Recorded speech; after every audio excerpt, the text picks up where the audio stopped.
Hello. I am here. We are alive. Hello. So sorry for the delay. We are here. We just had to get a couple things ready. Yeah, we're here. Sorry.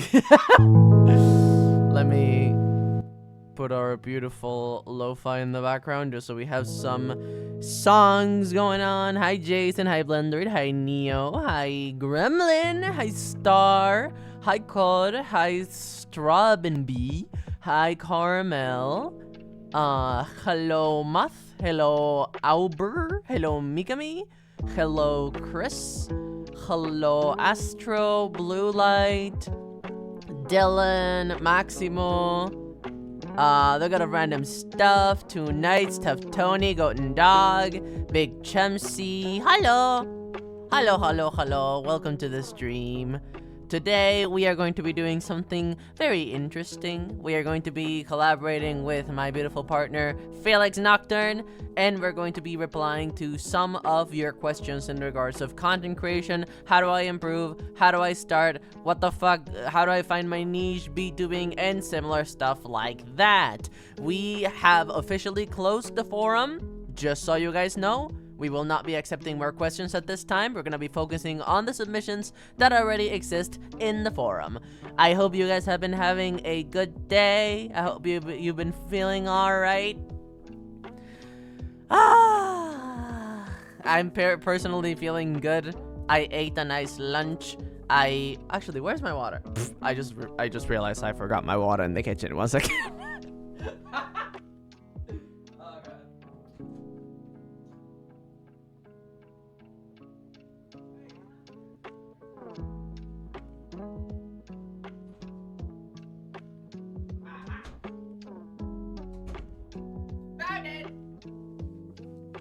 We're gonna be having the cute little stream avatar so you guys can enjoy that. Hello, I'm new. Found you on TikTok. Hell yeah, Rockstar. I hope that you enjoy your time on stream.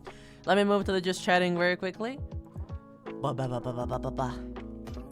Oh, hey! Raiders! Hello! Hello. I need to lower that music more. Hi, Rem. Welcome, Raiders. I hope that you guys had a good stream. How was it? What were you guys doing? Rem, if you need to take a break, if you need to drink water, eat food, lay down, whatever you need, go to the bathroom, please feel free to do that. Thank you so much for the raid. You guys got here just in time. So good job. Since yesterday you opened your stream 2 minutes after I closed mine. Nice. Hi Bembujnui. Hello Layered Veggie. Hello. Also hi Anfidi.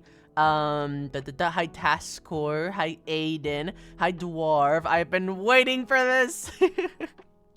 Oh, I will, let me check on the YouTube chat. Hi, hey, Aiden. Hi, Debbie Young. Hi, Stargirl. Hi, Ensuiki.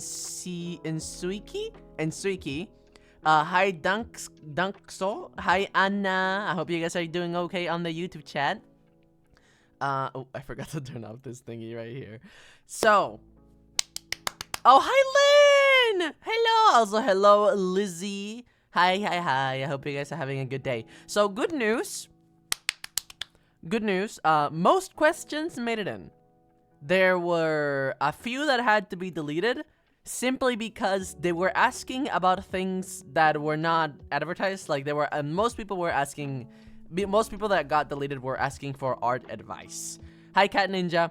That is a different question for another day. Right now we are focusing on more content creation, as in videos, as in streams, and similar things like that. Just so you guys know, to keep things in theme mostly, because I invited Felix for a reason. It's because we both have this content creation in common. I am a Twitch and YouTube partner, and they are a Twitch affiliate. Also, hi Diana. Also, hi Dylan. Hi Dark Rabbit. Hello, listening as I work on an assignment. Good luck on your assignment. I hope that it goes well. Now, let me check if my beloved content is art. No. Yes, it is, but we were focusing more on... That would have been advertised as such, you know what I mean? Like, I wouldn't say, oh, if you want content advice, please feel free to submit, and then be expecting art. You would use other words for content, like things like that, right? So, let me check on my beloved. Oh, by the way, I have some notes written down here by my beloved. We have a stream goal for today. We have not decided an amount yet, I'm pretty sure, but we thought it would be funny if after certain stream goal is met, both me and Felix have to do voices. I would have to sound like Marge Simpson, and they would need to sound like Jennifer Coolidge, because that's stupid and funny. To die. So many dumb ways to die. Thank you, Dylan. Dumb ways to die. So that's what we got cooking. Also, if you guys know, there's currently going on, streamer awards are happening, right? There are streamer awards happening, and we are trying to get nominated, me and Felix are trying to get nominated for Best Streamer Duo. So, if you have not participated already, if you have not casted your vote already, please give us the opportunity to get nominated for Best Streamer Duo. We're not trying to win. It's the streamer awards. There's gonna be a lot of participants, so we're not expecting to win it, but we do want to get nominated because that would open us to so many new audiences and eyes that have never heard of us before. And me and Felix are trying to get dominated. That too. That's very true. So if you haven't voted already, please give us a shot. Give us your vote. We are on the question 22, I'm pretty sure. So just throwing that out there. Also, hello, also Kido, thank you so much for the savvy. There were some new people as well. Let me say hi to them. Hello, I only follow short VTuber. Fuck you. Thank you for the follow. Okay, let me undeafen and let me find my beloved. I have to. I forgot to place their PNG on this screen. Give me a second. What was it? Did I? Oh, right, I forgot to name that source. Okay, sorry, a little bit of scuff. This is my beloved. Let me just put them, here they are. They can be right next to all of my plushies. Okay, undeafening now. Hello, can you hear me? Hey, I'm here. Yay! Let me make you a little bit lower. You're a bit loud. Oh. All right. Did the link not work that I gave you that we tested right before you went live? It does work. Then, why are you not using that? I am using it. Oh, okay. I saw something wrong. My apologies. Hello. This is Felix. This is my partner. And what kind of content do you make, Felix? Hi there. My name is Felix Nocturne. I am full-time caretaker. I mean, partner of this one right here of 3.5 wonderful years. Thank you, Asokido. I am a 100% completionist gamer, and I also am a musician. So I'm currently playing through Hollow Knight and Minecraft, playing through a 100% completionist run. I stream live on Twitch, and eventually my content will be put onto YouTube as long-form, fancy edited videos. That's who I am and what I do. I am non-binary, and I use they, them pronouns. Yeah. Yeah. Good job. Also, they are and for tagged like the on... one or... So go ahead. You go. Okay. If you want to find their content easily, they are tagged on the stream title. So you should be able to just click, go to their profile, and drop a follow. You should do that. Wink, wink, nudge, nudge, wink, wink. For the one or two wink, people who are here because of me and don't know who you are, could you please introduce yourself and describe what you do? Yes, hello, I am Calum. I am a VTuber, illustrator, YouTube and Twitch partner. I make content also on TikTok and on Instagram. And I make a lot of voice acting, I make art, I make edited videos, I make short form content, long form content. And yeah, I am currently streaming with my beloved. It's me. That is them. Could I give myself a small shout out for later today? Yeah. So later today, I'm actually streaming. It will be after this stream. There will be a small break in between, so I can just get all of my ducks in a row. But I am streaming later on my channel, and I am playing Hollow Knight. The original, not Silksong, because I've never 100%ed that one, and I want to do that before getting into Silksong. So I am doing that later. Yeah. Felix. Oh, by the way, for those who don't know, Felix is non-binary, uses they them pronouns. Just so I you do. know. Also, hi London. Thank you. I'm just gonna be staring at everyone like use the right pronouns. Use it. Use the right pronouns. It's they, them. Repeat with me. They, them. Yay! Just looking after my beloved over here. Also, hi Bonewick. They sexy. That's true. You can also call them Thank sexy. you. That's true. Also, hi Blendoid. Aw. What are we gonna be doing today? I already explained it, but I want to hear you in your voice. So, we held open a Google form for questions from you guys. We are accepting questions, not currently. We previously, past tense, accepted questions. The form is closed, unfortunately, for content creation. And so, some of you might be wondering, hey, this guy's YouTube and Twitch partner, but Felix, why the fuck are you here? I'll explain. I help manage behind the scenes for this one. I did K-Week. I did the 24-hour stream. A lot of his events I planned. Additionally, I'm going to be planning an upcoming fundraiser for charity that he is going to be doing. Very exciting. So I have a lot of experience and a lot of knowledge when it comes to making content in the behind the scenes and managerial aspect of things. Additionally, he has a lot of information and knowledge about art. I have a lot of information and knowledge about music. I sing, I play the piano, and I know a lot about nitty-gritty music stuff. So if you have any music-related sort of questions, I will be the one fielding those questions. We also thought it would be nice to talk from both of our perspectives. I am not a Twitch partner. I am not a YouTube partner. My community is much smaller. Our worlds are kind of different when it comes to content creation.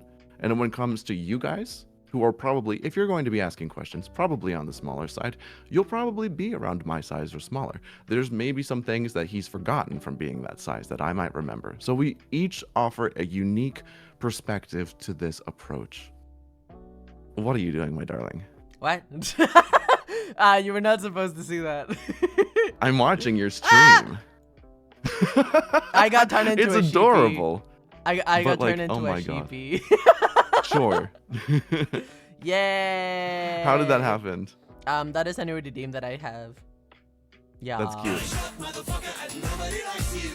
Turn me into a sheep for 5,000. That's actually really cute. Yeah. So, sorry, your partner is now a sheepy. You'll have to take care of me and Pepe. I already do that. That's okay. Bruh. Bruh. Oh, who's your good little sheep lamb? Who's your good little sheep lamb? Yes, you are. Yes, you are. Yeah.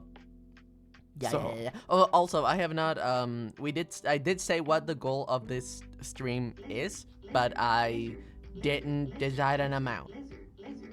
Yes. Yeah. What is your typical amount? 20 or 10 Okay. Are we talking dollars or subs? subs. Okay, we For can do dollar, I think it's 50. subs. Would you rather have dollars or subs? Subs. So that kind of helps me with Partner Plus. Okay, sure. Yeah. So do you think maybe 20 subs? Yes. Cool. And just for the chat, remind them what the goal actually is today. We are going to be doing silly voices for 5 minutes. I'm gonna be making Yes. Marge Simpson, hello, and they're gonna be doing Jennifer Coolidge. Jennifer Coolidge, oh my god. And the funny thing is, we'd have to keep talking and streaming like regular, oh my god. And we'd be answering your questions like this for 5 minutes, oh my god. So that's the goal for the stream today.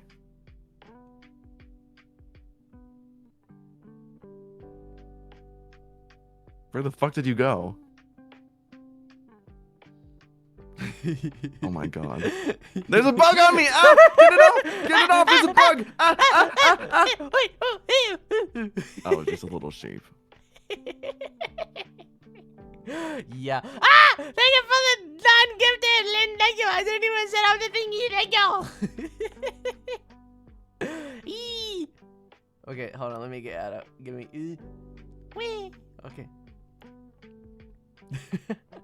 Let me actually set up the thingy. So we already got 9.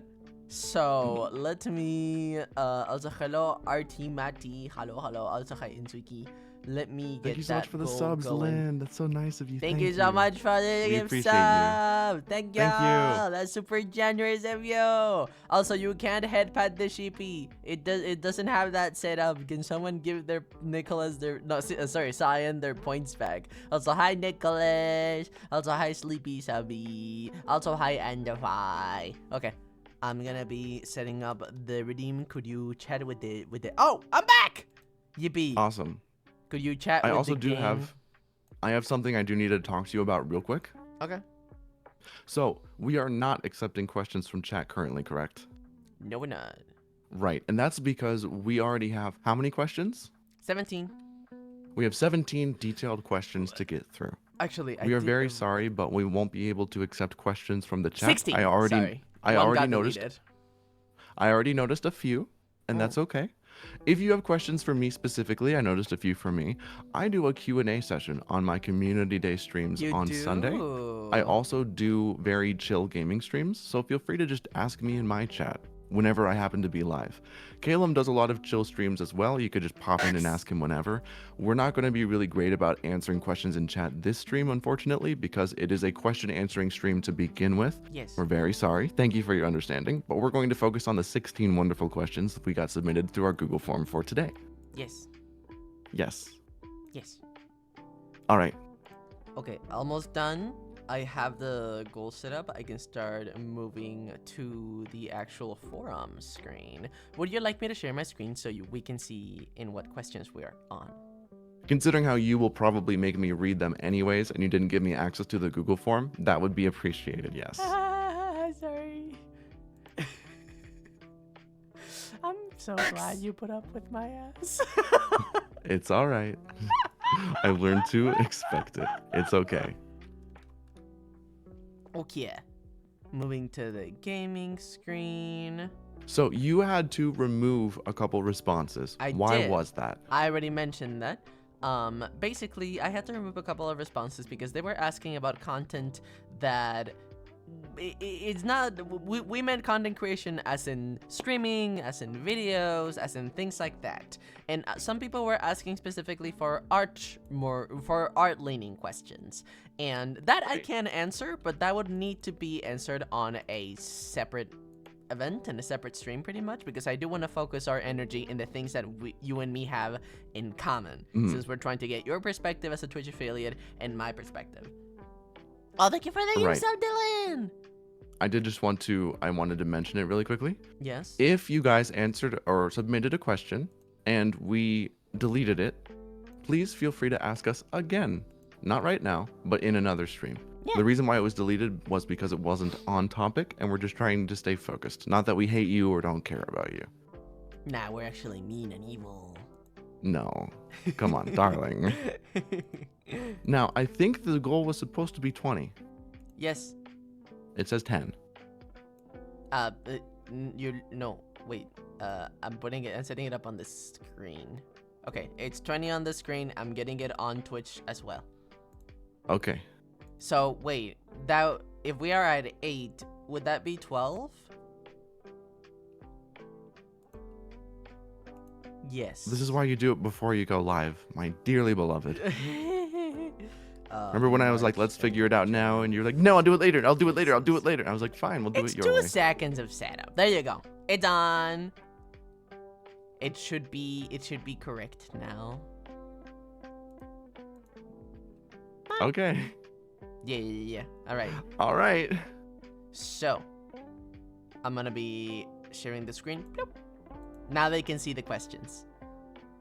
Well, they can see the forum. Wonderful. They can see this. So. Right. And you're sure that you didn't accept emails, right? Let me turn off my screen very quickly and double check. Yeah, it doesn't say. All right. Okay. Okay. Ready to start? Yes. One thing for us. One Yes. small request.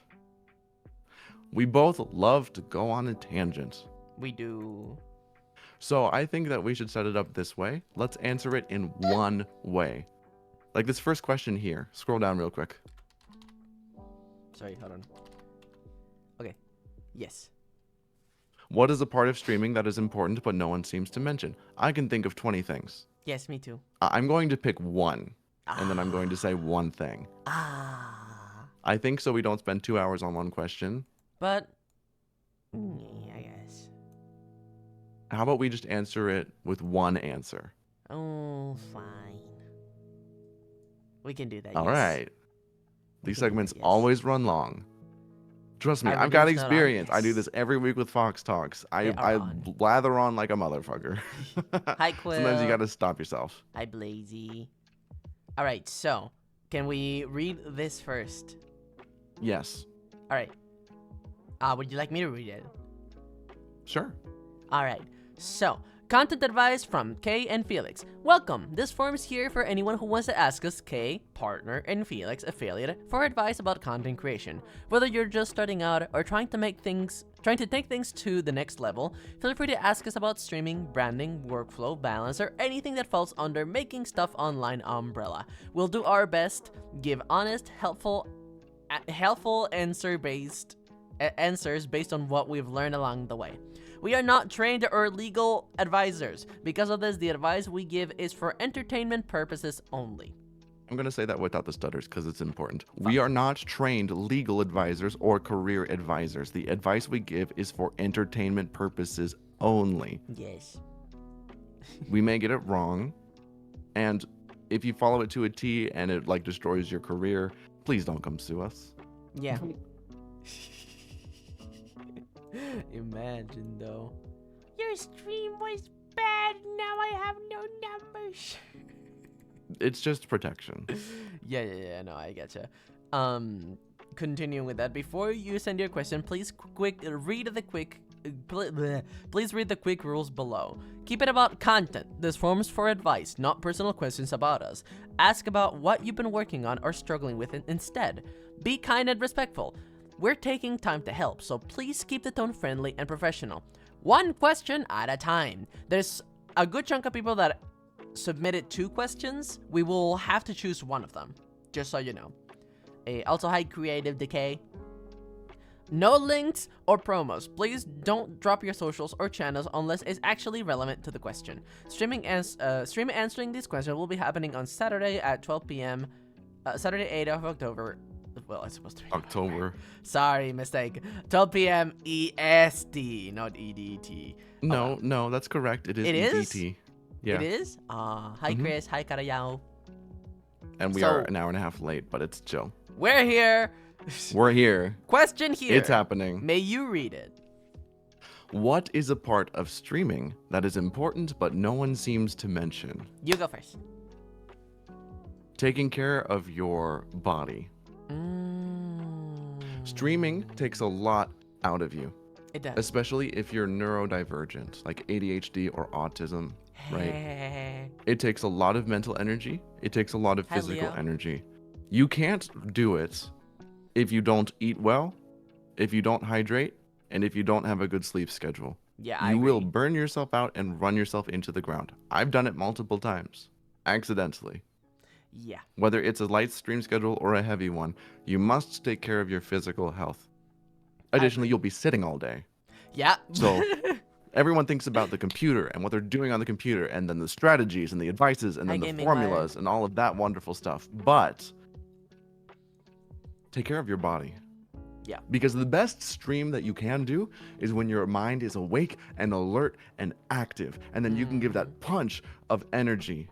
Even if you're a slow tempo, comfy content creator like I tend to be, you still need to be alive and awake. Because if you're too boring and dead and tired, you're not interesting enough for people to watch. So please, take care of your physical health. It is hard. It is a challenge, but it will make your content and therefore also your life so much better. Most people forget about that as part of it, but it's essential. That's very good advice, actually. I like that. Thanks. Yeah. I am gonna go a different route, but similar. Mental health. I have seen so many people with the potential to make amazing things and achieve all of their goals. But because of how low they think of themselves, how much they doubt themselves, how harsh they are with themselves, it feels like they're holding themselves back out of fear.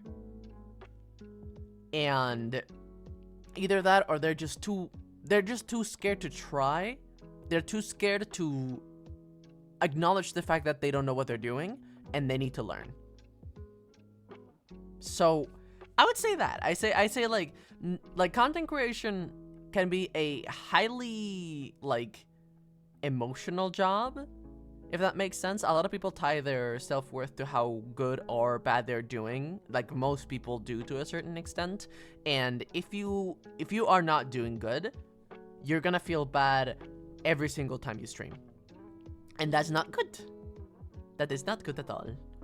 That is something I definitely would say that people underestimate, because if you don't feel good when you're streaming, think about it from this perspective. You're an animal. You're gonna do things that feel good. If streaming feels bad, even if it is your dream, you're not gonna want to do it, or you're not gonna. You're not gonna put your 100% on it. That is my personal take. That I don't see people mention that often. Like, people talk about burnout all the time, but they don't talk about the mental strength you need, because content creation is get it wrong again and again and again and again and again, and you have to try something else, try something else, try something. It's constantly reinventing yourself and finding what works in the moment and milking that to its full potential. But you have to get it wrong. That is just a part of the process. And many people, including myself, hi Pancake, they're scared to fail. So they're scared to try, so that they don't. Or when a fail does eventually happening, which is part of the process, they feel terrible about it and think they are the failure themselves. Like, they turn it into an identity thing, if that makes sense. Hi, Overlord. That is my advice. Do you think... Very good advice. Yeah. Do you think so take care of your physical health, like I said. Yes. Make sure you take care of your mental health, like he said. Both are very important to making content. I do like You don't have to be at your best. No. But take care of yourself. It will help, and it will go a long way for sustainability. I agree. Next. And thank you so much for your question. Yes, thank you so much for your question. Thank you for submitting.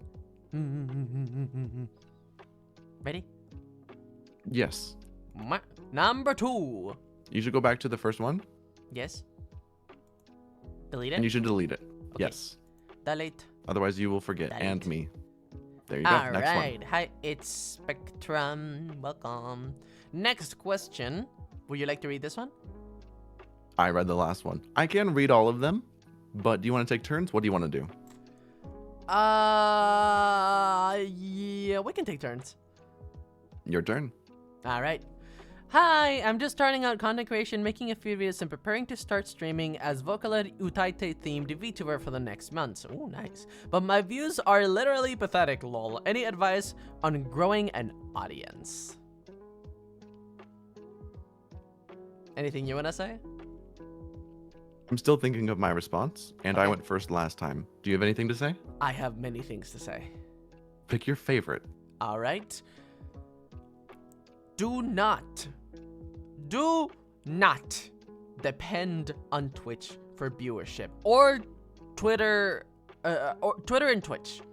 A lot of people, including myself until recently, get stuck in I need to get my viewers from Twitter, I need to get my viewers from Twitch. That is not how that works. Getting new people, it's the best way to become sustainable as a content creator, because people will stop watching your content because just because that's how, like, there's a viewer life. It's just like friendships. Sometimes they last years, sometimes it lasts today. It's just how that works, and that's completely normal. But because of that normal flux of ins and outs, you need to keep the in going so they can, like, either balance themselves out so you're stable, or you can begin to grow. So what you're gaining is more than what you're losing. And I don't think people realize the importance of outsourcing your viewers. Platforms like Instagram, YouTube Shorts, and yes, I'm specifying YouTube Shorts, and TikTok is where you're going to be getting a lot of your outsiders. That is very important. Sometimes this is a very common scenario that you will have your viewers that maybe only watch you and your friends. That on its own is not bad, but sometimes you need to get some of those casual viewers and outsiders just to get that new flux of people in that are not, like, how do I say that? You're not competing for viewers pretty much, because these people met you for you and are going to Twitch for you. That is, I think, something very important for growing an audience, is get it from outside, drag them to Twitch. That's what I've been doing. Like, literally, I post videos on Instagram once a day, same on TikTok, once a day, same on YouTube Shorts, once a day, and I post, like, stories on Instagrams twice a day, once announcing that I am streaming that day, and once that I am currently live, because you have to be on people's faces if you want to drag those new viewers to Twitch. You have to be like, hey, I'm streaming. Hey, we're doing this. Hey, we're doing this exciting thing. Hey, it sounds bad, but you have to be annoying. Very true, you do. Hi, Sanks, by the way. That's my personal take. Get those viewers from the outside. Don't cannibalize each other on Twitch. Continue. You want to say yours? My turn? Yes. All right. Mine is a two-parter, just because they're so interlinked. I have to mention both. It's going to sound harsh, so I need you guys to hear me out. Nobody gives a shit about you. Nobody cares about you. It's just human nature. Accept it and come to terms with it. People will not care about you until they know you. You will be lucky to get 1 or 2 or 3 viewers, and that's amazing. I want you to think of what you do as a consumer, scrolling through your TikTok feed or Twitter or YouTube. If you see a face and a name you've never seen before, you probably say, I don't know this person. Scroll. That's what people are going to do to you. But sometimes you stay and you watch those videos. Think for a second. Why? It's because they're doing something you know. They're doing something you like. So when you're starting from absolute zero, do something people know. Play a popular game that you can bring a fresh twist to. When I first got started with streaming, I played nothing but Animal Crossing: New Horizons. That's how I built my fan base and my community so quickly. And people loved Animal Crossing: New Horizons. And they would watch me because they liked Animal Crossing: New Horizons. And through watching me, they then knew me and then loved me. No one's going to care about you if they don't know you. You're not doing anything wrong. That was true for me. That was true for Caleb. That was true for every single content creator or performer that has ever existed. That is human nature. That is not your fault. You are not failing. So just realize that that is a truth of the world, and that is how things will be. So when people don't give a shit about you, that is normal and expected. Okay, Felix Nocturne told me this was going to happen. It doesn't mean I'm failing. Exactly.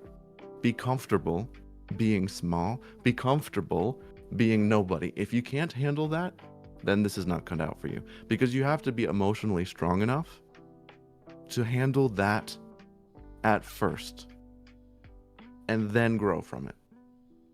But my biggest tip is exactly what I did with Animal Crossing: New Horizons. Find something that you're good at, something that you enjoy, that's also really popular, that people will watch even if they don't know you. If you're super duper niche, might not be a great take, might be harder to build a community. Then people will come to watch that thing, and through watching that thing, they will learn to know and then learn to love you. So many people are too personal. Like, I'm a musician, here's my personalized songs. I often feel guilty because I don't have the balls to make my own music. But whenever I stream karaoke or playing the piano, it's some of my most popular streams. I just sing and play other people's music. But people know and they like that. So they come and they watch me and I get hundreds of views or thousands on the VOD. And then I have friends that are like way more insanely talented than I do that bust their ass for like 6 months writing an original song, and then it gets like 2 views, literally. Why? It's amazing music because nobody knows them and because nobody knows their music. You must start by doing something that is not you. Whether that's Animal Crossing New Horizons or Minecraft or making cover songs of already existing music, you have to start by redoing something that people already know and love. Then they will come to know you through that other thing. I think that's everything I had to say about that. You're going to be small at first, and that's okay. Expect that, so when it happens, you don't have a breakdown and quit. And then use the success of other things to bolster your own success. Let that carry the brunt work, and let people get introduced to you through that thing, whatever that is.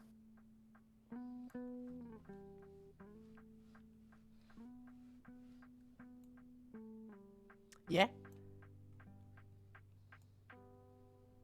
That it?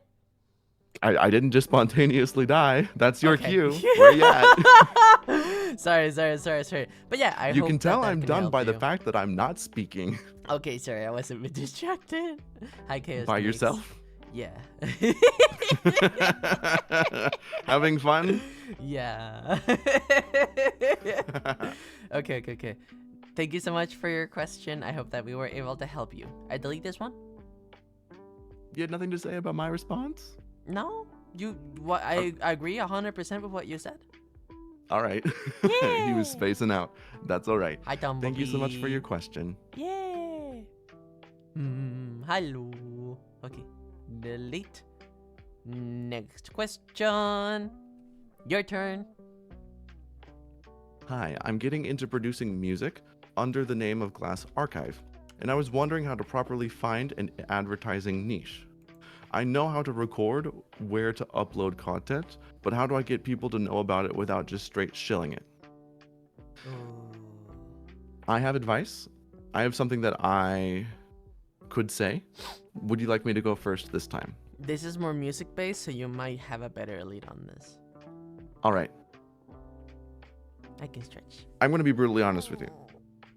If it is not force-fed to me by the radio, by YouTube, by TikTok, by popular shows, by pop culture, or by my friends, I do not look for new music. I do not know small artists. I don't know the underground music scene. That's true for most people. Most people don't have the time or energy to dig for new music artists. What I do is I will look for remixes of songs I already know and love. I subscribe to about 5 or 6 different YouTube channels, all extremely talented musicians and producers that I found through remixes of popular songs. Sometimes rap songs, sometimes Lady Gaga, sometimes mashups of 2 completely separate songs.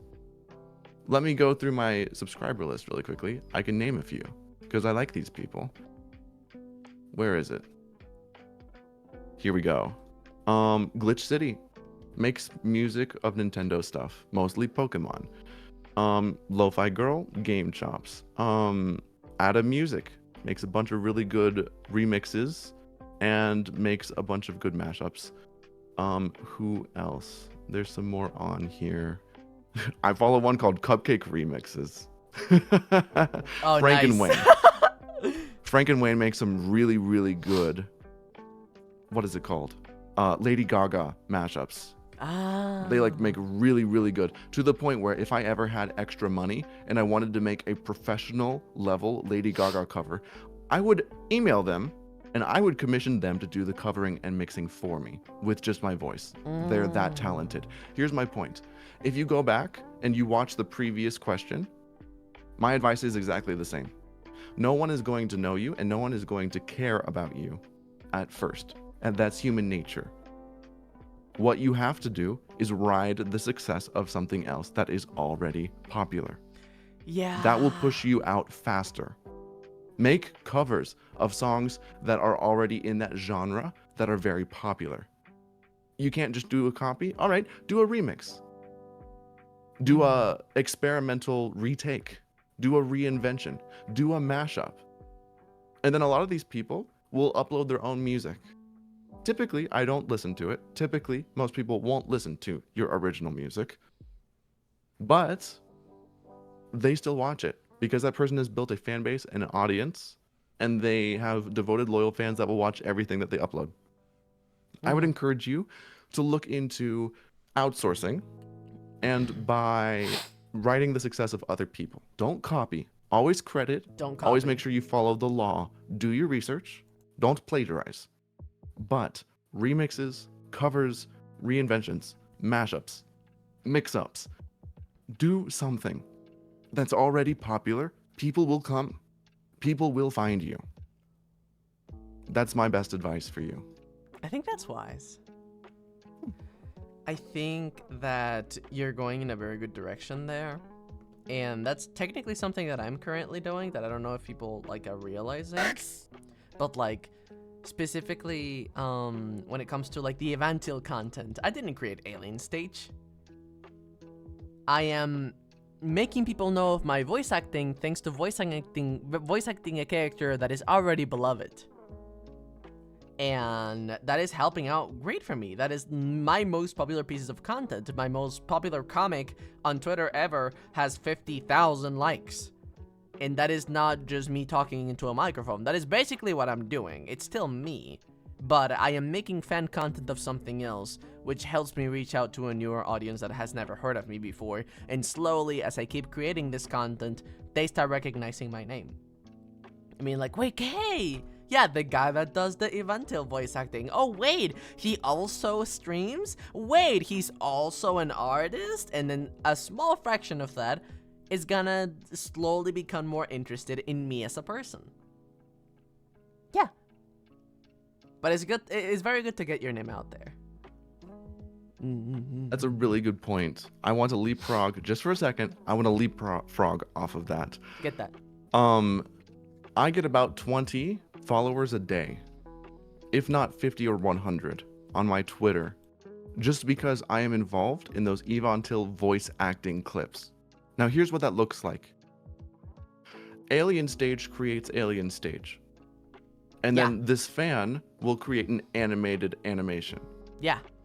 And that fan is profiting or growing off of the success of someone else's creation. And then Calum comes along, and Calum will make a voiceover of this person's comic. And then I get invited to that, and I participate. So we've got Alien Stage, and then fan animation, and then Calum's voice, and then mine added. Do you see how that's 4 degrees of trickle down?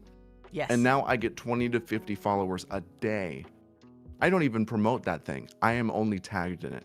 So my point is, get involved in projects. Yes. That's another point I wanted to make. Yes. There's so many VTubers and content creators that are dying, thirsting for music, for their own music projects, for background music. Sometimes you got to put yourself out there. Hey, I'm looking to make some music. Can I offer to make you some for free or for a low price because I'm just getting started? You can offer to make backing tracks for people's vocal stuff. Like, you know, if you made a really, really good thing, I don't know, do you like any VTubers or streamers that make music? I'm talking to the questioner, but I'm going to ask you, Calum. Who makes music? Bao does. Who else? Give me some names. Some people that make Numi does, Cutton does, Numi. Sayu Content. does. Sayu. Enough. Thank you. Okay. All of these people make music. If you made a really, really banger and a good demo track, and you said, hey, I'm looking to build my portfolio, just this once, I would like to offer my work for free. At least one of those motherfuckers are going to want to work with you if your work is good quality. And then your name and your credits would be on a Bao video, or a Numi video, or a Sayu That gets video. you places. That would get you places. Yeah. Sometimes you have to work for free or work low cost when you don't have a portfolio build. Yep. Put yourself out there, work in collaborative projects, or make covers of other people's music. Yes. Don't work alone. You cannot do it alone. Use other people around you to help you get bigger. I think that's everything I want to say. I wouldn't say. I would say like the clarification. Use people, because some people No, might work misunderstand with, that. work Yes. together. Use teamwork consensually, ethically, and non-plagiaristically. Yes. Yes, yes, Don't yes. use people. That's what But they you know meant. what I just want use to correct teamwork. in case anyone was like, whoa. Yeah, no. Don't take advantage of people. Don't be manipulative. Always value ethical stuff and consent. Always, of course. For But use teamwork. Work with other people. Mm-hmm. They might be Yeah. able to help you a lot more than you realize. If you Yeah. take that hand. Yeah. Next. Thank you so much for your question. Thank Let's you move so on much to the for next your one. question. Do I read this or you? Your turn. You read and you All respond right. first. They asked for they said two questions. One is, does it take time to gain more viewers? And two, if so, how long does it take? And does it involve patience by any chance? It's pretty much the same question, but just two Yeah. different parts. Yeah. Do you want me to start or do you want to start? You start. It's your turn. Okay. Does it take time to gain more viewers? Yes. Oh yeah. Yes, it does. Months. It takes months. It's a very slow trickle. If you have to be. It's like it's like a plant that you're watering every day. That is how this works. You work on your content on all of these different areas, on all of these different facets, on all of these different websites, and slowly that starts trickling down to your Twitch. That is the normal, healthy form of growth. There are more explosive ways that you can do as well, where you get like a certain rush of people, and then it slows down tremendously, and then a smaller rush or a bigger rush. That definitely happens. There's gonna be fast periods, there's gonna be slow periods. That is just normal. But yes, it takes time. And also, you need to be constantly monitoring yourself, seeing if what you're doing is working, and in each platform. So it's a lot of work. You need to be, maybe your YouTube is doing great, but your Instagram is sucking ass. Maybe your Twitch is literally dying. Maybe your Twitch is your weakest platform. There's a lot of different things that could be going wrong, and you kind of have to be stable on as many of those as you can at a time to see significant improvement. It's a lot of work. And yes, it definitely takes patience. You wanna go? Hello? Really quickly, guys, tell Nago that she's a good artist. Tell her to shut That the was fuck a up. good artist! She's talking about how shitty my model design is right now because this is a PNG that she made, and that's stupid because she's It looks wrong. beautiful. It's a good. I love this one. It is. It's nice. Tell her that she's Yeah. stupid and that her art is amazing. Lyko, shut up.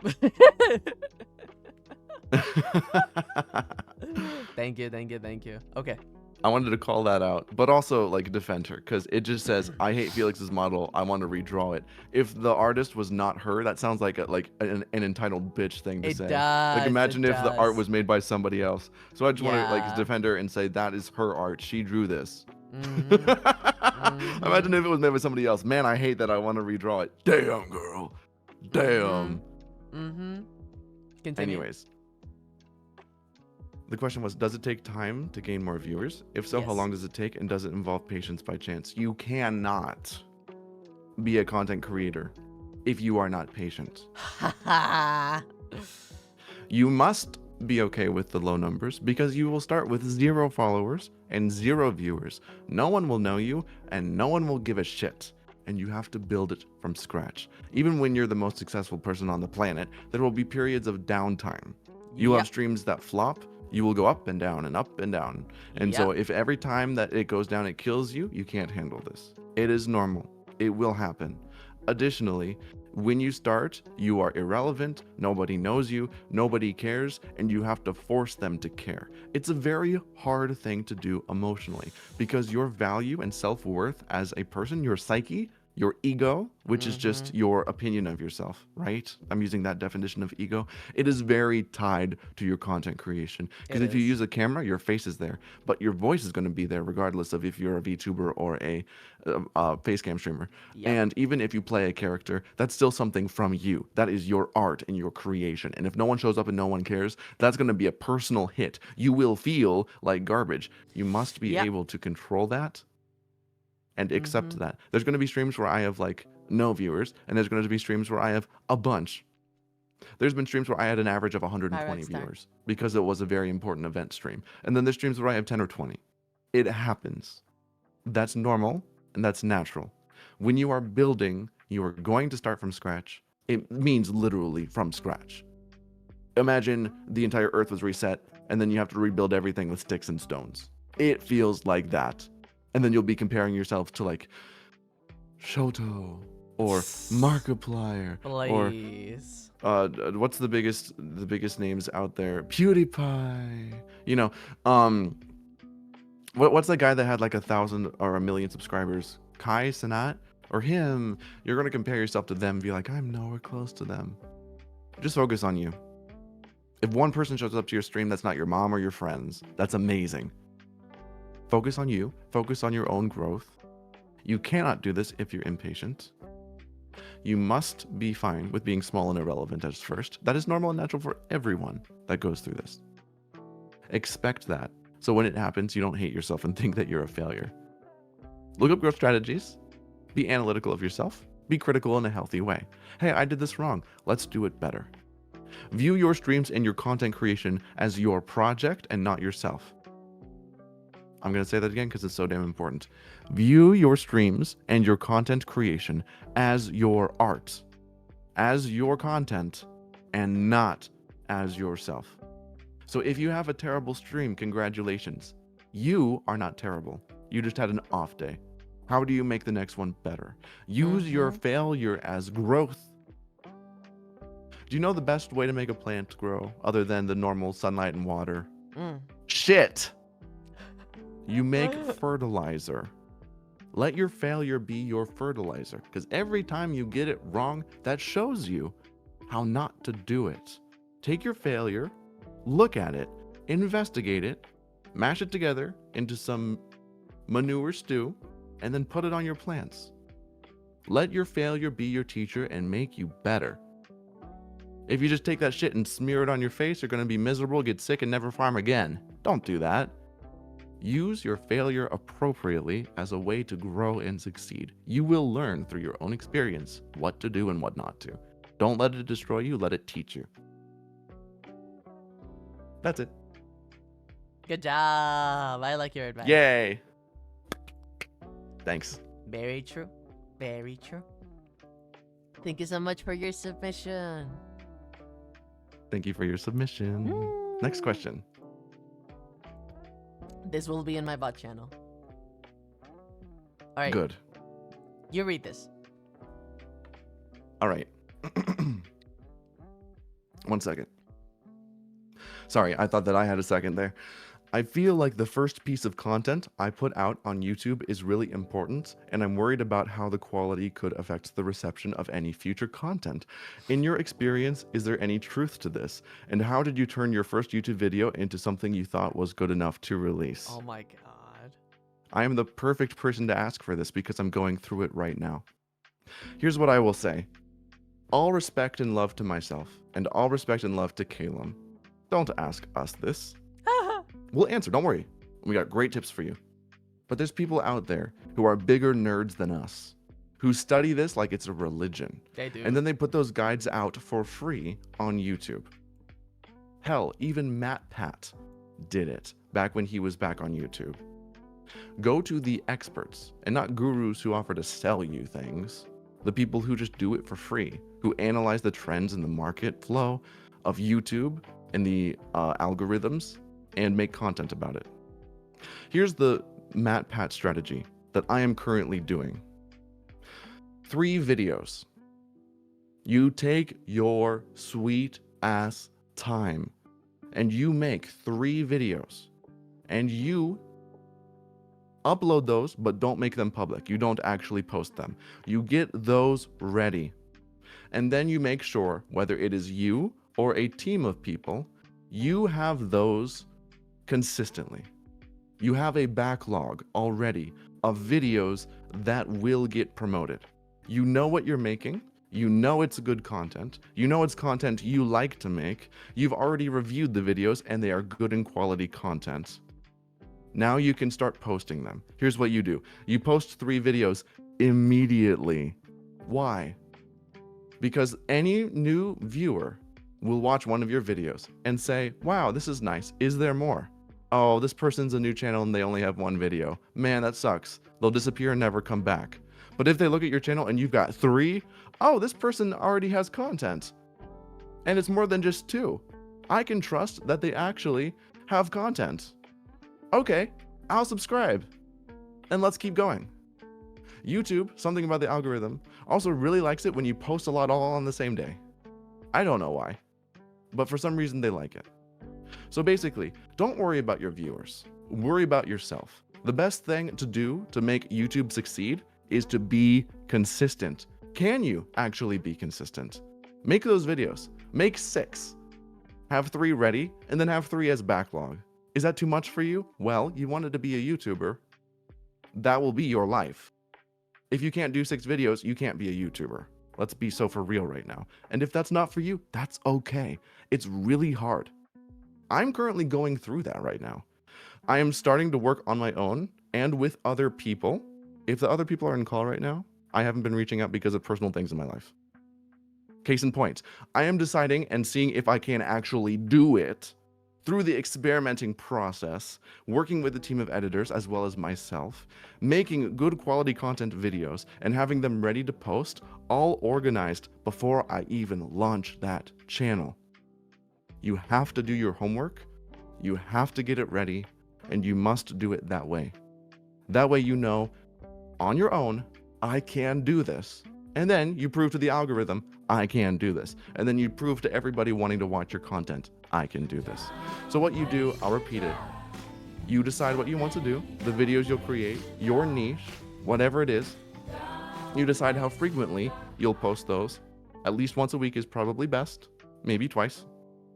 Then you get 3 ready. Post them all at the same time. Better to have a little backlog, but if you just have 3, that's okay. And then you keep continuing to make posts.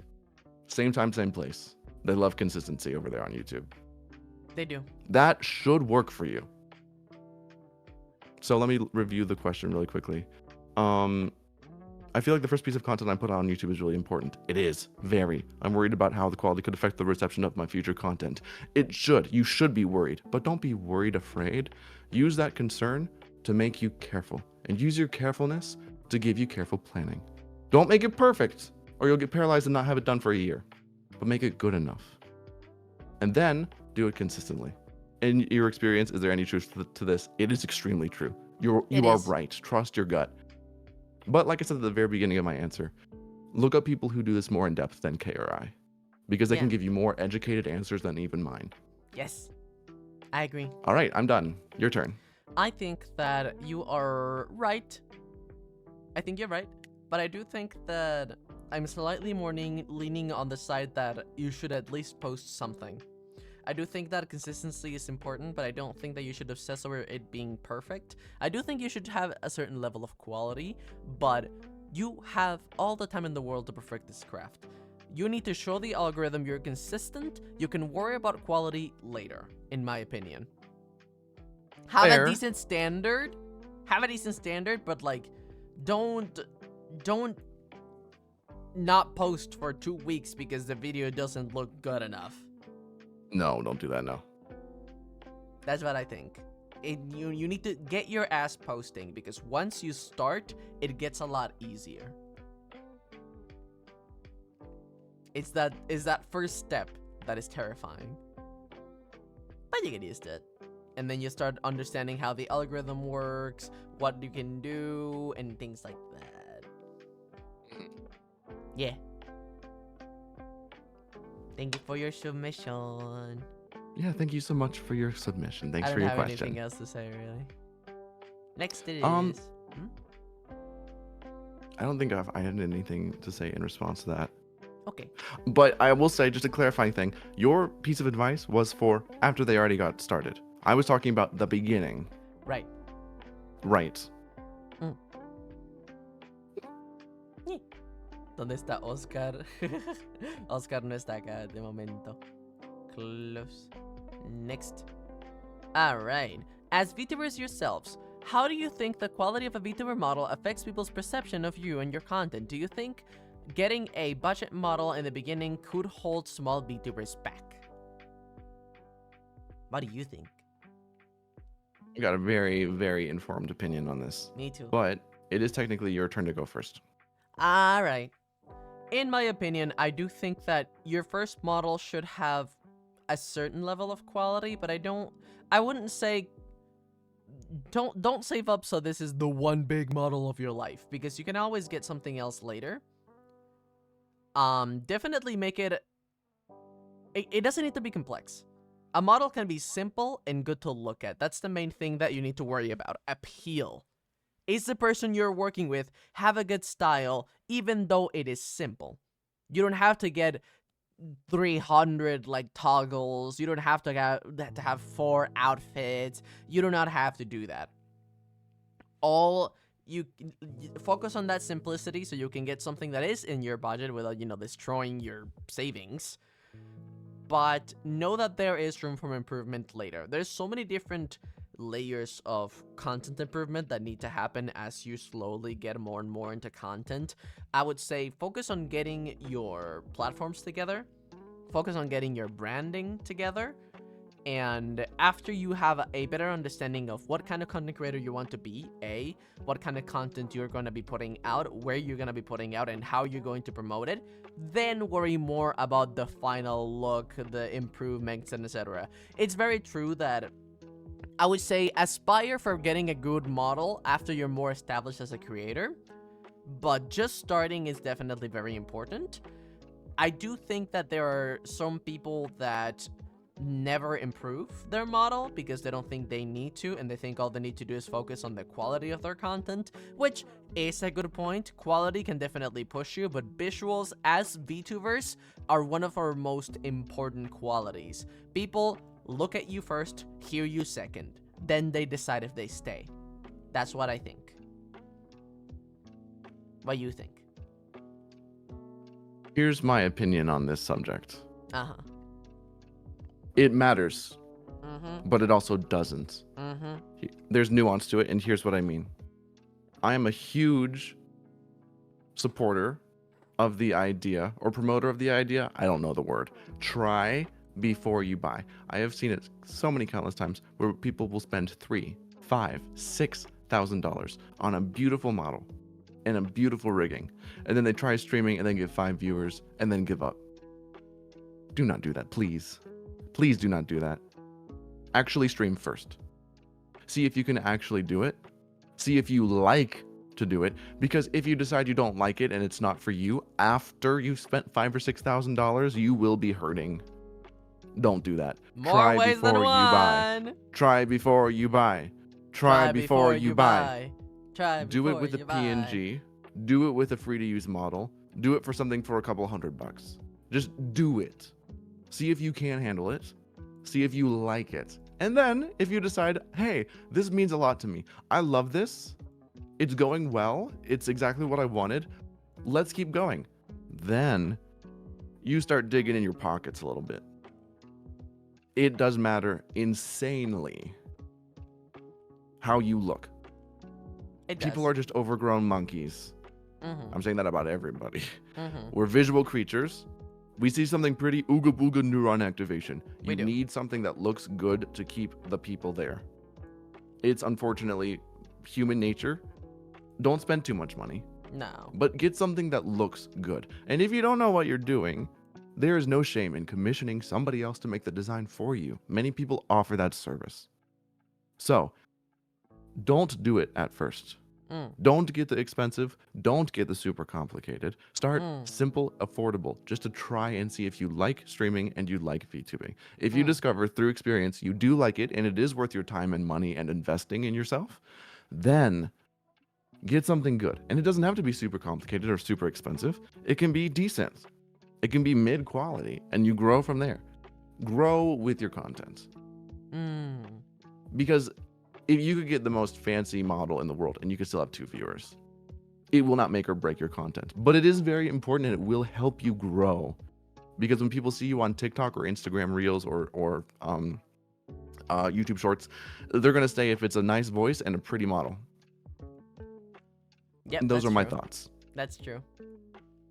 I Yeah. agree. I think that first impressions are definitely important, and if you're trying to push yourself more like aggressively out there, you do need to have something decent to work with. You do. Because sadly, again, we're very visual creatures. People will not give you time of day if your model is genuinely not pretty to look at. And you're gonna have to ask for a harsh criticism sometimes, because we are so used to our sense of like beauty and perception and our own standards that we don't realize how things might not look good sometimes.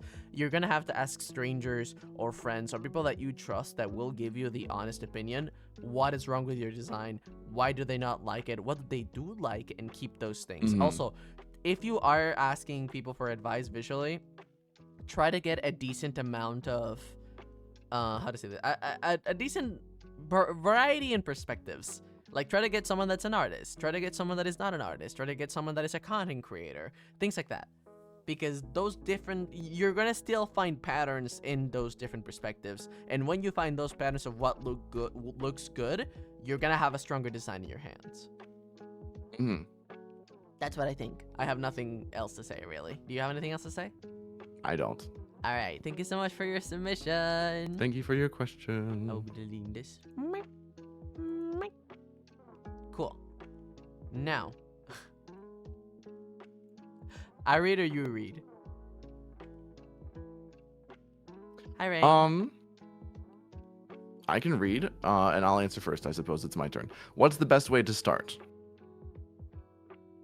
Right.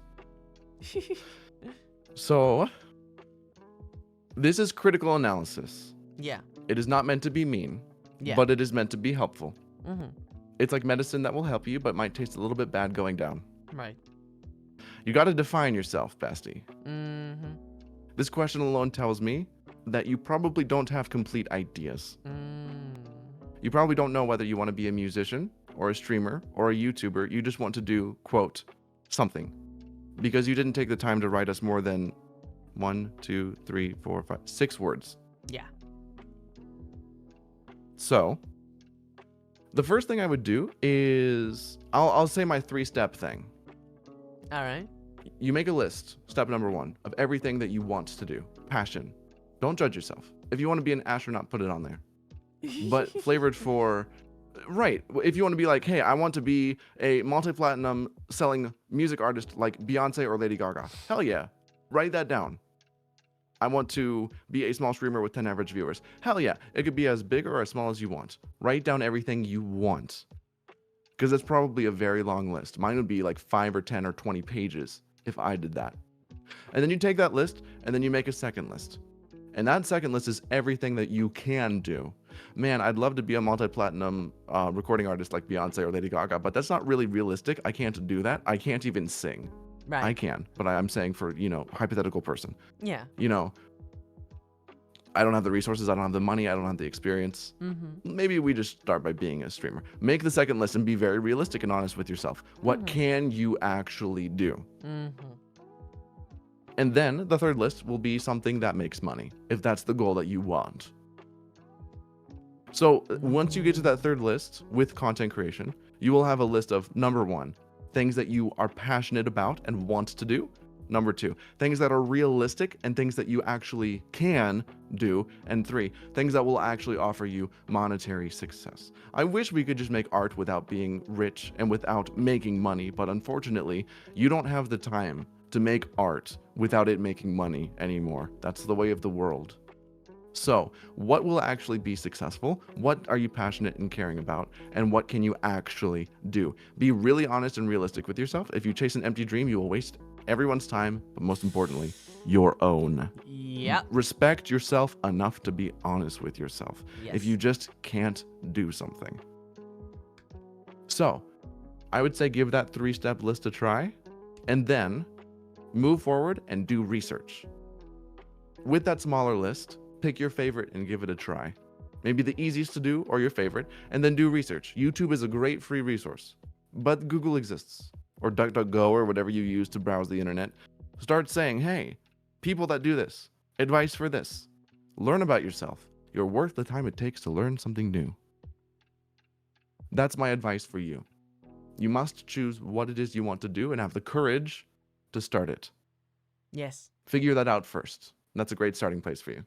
I think that's great advice. I don't have anything else to add. Aw, thanks. Yeah, you covered pretty much everything that I was thinking about. Aw, Yippee! Yeah, good job. Thank you. Bye, Diano. Thank you so much for your question. All right, 9 left. Hey, Killerman Your turn. Felix. How do you make your streams more engageable? I've been having issues with it since I started back in 2024. Do you have any ideas or advice to help with this? Is it my turn or your turn? Your turn. You start. All right. I've been struggling with this myself, and I've been working on getting better at it. My advice is try to find a content creator that has very engageable streams that you enjoy, and see what specific tools are they using. Try to understand the science behind how they make it work. Example, I've been having to, I've brought back stream avatars for my streams, because I realized that people like having their little avatars on the screen. I started adding more celebration on on-stream celebrations whenever there's a raid or things like that. I have been trying to read chat more. I've been giving them, I'm still trying to figure out how to give you guys TTS so you can work with that. Basically, give them something to play with. It sounds dumb, but it's true. The more engaged they are, the more fun they're having, pretty much, the better your engagement will be. That is my personal take on it. Also, make them participate on the stream itself. Like, decide the goals, decide on what you're gonna do in the game itself, make them participate in the choices. That is something that I think is a very good step to take. You go. Finishing my notes. Okay. Princess Diana Okay. out. So, I'm just going to really quickly echo what he said. Yes, get them involved. Your chat. Get them involved. Ask them about it. Last night, I was streaming Minecraft, and what I was doing is I was just fishing, and it was really boring. So what I would do is I would just start talking about random shit. Yeah. And then I would ask people multiple questions. I want bear. So it gave us something to actually do while I was fishing. And then I would comment on the fishing, but then I would ask them things like, hey, do you have any family drama you want to share? I don't know you guys in real life. You can tell me your family drama without me ever knowing who it is. That's true. Right? One of the blessings of anonymity. And then I said, does anybody fish? Does anybody know how to? What are your opinions on fishing? Hey, when's the last time you played Minecraft and how did you start? And then people started talking about how they played it on the Switch or on mobile or on the Xbox or on computer. And then people were talking about family drama, and then people were talking about fishing. And it gave me 3 topics to keep bouncing between, and that made it interesting and engaging. So that was just me echoing what you said real quick. I've got my own answer that's different. Hi, I want you to work on your dialogue, and I want you to work on your monologue. Dialogue is a conversation. That's exactly what I was just talking about. Yes, Harlan. How you work with and engage with your chat. Yes. That is very important. But I also want you to work on your monologue. Yeah. If nobody's watching you, you're probably not going to talk. But then if someone shows up and watches you, then it will be boring and they're not going to stay. Vicious cycle. Pretend you're filming a YouTube video and always talk. Man, I'm just going to go over here. Oh shit, they found me. Oh fuck, I'm going to go do this now. And then I'm going to do that. All right, I'm doing this because this and this. Make it interesting and engaging. Pretend like you're streaming to 50 people. And then if you make it good enough, people will stick around when they see you. So you want to make it, the whole thing, interesting and engaging from start to finish. Oh, but that's hard.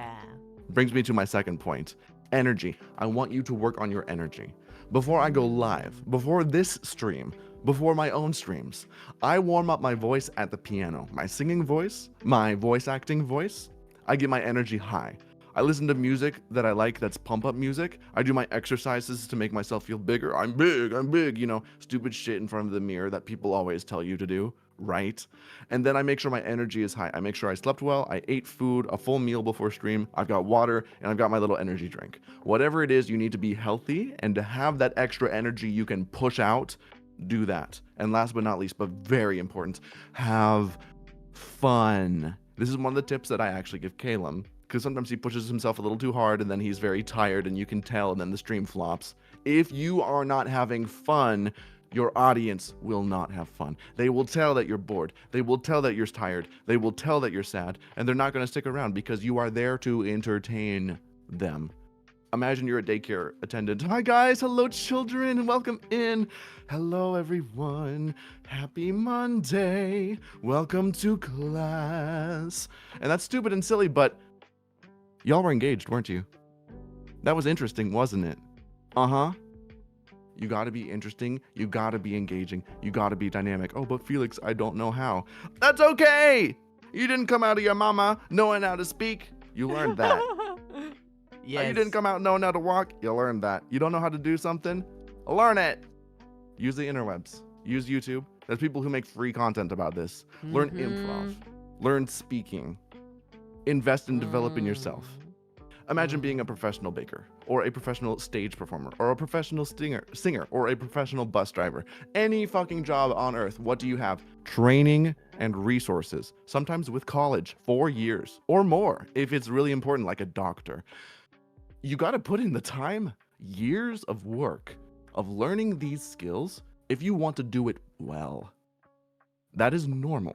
That is not failing, that is normal. If you want to take it seriously and actually succeed, invest in yourself, time and money and resources, and most importantly, learning. I wish you well in your endeavors. But learn!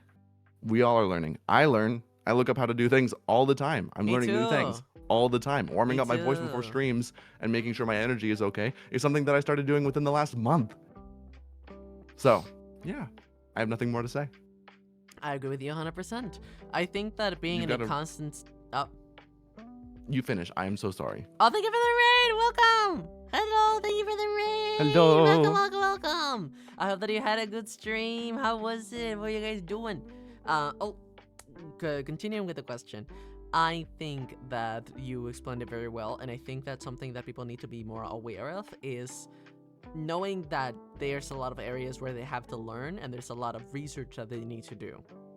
That is, I'm in a constant state of learning, at least personally. I am always trying to learn, okay, how do I use my tags better? How do I make content more appealing? When do I need to post? What kind of content do I need to post? What style of editing? How do I improve my own editing? I'm in a constant state of improvement, and that is, I think, what people need to be and what people need to do if they want to make content work for them.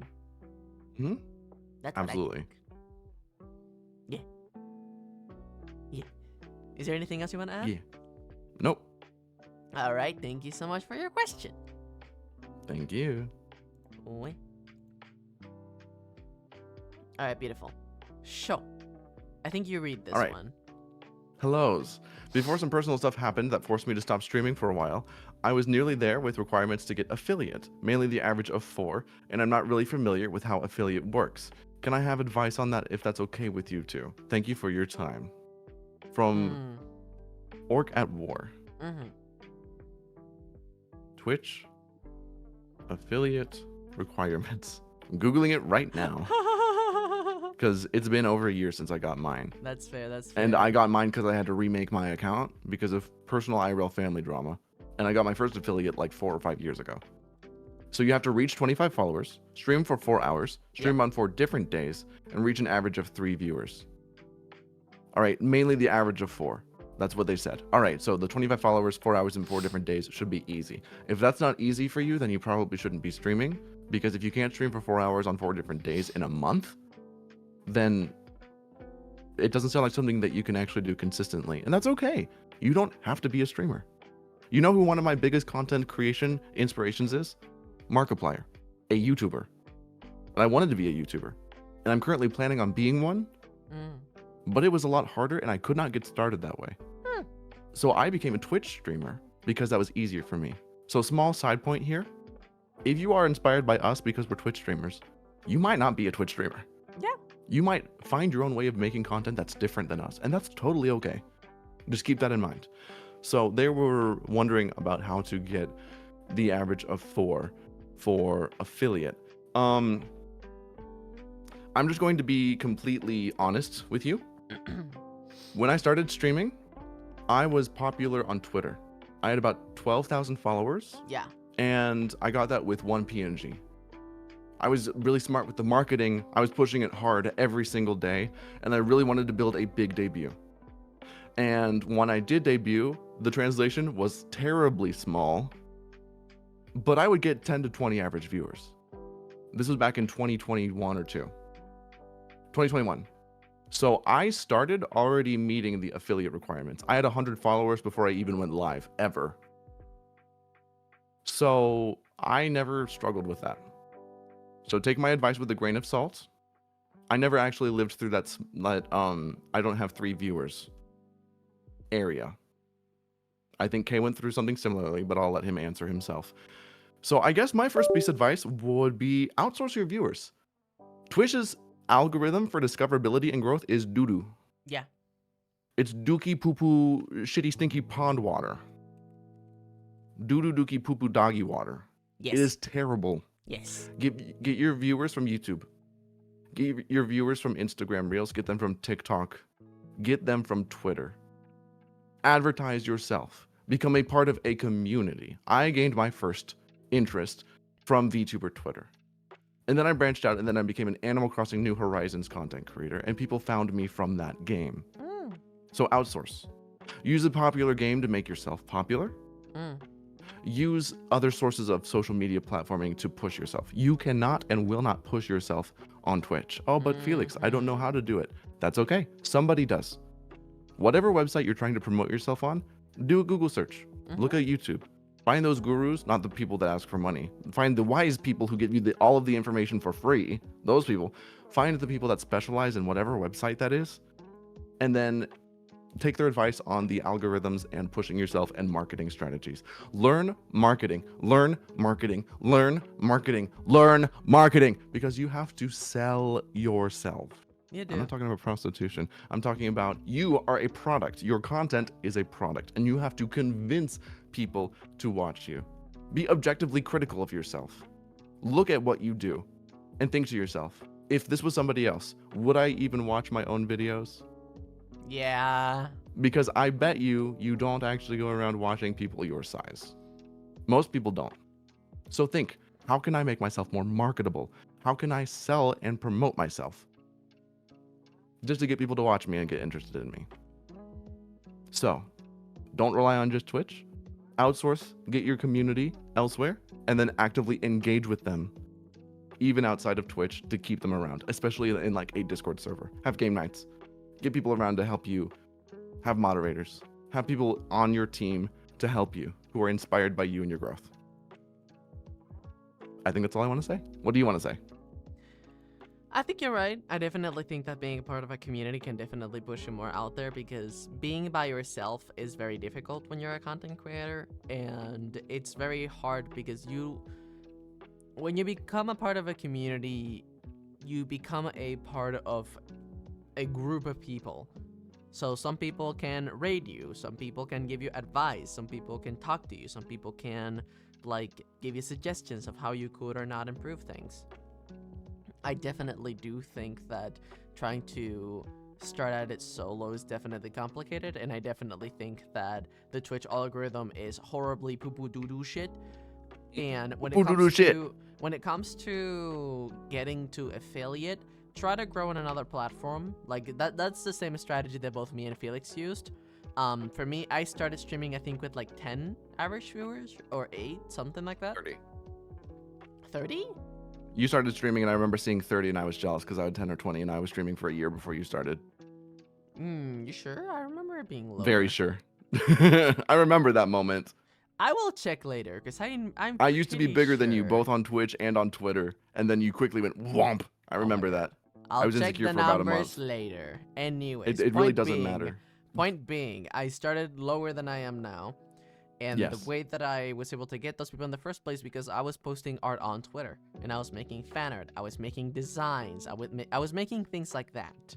So people already knew of me before I even started streaming. So if you have other talents, if you have other things you want to work on, try to see if you can push your name a little bit more out there before you establish yourself on Twitch, just so you have a base to start with. Yes. That's what I think could be useful. Yeah. Anything else you would like to add? Nope. All right, thank you so much for your question. Thank you. Wait. This question. I read the last one, I think. No, I did, and I went first. Okay. Hi, you were Sealies. just I wanted to talking. ask, since next year I've been spending a lot of money on my first VTuber model and other assets. It's hardworking and it's hardworking and exhausting, but I really want to do it. What's the best way for you to get recognized? Do you have any advice for someone like me? Eesh. I would say we already mentioned some of this advice previously, so I will Think of just something new. reverse something new. Mhm. What's the best way to get recognized? Have a strong character Just- design. I know it's easier said You than already done. talked about that. Anything else? No, I didn't. Yes, you did. Not to the details I want to get to now. All right. Okay. I think that seeing what is out there and what is missing is important. Analyzing the market of, okay, what is visually being used right now? What has not been done before? What can I fuse that isn't too foreign, but still is kind of new? There's a balance to character design, and there's a very specific style that tends to be typically chosen when it comes to popular VTubers. Like, you're gonna realize that the certain level of quality and detail tends to be similar, and also the amount of certain elements keep repeating themselves, like belts, like chains, like little items everywhere on the design. There's a popular style, so try to connect to that, try to understand how that works and why it works. Also, I think a strong color palette is very important, and I do not think I have mentioned that before. Because you have a strong color palette, love. Your color palette I is do. black and red. You can put those two colors anywhere and I know it's you. Even just black. Or red. Or red. I want to believe that from your opinion, do you think I have a strong color palette? I mean, not currently because you're pink, Well, but yeah, in duh. general, yes. It's blue. Everything about you is blue. Blue, blue, blue, blue, blue, blue, blue. Baby blue everywhere. Exactly. So try to get colors that define you, that are not too difficult to work with, or good combinations are also just important to have. Also a theme. Have something that is identifiable to you. Is it soft? Is it goth? Is it a specific like occupation? Like, are you a trans person? Are you a princess? Are you a goddess? Are you a rock star? Are you a yandere? Whatever you're going for, try to make it visually obvious, so it's easy to identify you with that and remember you and recognize you. Because if you are blending with every other pink cat girl out there, it's gonna be hard to stand out. No offense to cat girls. There's thousands of them. You may go ahead. Right. So, there's a paradox here. If you're too different, you will be weird and nobody will care about you. But if you're too the same, then you're just going to be another one and get lost in the crowd. You have to find that happy medium where you are unique enough to be original and therefore interesting, but familiar enough to feel, well, familiar. You have to be a little bit unoriginal so you feel familiar and therefore safe. I understand what this person's doing. It's not too weird. It's not too new. It's not a novel and crazy idea. But what you can't do is exactly what everyone else is doing. Think about it this way. Big streamer. Queso. If Queso plays a new game and I play a new game exactly at the same time, who are people going to go watch? Some newer, smaller streamer that they have no idea who they are? Or Queso, the bigger, popular streamer who they see clips of everywhere, who they know they'll get good content from? 9 times out of 10, they're going to go for the big person. You can't just do what everyone else around you is doing. You have to offer something unique and individual. Do something popular, but do your own take on it. Be bold. Be outstanding. How do you stand out? Do something familiar, but make it interesting. What is your own personal twist on something that is familiar and feels safe and comfy to people?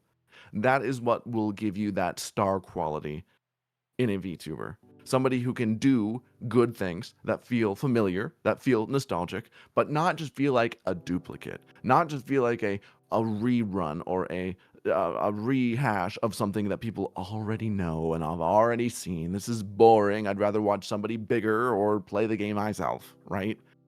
And this is something I still struggle with, and sometimes Calum does too. It's like the constant battle. Be unique enough to be interesting and original, but be familiar enough to feel comfortable and regular, right? Yeah. If you're too unique, then it will border on weird and alien and foreign, and people won't like it because it's unusual. So you got to find that happy medium there. Yeah. I agree with you. Yeah, Can I give an example?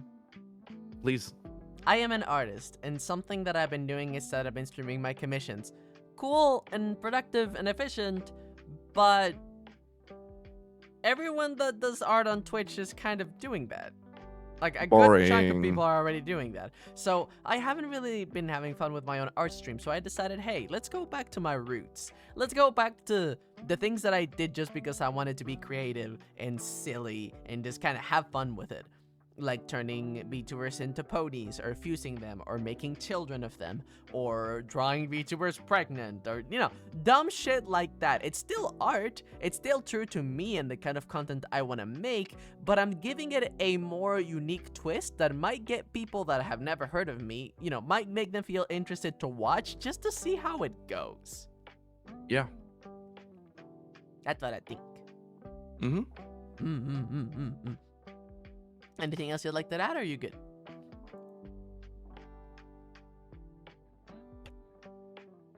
I've got more tips, but it's not specifically answering the question, so I'm going to have to limit myself and just move on to the Alright. next one. Alright, thank you so much for your question. Thank you for the question. Next. We had 6 remaining. Ooh. I think it is my turn to read, isn't it? You read as far as you would like. All The right. question is in the beginning. Hey, I hope you are doing great. I wanted to ask if you know how I can make content from fighting games, because I am quite competitive and wish to be on the same level as someone like my role model, Sonic Fox.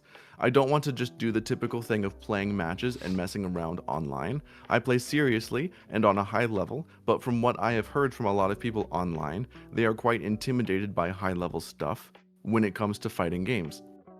They get scared or uninterested when I bring up frame data, mix-ups, or other fighting game terms professionals use on a daily basis. I do want to make content that everyone can enjoy, but I want people that watch me to understand what I do and talk about in my videos. I do not know if you play fighting games or if you know them on a somewhat competitive level, but I would appreciate some advice on what I can do to maybe make stuff to get more new people into fighting games competitively. Thank you for your time, and hope you have a fantastic day. I think you I've have got more a couple- experience to this than me. Hold on. I'm going to write it Sorry. down really quickly for my own notes so I don't forget. Hmm.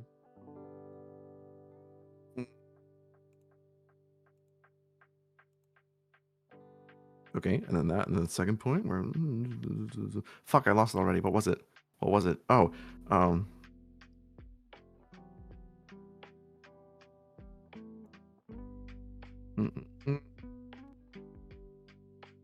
All right, so here's my 2 points.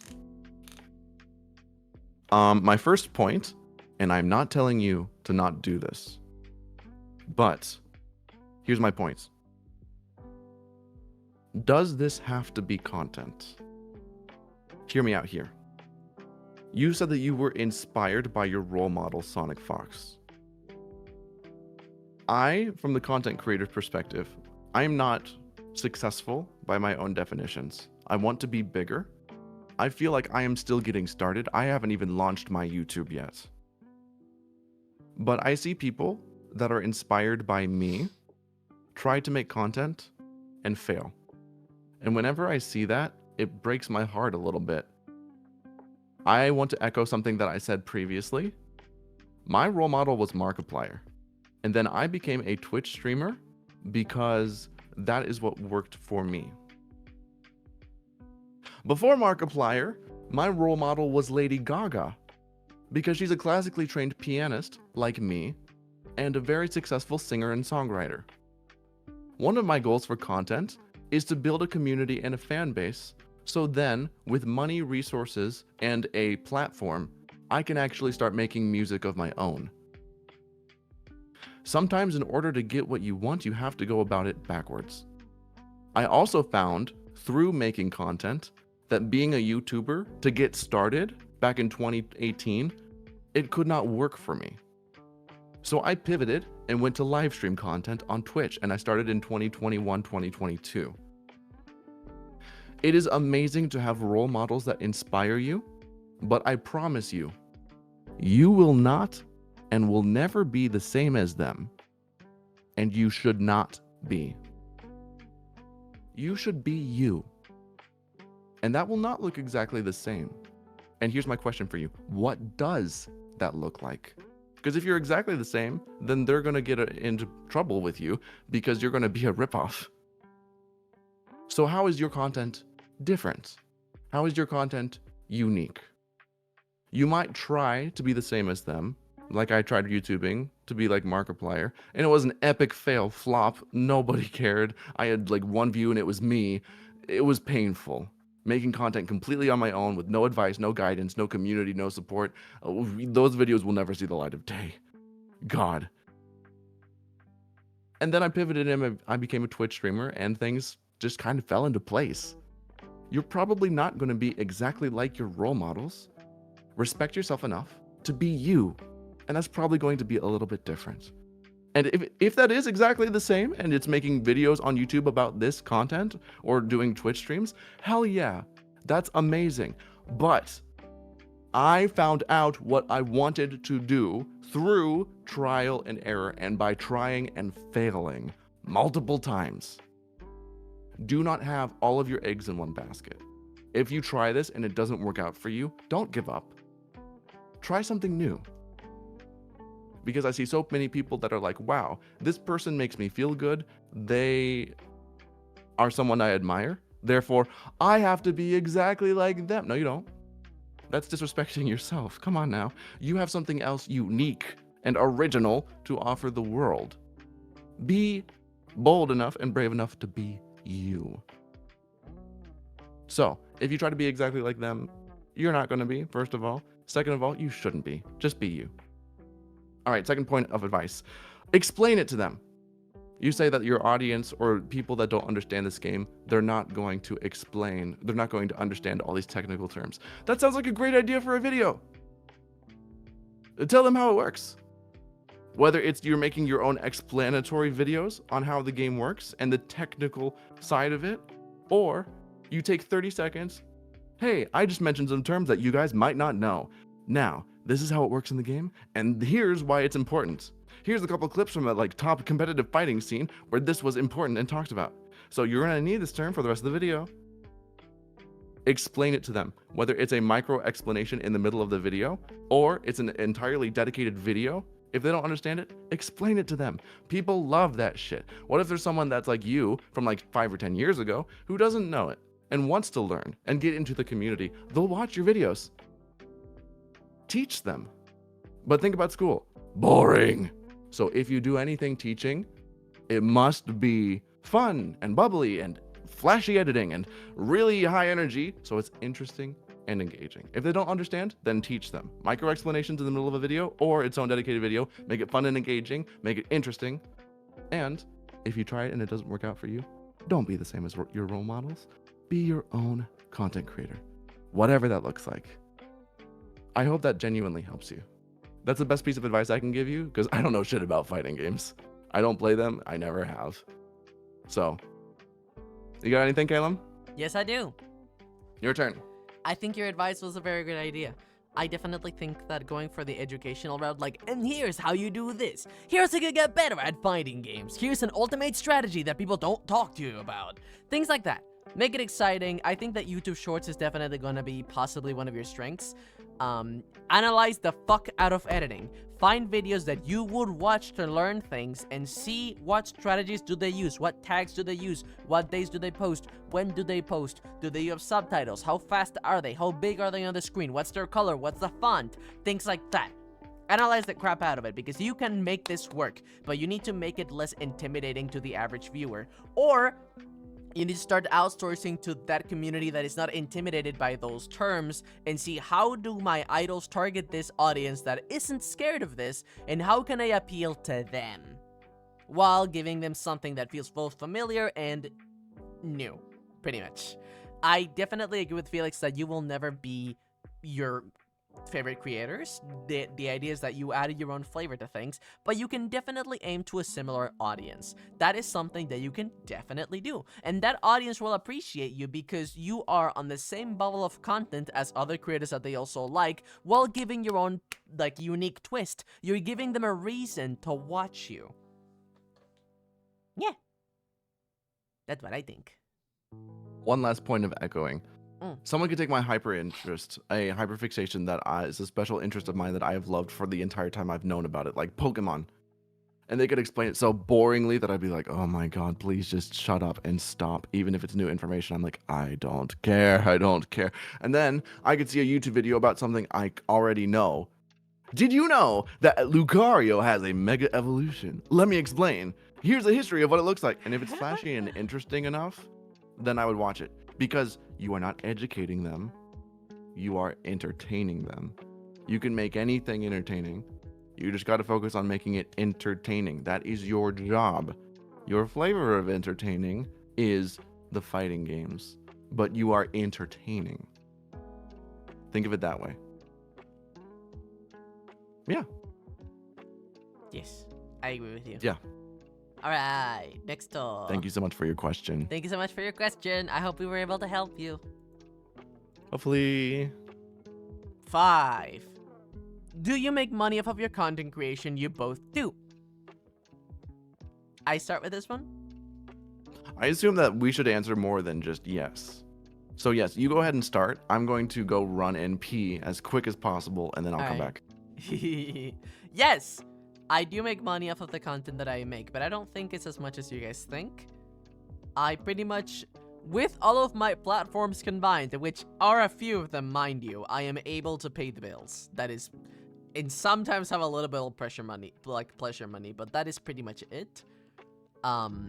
If you want to make a content, like if you want to make a living out of content, you have to have multiple different sources of income. Otherwise, it will not work out because platforms are fucky and content is constantly fluctuating. So if 1 month you make like, I'm gonna throw random numbers, I'm not making this much money. If you are making 500 out of YouTube in 1 month and 200 on another, you're kind of fucked. So you kind of depend on other sources doing good, so when one of them goes bad, you still have some form of a safe net to lay back on, pretty much. I do my income with art commissions, with Fansly, with Patreon, and with YouTube. That is also donations through Twitch.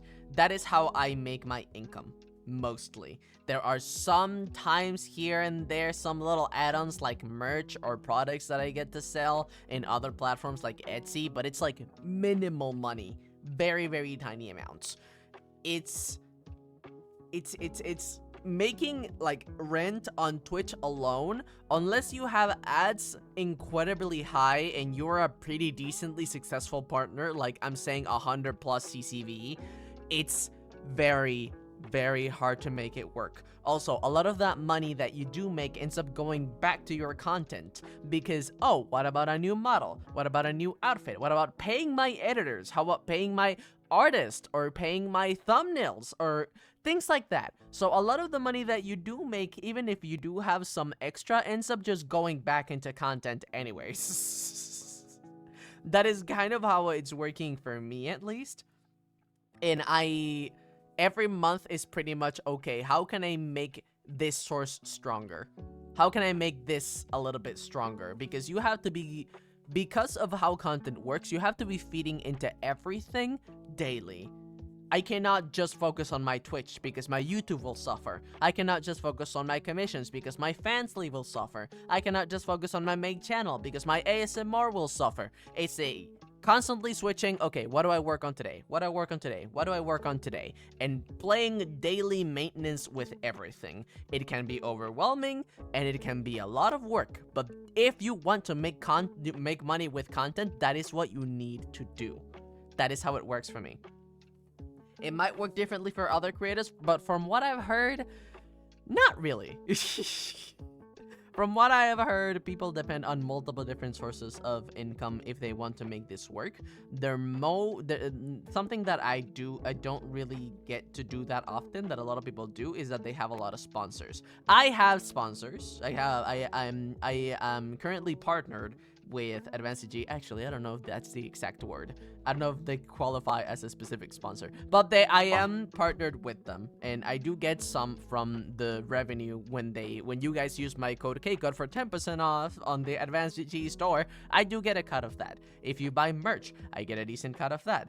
I know that merchandising and sponsors is a big percentage of a streamer's revenue. That plus donations and subs. That's why we have daily goals, because those, like 1 sub, 2 subs, 3 subs a stream or more, hopefully, they slowly add up through the month, and that ends up making your money.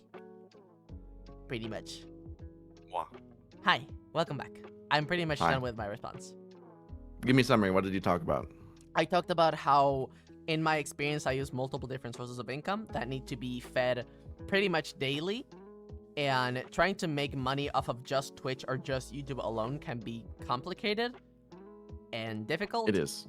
And it's also not as safe, because if 1 month you make 500 off of YouTube and that's a good month, and another month you make 200, you're in a bit of a pickle. Right. Yeah. That's pretty much it. You have to be feeding everything daily. Anything you want to add? Oh, yes. While you answer, I will go pee myself. So, 1 second. Your turn. All right. So the question simply says, do you make money off of the content creating you both do? So the answer is yes, but I will provide a little bit more than that. In 2024 alone, I streamed off and on. I had to take many breaks, and 2025 was very different for me for various reasons. But in 2024, I was streaming very often. I took it very seriously. And I made $12,000 to $15,000 in content, despite not being a Twitch partner, and having an average of 20 to 40 viewers. Kay made more money than me, but simply on Twitch and Twitch-related activities, I made a lot more than him, even though he was partner. So a lot of the things that he knows, he learned from me because I taught him. Have daily goals. Run events, not too much, but once in a while. Have goals. And when you have a goal, sell a product. It's cheese on the burger. Here's what I mean. Your regular content should be the burger. The meat or the bean burger if you're vegan. Totally respect it. Or the bun, the meat, the lettuce, all the regular stuff.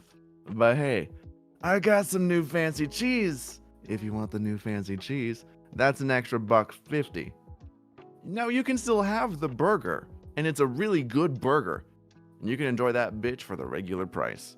But if you want the cheese, it costs extra. What you make your money from is donations and extras. And you gotta sell them. And don't use emotions. Keep it flat. Hey, you guys want the extra thing? It costs money. Don't be like, no one ever wants the cheese. Don't beg for it. That will either make people feel bad, leave, or make them feel angry and obligated and be like, why are you begging? What the fuck? And for the love of God, never demand people for the cheese. There's so many entitled big streamers that are like, oh, you have to be a sub to be a good viewer. How dare you? Come on, you guys.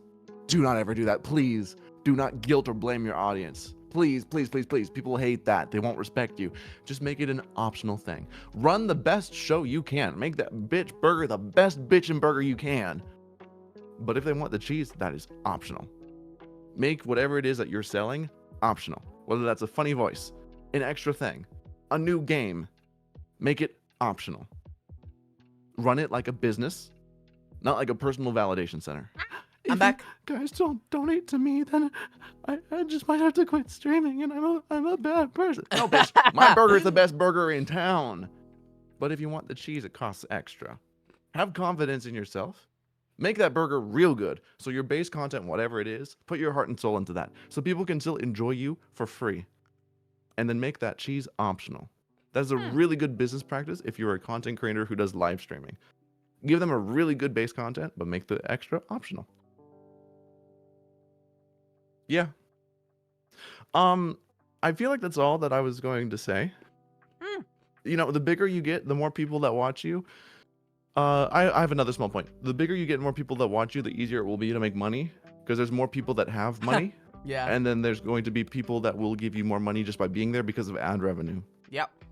So if you can, don't quit your day job. Whatever it is that you make money on, keep it as a side hustle. Keep it as a hobby. Stream 2 or 3 days a week. Keep it as a side thing. Don't just quit and like invest everything into VTubing. That's a very bad idea. You have to take it into consideration whether it is a smart business venture for you, because listen, it's a perfect example. All controversies and everything aside, Niji Sanji, they like take in somebody new. They could have thousands of followers right from the beginning. They're eligible for monetization on day one. Guess what? They do not see a cent of money for like 3 months, because when you get started, there's so much verification you have to go through in order to actually get there. Thank you, Aiden. Thank you, Aiden, for the subs. Thank you very much. Enjoy Thank you, the Aiden. emotes. Thank you. Did we hit the goal? No, we are 7 away. 7 away. I'm going to finish my point real quick. When you're getting started, you will not make any money, even with a platform. Even with the professional people that get thousands of views and thousands of followers right when they get created. They have to wait like 3 to 6 months to see that first paycheck, just because they have to get verified. They got to get their legal information into YouTube or Twitch. You know how it is. So it will take time to build it up, no matter if you're an instant overnight success or if it takes years. Give yourself time and then just keep building. If it's a supplemental income and you can live without it, here's my idea for you. Take that money and invest it back into your channel.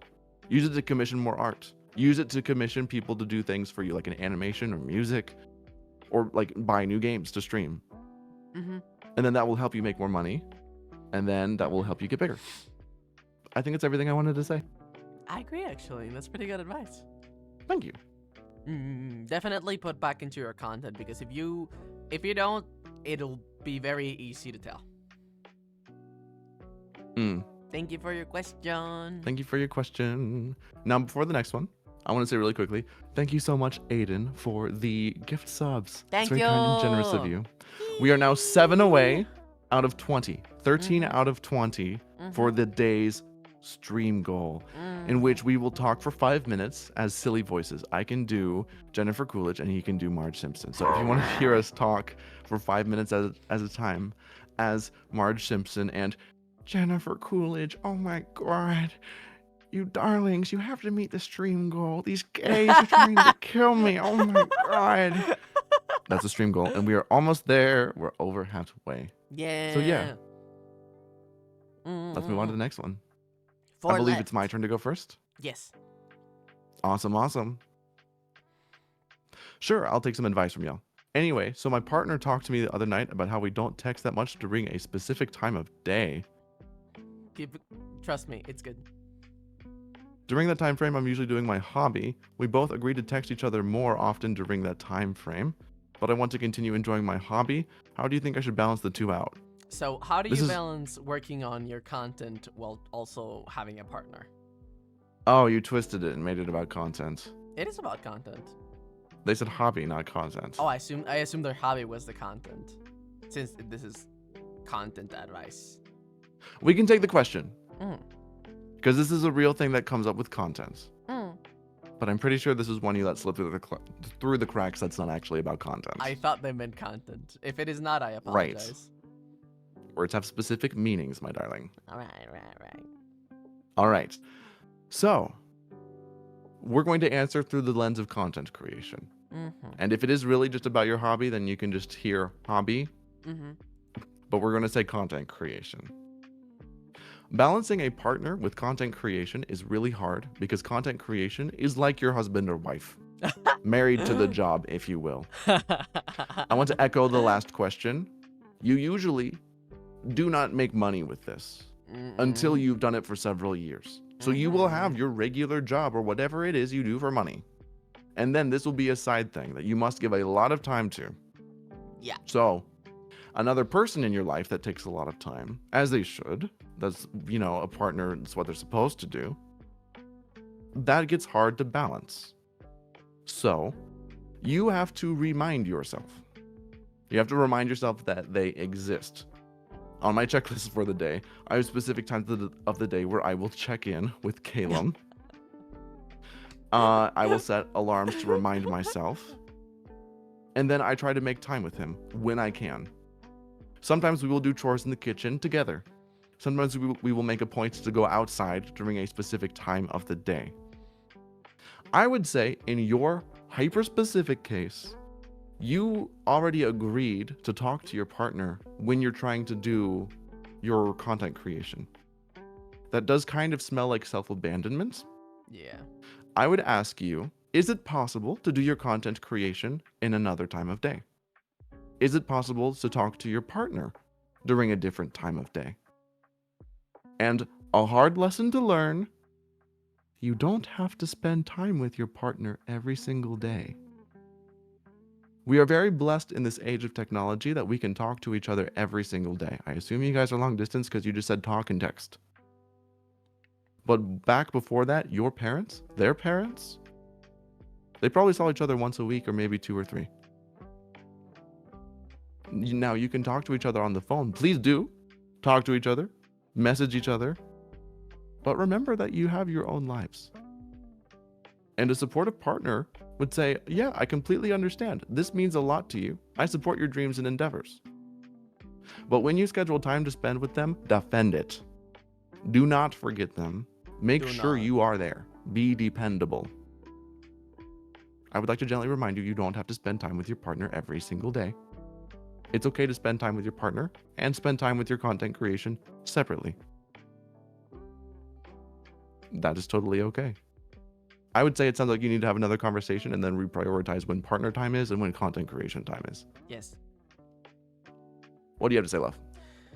I have to say that I do think we don't know this person's circumstances specifically. I would say that it's important to prioritize if you want to make this partner work and you have decided and agreed, okay, we're gonna spend, let's say, this time from this hour together. No hobby involved. Definitely, as Felix already said, I'm just echoing here, prioritize that time, because if they keep feeling, if they start feeling abandoned, that could very easily hurt the relationship, if not make it crumble. Don't make them feel like an afterthought that does not matter. Make them feel like you value the time that you set up with them, that you're gonna follow with your word, that you do have time that you set up to spend on your hobby, maybe a good chunk of hours of your day. Definitely. But the time that is set for partner is sacred. That feeds and heals the relationship more than you realize. That's what I think. Time set aside for you is also sacred. So That defend too. both. That too. Communicate more. Here's what I mean. Like before you stream or do your content creation, whatever it is, just in a little voice audio or a little text. Hey, I'm going to stream. I love you. I didn't forget you. I hope you have a good day today. Let me know how your day goes. I'll check in with you later. Because if you just start stream without talking to them first, it might feel hurtful. But if they see that little note from you, oh, they thought of me, they remembered me, and they told me what was going on, Exactly. so I know that they are busy, Exactly. then they will know, hey, everything I sent them will be ignored for a few hours. If you just disappear without notice, you make them feel like they don't matter to you. Very much so. Mm-hmm. Which doesn't necessarily mean like it's the case, but that's why communication is important. You don't just vanish like that. Mm-hmm. You want to make these people feel like they matter. And if you're not gonna be around for a certain amount of hours or even days, at least let them know what's going on so they know what to expect. Because if Felix is to tell me, hey, I'm gonna be like balls deep on work for 3 days in a row, I love you, I'll be like, okay, I'm gonna miss you. But I can make my own meals, I can work, I can do my chores, but at least I know what's going on. If instead they didn't tell me anything and then just like 3 days happen and like, oh, sorry, I was working, bitch, I would be a lot more offended. I would be a lot more hurt. Yeah. It's just about expectations. Expectations and open communication. Now, Yes. if your hobby or content creation your partner is involved in, then things become a little different. Yeah. We try to have a little morning meeting every morning of like 30 minutes because we're both really forgetful. Some of us more than others. That's okay. And we try really hard not to stream at the same time. We try really hard to make none of our events clash. Yeah. And there's times where he needs to work for me, and there's times I need to work for him. So we try to talk about it every single day. We have a little 30-minute morning meeting where we're like, hey, what's going on today? Anything else planned this week? Anything else planned this month? What's new since last time? Just a little check-in, just so we know what's going on and we can keep up to date with each other. You don't have to necessarily do that if you're not like super duper busy with your content and your partner's not involved in your content. But if they are, because a lot of people are, then keep them updated. Mm. That's all I have to say about that. Mm-hmm. I have nothing else to say. Me neither. Thank you for your question. I hope we Yeah. were able to help you. Thank you for your question. All right, 3 left. This was me, right? Yeah, you read this one. I struggle to ask for help content creation, particularly with video editing and voice work. How do I work up the courage to ask?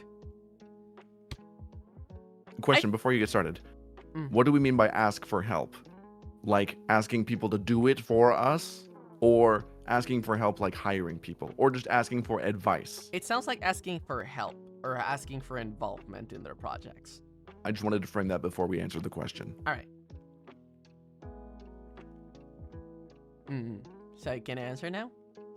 Well, yeah, which do you think it is? Okay. I think they are asking for help on content creation. So what this melts to me is something very similar to what I used to be in, like a spot I used to be in. That is, oh, I will edit everything myself and do all the voice work myself and do all of this myself because I don't want to bother people. Even though there are people that have offered for help, or even though I can afford some help, I feel like I have to do it. That's what I think they're referring to. Probably. Mhm. All right, go ahead. Okay, so with this one, I'm gonna say something you don't like. You're not gonna like, and I'm gonna sit you through it. If you don't take the chance, you will burn out. If you don't take that help, if you try to carry all this burden on your shoulders with no one else helping you, you are gonna crash. This way of working is not sustainable.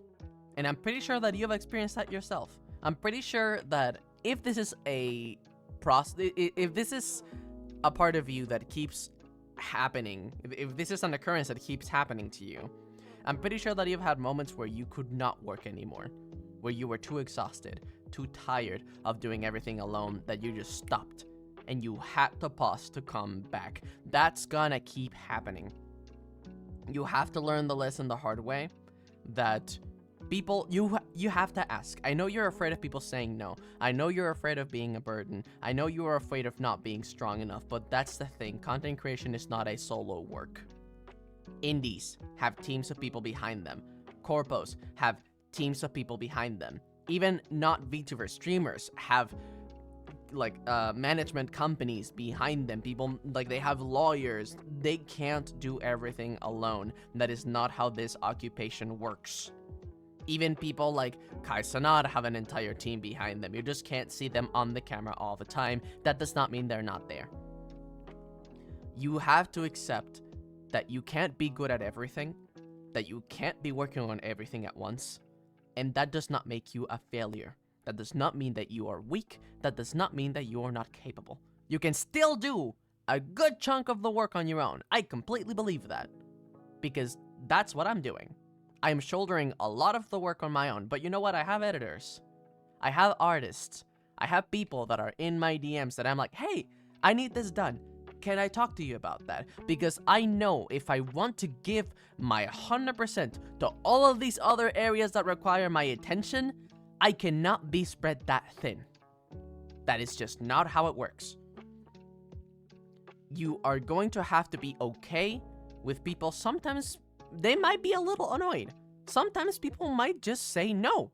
Or they might say, I just don't have the time. I am sorry. But that is the worst you're going to face. Mild annoyment and no. That is a lot better than what you're facing right now. So, you swallow that bullet. Be okay. Expect a no. You cannot expect everything. You can expect the no from the get-go. That's also something you can do. But at least ask. Because best case scenario, now you have less pressure on your shoulders and someone that can help you make your dream come true. That is what I think. That is how I've changed my perception of looking at it, simply because I am carrying so many responsibilities that I simply know it is not possible for me to do everything, and some things are gonna be left behind. Some things are gonna take a backseat because I can't do it alone, and that's okay. I'll be able to give them more of my time and more of my energy when I am not spread so thin, and for that, I need help. There you go. That's my take. How about you? So I want to talk about Smosh for a minute. I was not really a huge watcher of Smosh, but I sometimes watch their videos now because for some reason they have been force-fed to me through the YouTube Shorts algorithm. And I don't know the difference. I don't know what it's called, but it's like the community ones where there's a bunch of people playing games together and shit like that. And they had this one skit where it was like, okay, you guys don't get any of the editor team. Here's your challenge. Make a Smosh level video in like a set amount of time. On your own. No editing team. Go. And everything went to fucking chaos.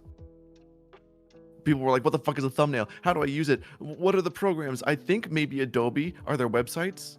What does this camera do? Where are the laptops? And of course they had a couple dedicated camera people already so that they could record the antics, right? But there were some really big names, like Shane. What's his name? Shane Top. He did not know how to do everything, and that genuinely surprised me. Working with teams is not optional if you are a content creator. You must do it if you want to be successful. When you start, you will be alone and you'll be solo. So you'll have to learn how to develop a team because at first you won't be able to pay them. So you've got this tricky situation where you can't pay them yet, but you're basically asking people to work for you for free. So you're kind of like teetering on the line of ethical. And there's some big names that have fallen over into the unethical side and lost people's respect because of it. So here's a piece of advice for you. No strings attached when you can't pay these people. Volunteer only. Perfect example, Twitch mods. I keep them on the loosest leash ever. I give them a set of guidelines. I always thank them for being there. And I make sure I tell them there's no obligation to be here. All I ask is, please help when you can. And then I added the people that I asked at first, right? I asked them first. I had that conversation. Are you willing to be a moderator for my Twitch streams?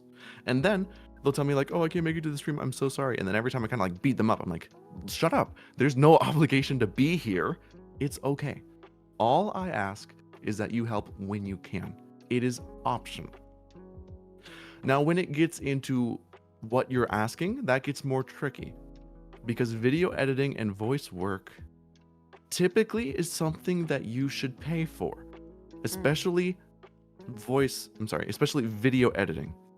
An edited video could take 8 to 12 hours to get done. That's not really something that people should be doing for you for free. I would encourage you to get started and have a team of people who help you. Discord mods and Twitch mods. Build your community first. Ask for people who are willing to volunteer because they care enough about your content and your space that it becomes their space too, and they want to help out.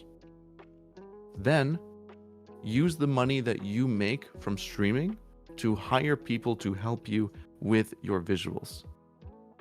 I would encourage you to look for people who have the technical abilities but are just getting started. Not because you're trying to take advantage of them, but because they're trying to look for more clients.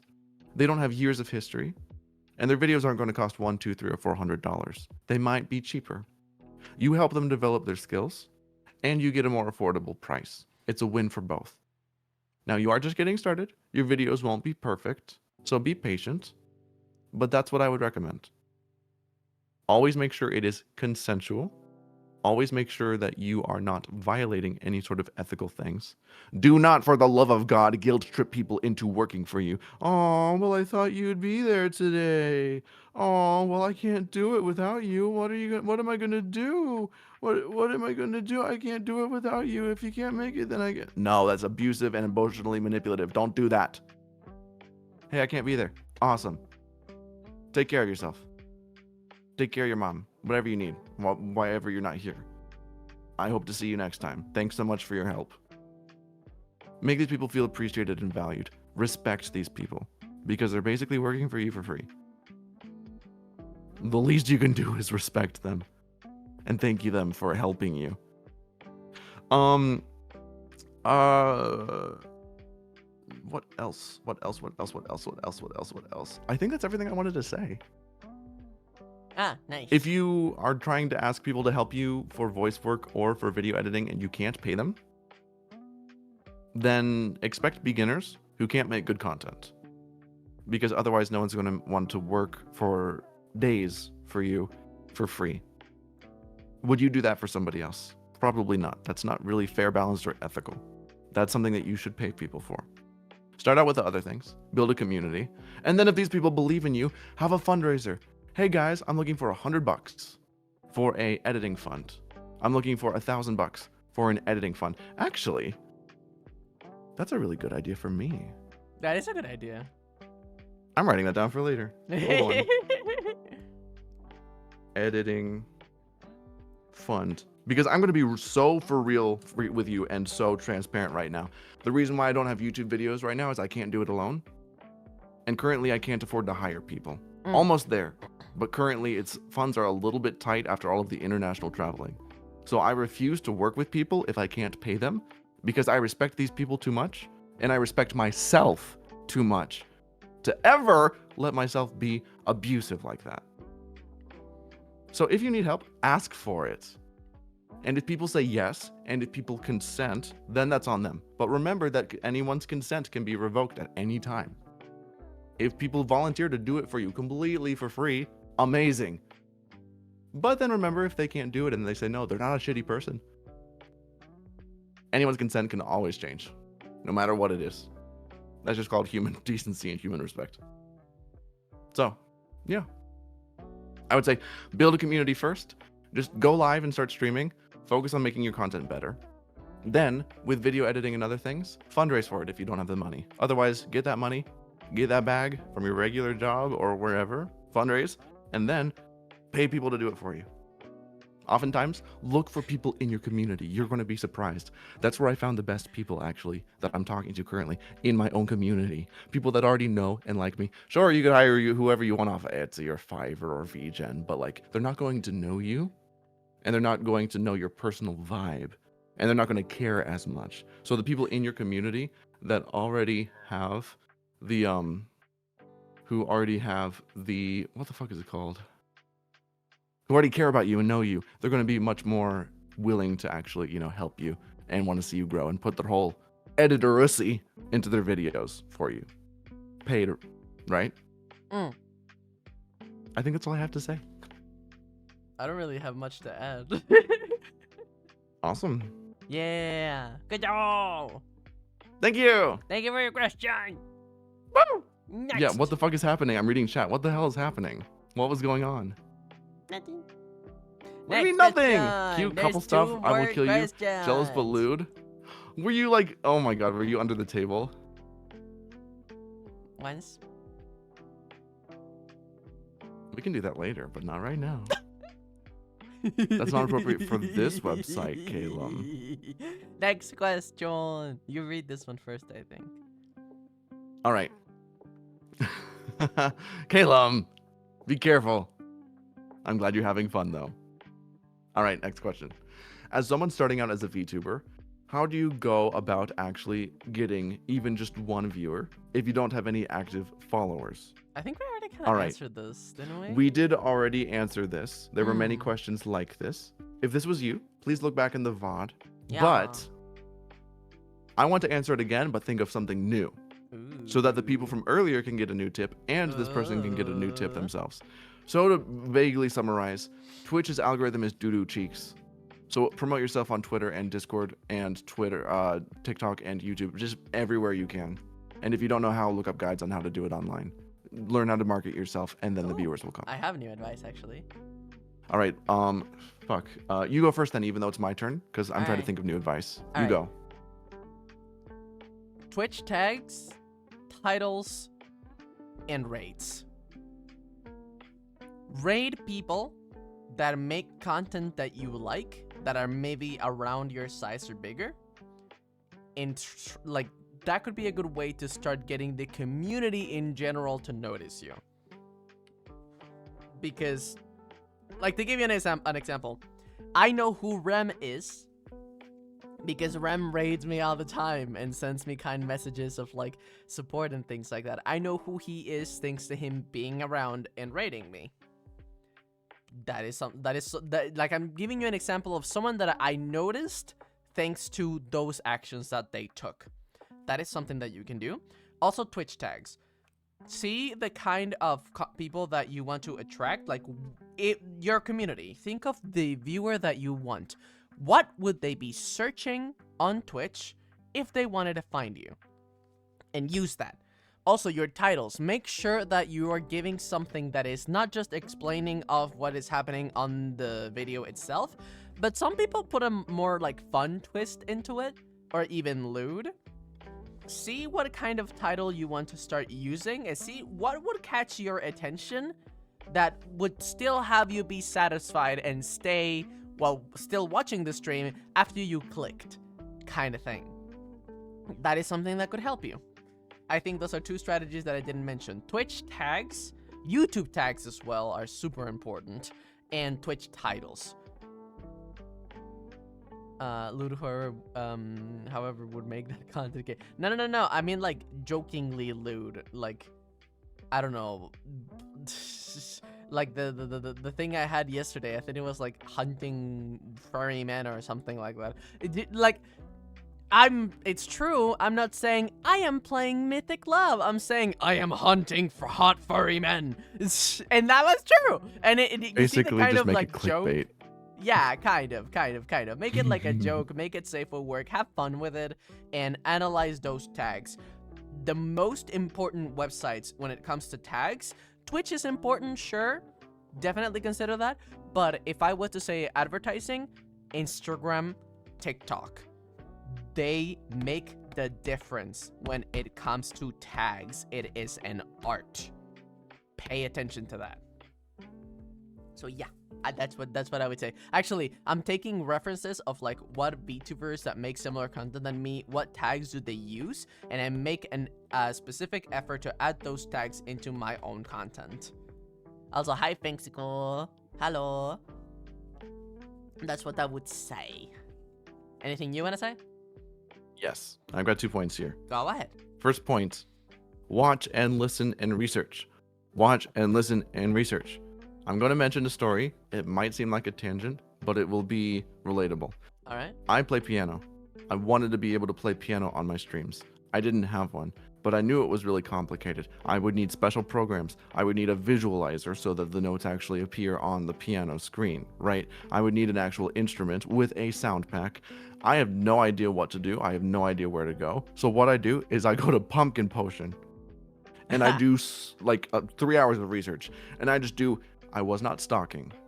It was all publicly available information. That woman is such a blessing. She has hours of video content on tips and tricks and advice for people to grow as a VTuber or content creator. She makes the content so people can use it. I wasn't being creepy and stalking, it was all publicly available information. But what I was looking for was what piano does she use and what programs does she use. And so I was looking everywhere public, every page, everywhere, and eventually on her Discord server, in her Discord server, she posted a picture of a new piano that she got due to some fundraiser. And I zoomed and I zoomed and I zoomed and I zoomed and I was like, Casio Salviano, oh my god. And at last I see the light. And then I Googled it and her shit cost like 5,000 and I was like, But here's one of a similar variety that costs 1,250. That one I could probably get. And then I got it. I had it as a community fundraiser and it was paid for. And it's right here. Yeah. It's right here. And I can play piano using it. And then I looked up what program she uses, and publicly she stated she uses Keysight on Steam. It's a pain in the ass to set up, but I was able to look up other guides in order to set that up. So I used the same family of pianos as her, and I used the same visualizer program as her. But my sound is completely different. My visualizer looks completely different because I wasn't just trying to copy her. I was making it my own complete style, just in the same way she did, right? Now I want to apply that to getting a viewers. Find the people that make the content you want to do, and then see exactly what they do. Pay attention, watch, open the descriptions of every video and look at those tags, motherfucker. Look at where they post. Go to their card page or link tree and then see where do they advertise their stuff. It's not stalking if it's public. I will say that again. It's not stalking if it's public. They make content for a reason. They want you to look at it. Do your research, motherfucker. See what they do. They would not have all that information public if they did not want eyes on it. Learn from them. They're begging you to look at them. They're content creators. Learn. They will show you what to do. They will show you the way. So yeah, it's kind of just echoing Kay's thing. But then, small point number 2 here. What do you mean it's not stalking? You want to stalk people? Like, oh, that's illegal and unethical. Don't do that. Don't do that. Hello. Don't do that. Don't stalk Anyways. people. The second point is, I'm going to be very careful with this one. Do you have any friends who are streamers? They can give you personalized advice. Mm-hmm. There are many people that Caleb and I have met as friends who are also content creators, who then we are like, hey, would you like to be on our stream sometime? Because we are friends. Now, I'm going to say this huge disclaimer. Do not get close to people and make new friends just to take advantage of their content creation. They will tell. They will know it's fake and inauthentic, and they will not like you, and it will not end well. Do not do that, please. For the sake of you, for the sake of them, don't do that, please. But if you already have content creation friends, just talk to them more. Ask them for genuine advice. Don't invite yourself onto their stream, but like, invite them onto yours. Why the hell not? Right? Ask them if they want to collab with you. Ask them for advice on getting started and getting bigger. And if they tell you no, respect them enough to make it not a big deal. But yeah, those are the 2 points of advice that I would have for this. I agree. Cool.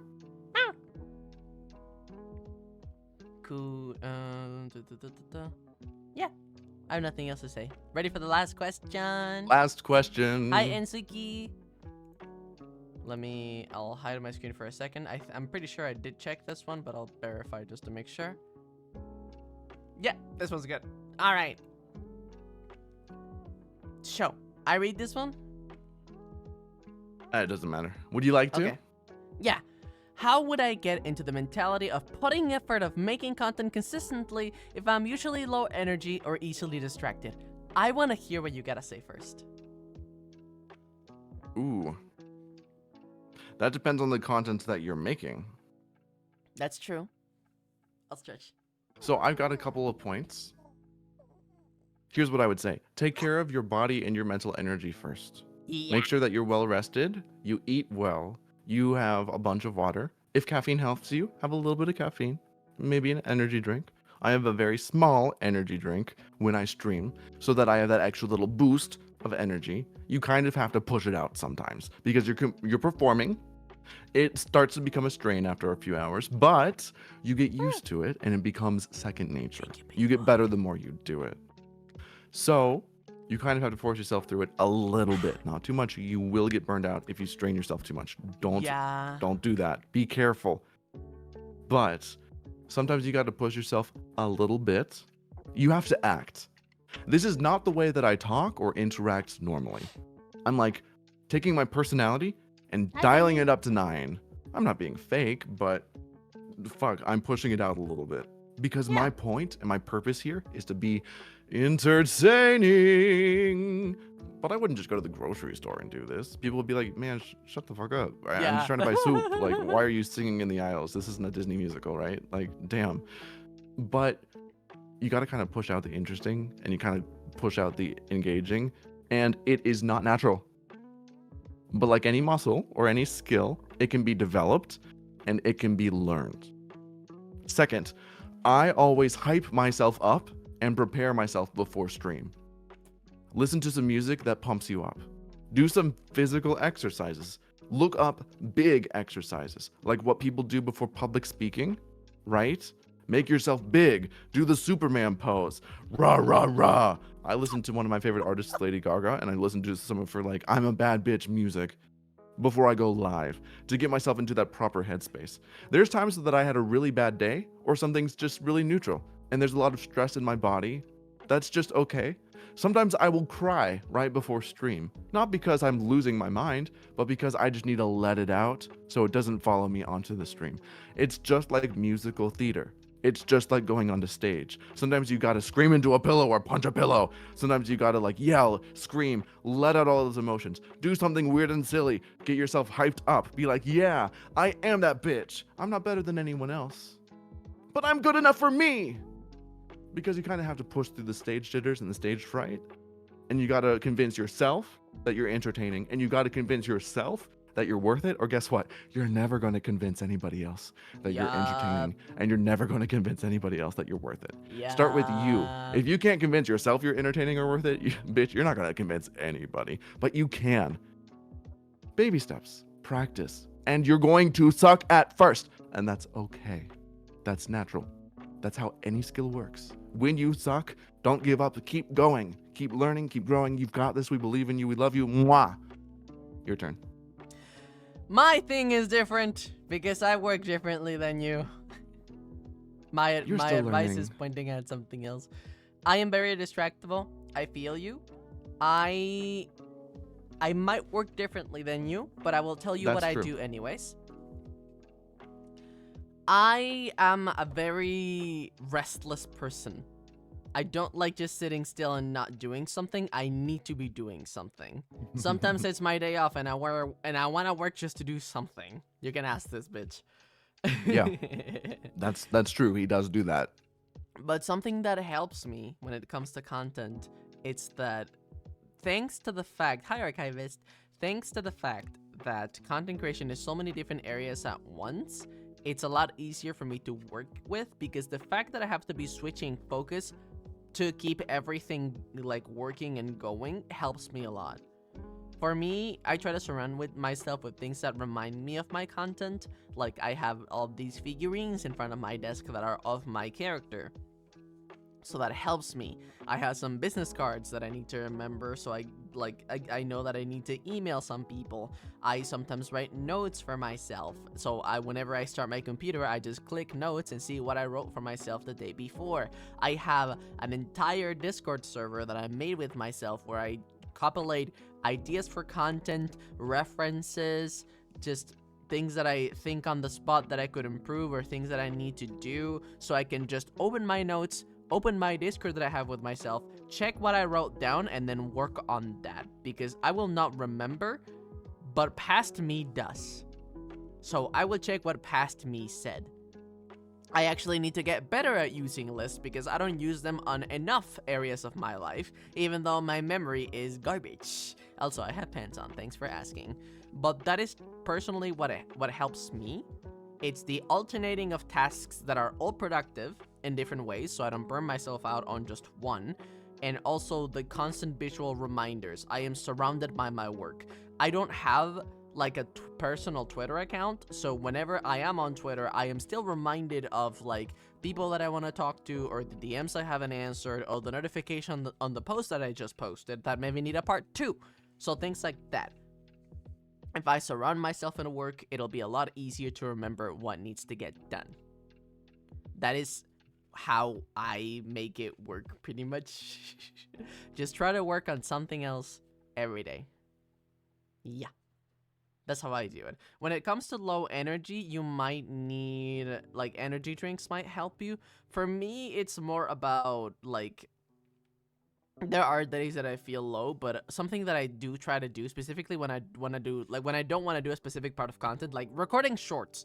It's some of the most annoying parts of making content that there is, because I need to script it, I need to make it look good, and then I need to edit that, and I hate it. I hate recording. I hate recording shorts, but they work and they're effective, and sometimes I really, like, after I get into it, I can enjoy it, but it's getting my ass to start that is difficult. So what I will do is get every other step right except the recording part. I'm like, well, I don't want to record, but I can get my phone set up. That's 2 seconds. Well, I don't want to record, but I can write down some ideas for later. Well, I don't want to record, but I'll open VTube Studio and OBS just so it's ready. And after you already started those steps of getting ready for the action, actually transitioning into it becomes easier.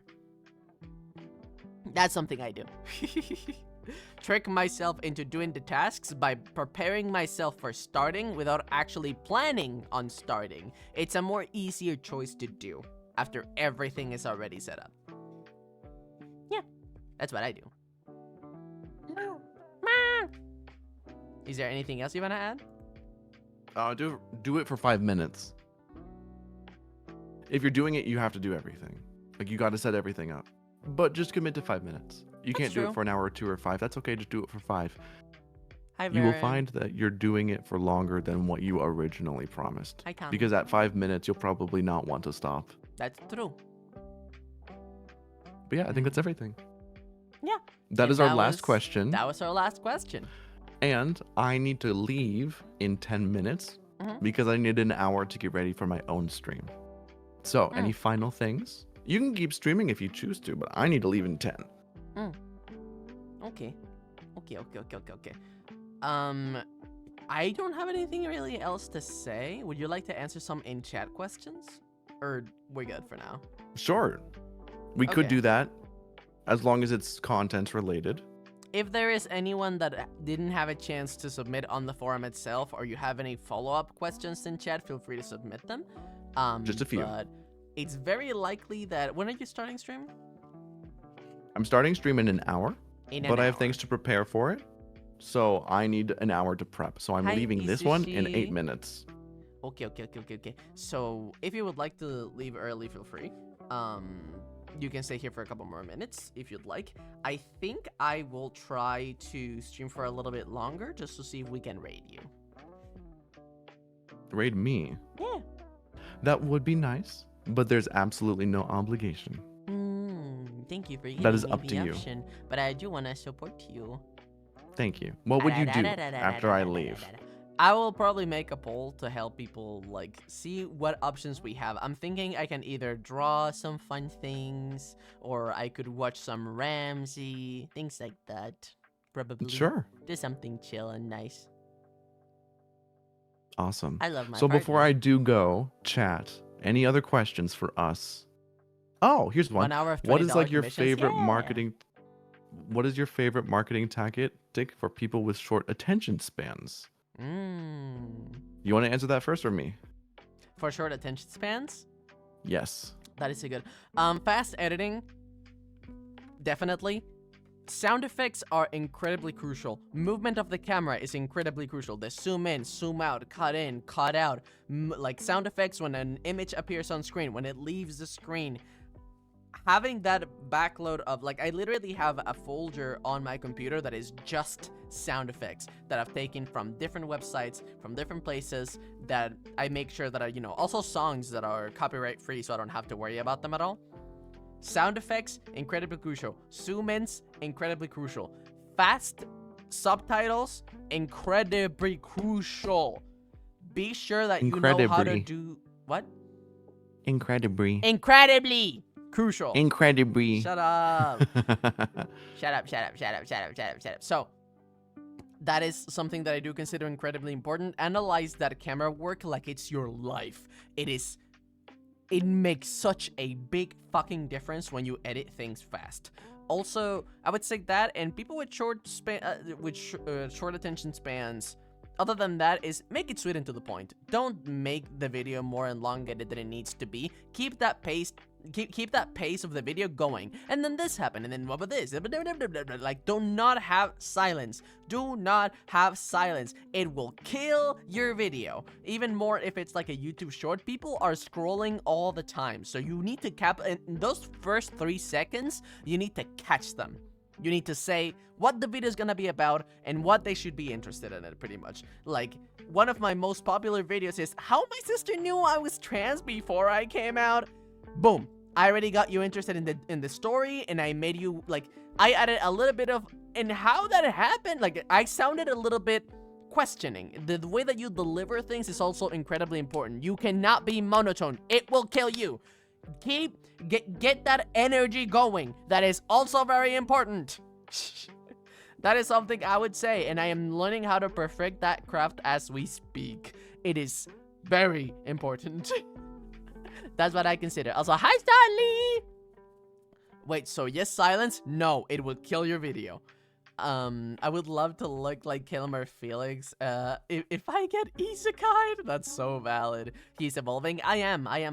Patiently waiting for my turn. Sorry. Would you like my response as well? Yes. Because you started reading other things. Sorry. Yes, sorry. It's okay. If you want to move on, we can move on. No, you can talk. No. Are you sure? Yes. All right. Are you sure? You sure? Absolutely. Yes. It's okay. It's all right. So he talked a lot about short video content. I'm going to talk about other things. I will talk about text posts, and I'm going to talk about live streams. For live streams, a lot of the content is the same. Do not stop talking. The concept that he's talking about is basically dead air. Like, don't say anything or do anything.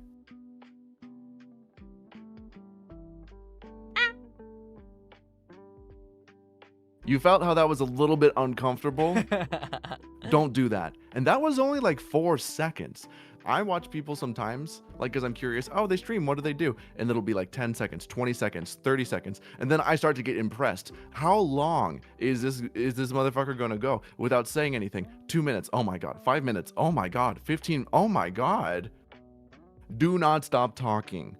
Make noises if you have to. Ba-ba-da-ba-ba-ba-ba-da-ba. You know, be stupid. Be interesting.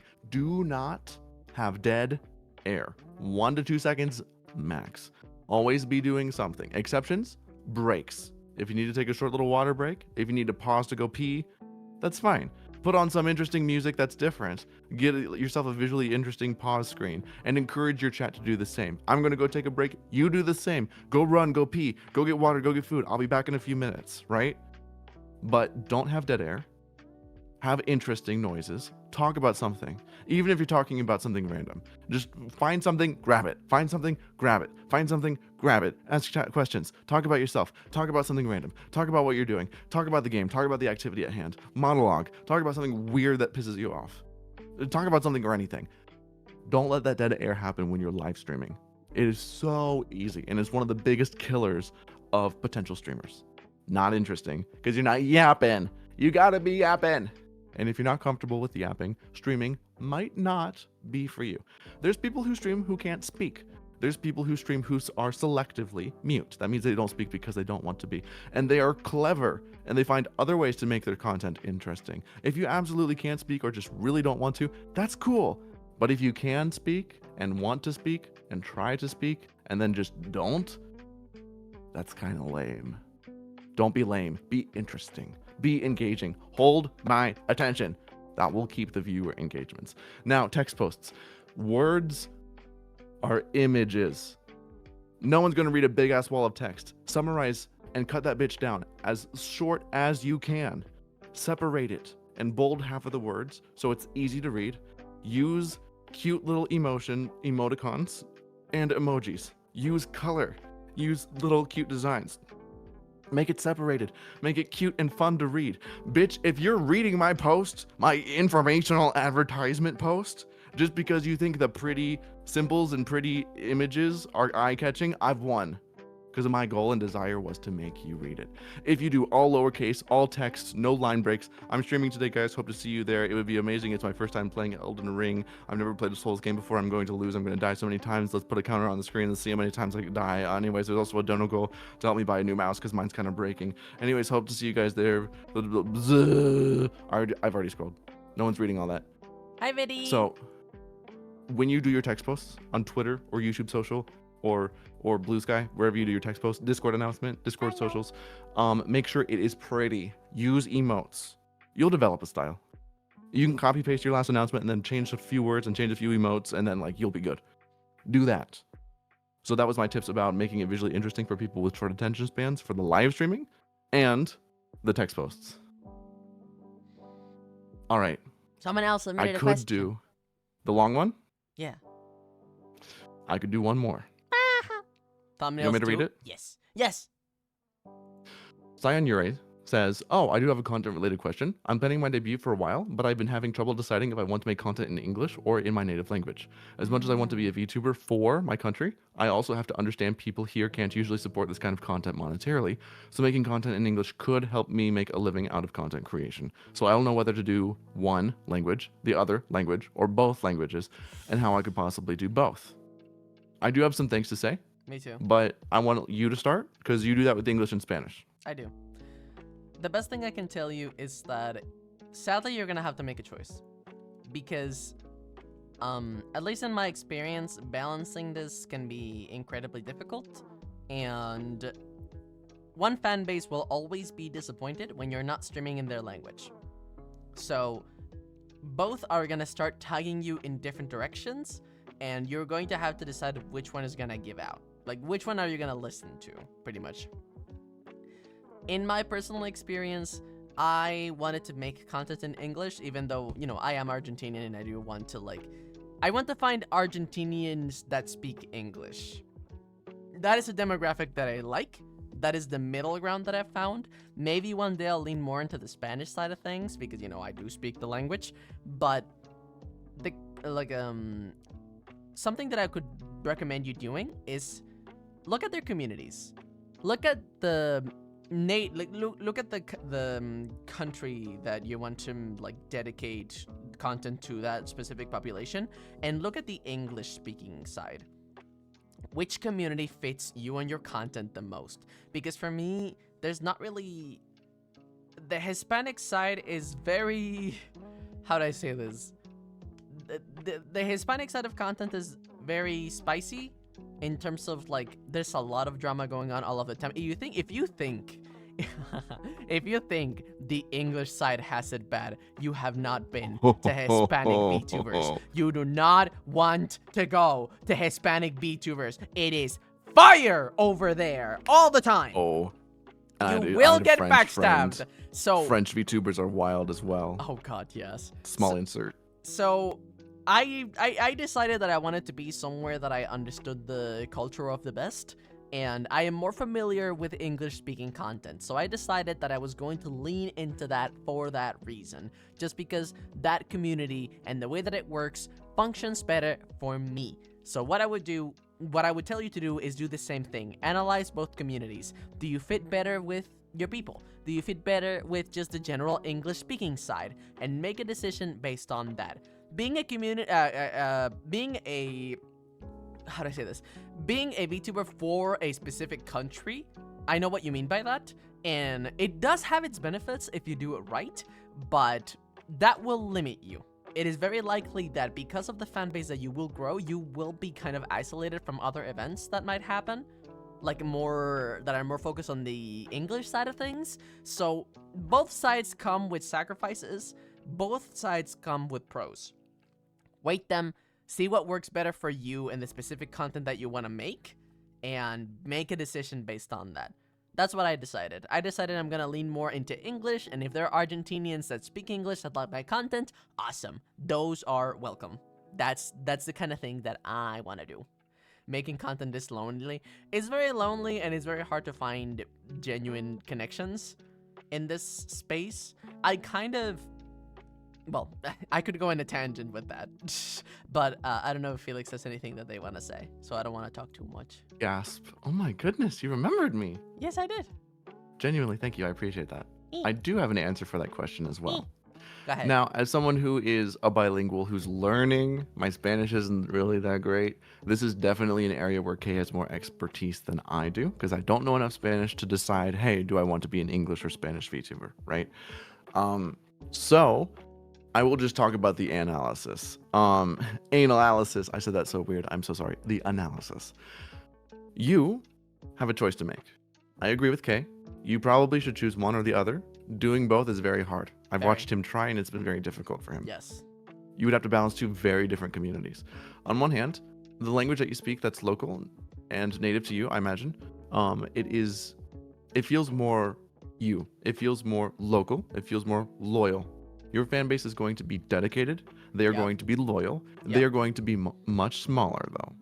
And They're not gonna let you you have do to anything put else. up with a lot of their shit. Here's what I mean. Because your community is smaller, you don't have other people to go to. You have to be more lenient with your banning. If someone's kind of behaving, you kind of have to work on them, like not behaving, I'm sorry. You have to work on them like a project. You have to give more chances before you ban people. Because you could ban everyone who speaks that language accidentally if your rules are too harsh. English might be easier, but it's personally your choice. There's some people who stick to, I'm going to say Spanish, because that's the one I'm the most familiar with because of Caleb.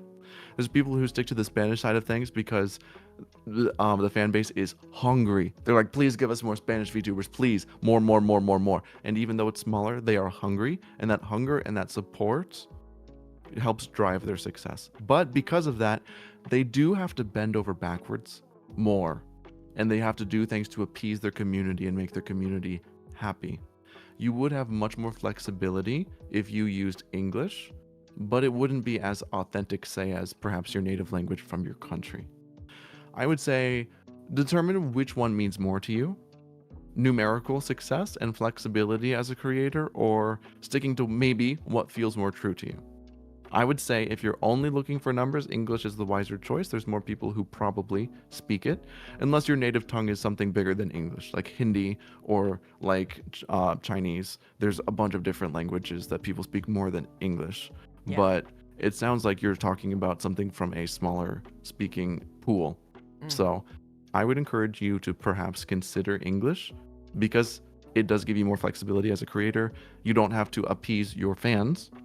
If someone's being weird, just ban them. You can just ban them without a second thought. There's millions of people who speak English. You'll find new fans that are respectful. But you have less flexibility if you have a smaller fan pool. I have something to say. All right. Similar to what you said, but in terms of numbers, at least I've experienced a difference. In the Hispanic side of things, because there are less VTubers, the standards are lower. In the English side, if you make it, you'll make it big, but there's a lot more competition. There's a lot more hungry mouths starving for content, and a lot more creators that are trying to feed them. I'm not saying you have to compete with everyone, but I am saying that it's harder to win audience over. It's hard. And Fair. at least in my experiences, when I was making content that was Argentinian focused and Spanish focused, my content was doing a lot better numerically. But they Yeah. wanted me to stream only Spanish. They wanted me to talk about only local things. So that ends up excluding you from the outside. You will grow a very They're loyal? loyal community, But picky. but very picky, and will want to keep you in that bubble. And when you want to get out of that bubble, you're gonna lose a lot of people. Yeah. So If you are looking for a loyal fan base that will catch you quickly and stay, maybe go for local. If you want to find something that is bigger and more flexible, but harder, go for English. That is a hyper simplification. Yeah, there's people that will be like, hey, you're from my country. You speak my language. I don't really give a shit what you do. I'm just going to watch you because you're speaking it. That's so cool. That's not going to happen with English. Mm. But there's lots of cons with that as well. All right. I do need to leave. Okay. Are you okay if I 'Cause keep answering I'm- questions that people ask? As long as it's TOS friendly, you do whatever the fuck you want. Yeah! But I have to go. Okay. So I am going to go prepare for my own stream. Okay. I'm playing Hollow Knight.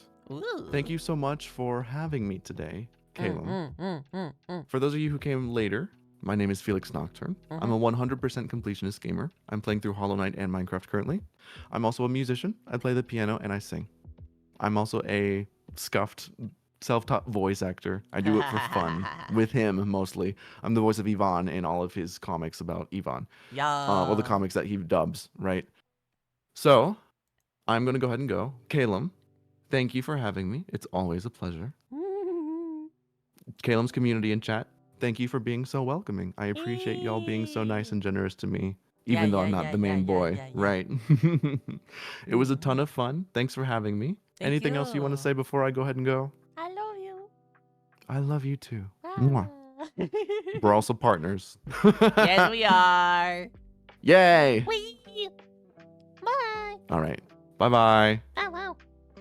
Okay, y'all let me know the second they start streaming so we can go read them, alright? Let me close my Discord. Alright, beautiful. So, I will keep answering some questions for those who want to ask them.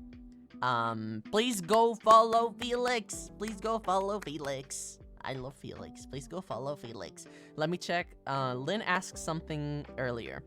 To add to that question, if it's okay, for small streamers and banning, how do you deal with everyone else in that small community who may question or be confused why someone was banned? Oh, well, what is better, short or long-term content? Depends on what you want to do. Okay, hold on. Save your questions. If you have one, save it until I finish responding to this one so I don't lose your chat. I want to answer, save that. So, when it comes to explaining to your community, if you're a smaller content creator and you had to ban someone because they either made you uncomfortable or they broke server rules or, whatever the reason is, whatever. I think being upfront about it when you are that size is the best thing that you can do, because pretending it didn't happen is going to make people uncomfortable and is going to leave more questions unanswered than anything, because people are going to start praying for that information, even if they might not. Oh my god, Scarcrow is here. Hi, Druid. They're gonna look for that information, and that might poke into some drama. That might make things more complicated.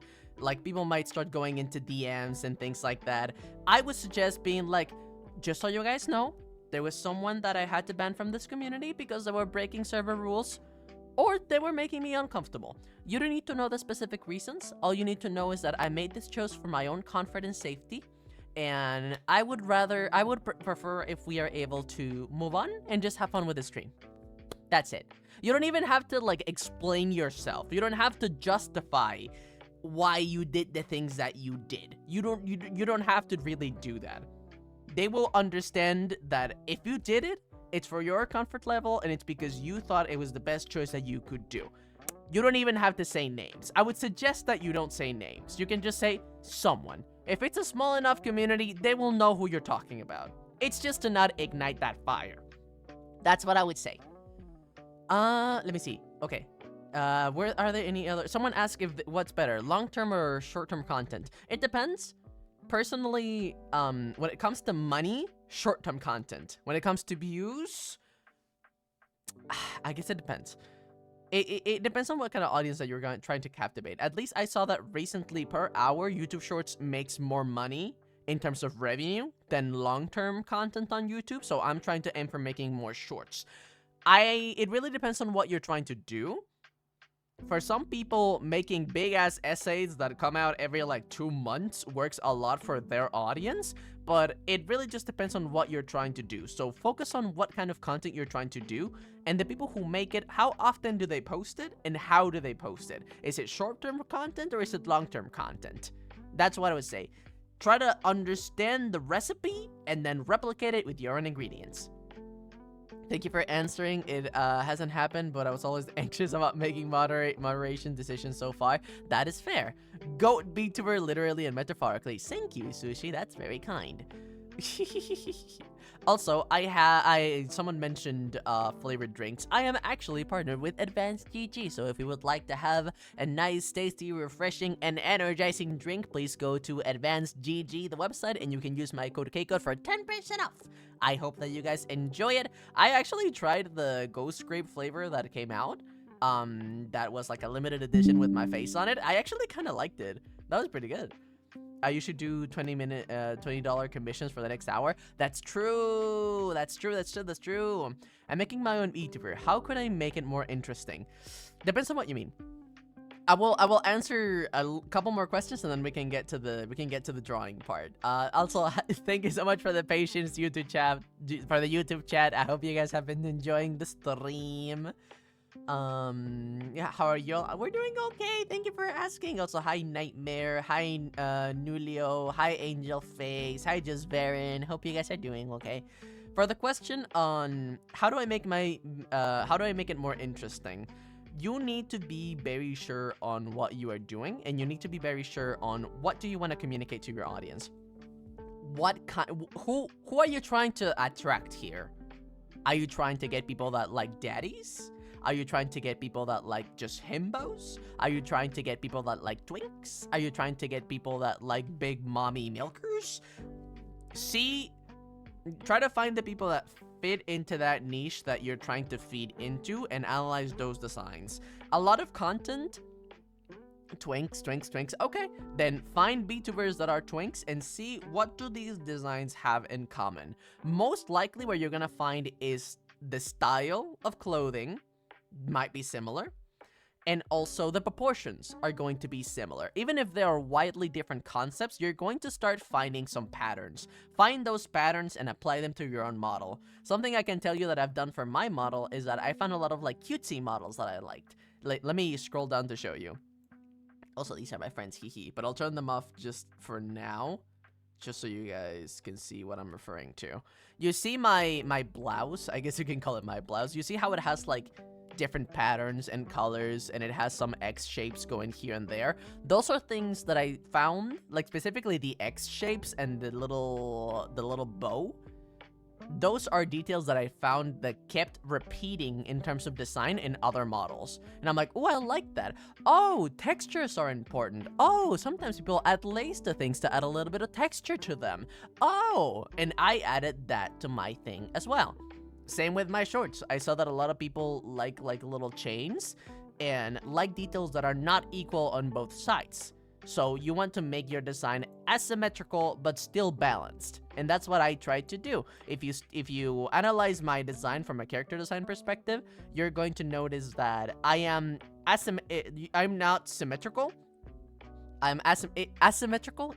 I don't know how to pronounce it, but you know what I mean. I am not, you know, a 50-50 perfect split on both sides. There are differences to my left and right, and there's enough going on that it does not feel jarring. Do not have a symmetrical design. That is very, very, very jarring. People would get very bored of looking at you very quickly. You want to make it feel dynamic. You want to add details. You want to add stickers. You want to add chokers. You want to add like ribbons and things like that. People like those stupid little details. Even if they seem like they serve no purpose, visually, people really like those. I don't know why, but they like those. That's something that I would say that might be able to help you. Just feed the gooners. I mean, that's part of it, but not all of it. There's a lot of VTubers that don't really show that much skin that still are able to make it work just because of the quality of the design that they have. Hey, Caleb, the banner down there for the drink link doesn't have a link attached. I can't click on it. You can't click on it. Okay. Thank you for letting me know. I'll check on how I can make that work for next time. Thank you, Derby, for letting me know. It would be cool to see Kay analyze our OC designs. We've done things like that before. I typically try to stay, kind, because not everyone has years of character design expertise, and even I have a fuck ton to learn. I'm pretty sure that if you give my design to some people, they would be like, "What is this shit?" Like, you know what I mean? There's levels. I can tell on what I know, but I am not a god, and I do not know everything, and I'm gonna get things wrong. Also, hi Daydreamer. How does one pay for the commissions? Oh, there's gonna be a Ko-fi link that is gonna be pinned in the chat, so you're gonna be very easily. You're gonna be able to click and find it. Okay, I am gonna go pee very quickly. Give me like a minute, and we can start with the art commissions. But before we do that, I will bring back a certain someone that has been absent from this stream because I didn't want the TTS to get in the way. Show. Beep. I want you guys to take care of this little baby for me. Alright? Just behave and be kind. And I will be right back.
Alright, I'm back.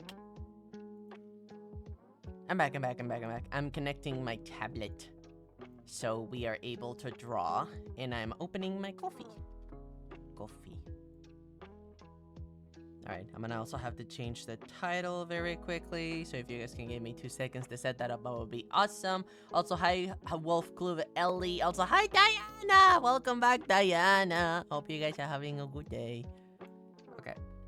Comes for $20. Art comes for $20. Done. And I'm changing to art. Beautiful. Let me restart the goal on Ko-fi. Edit.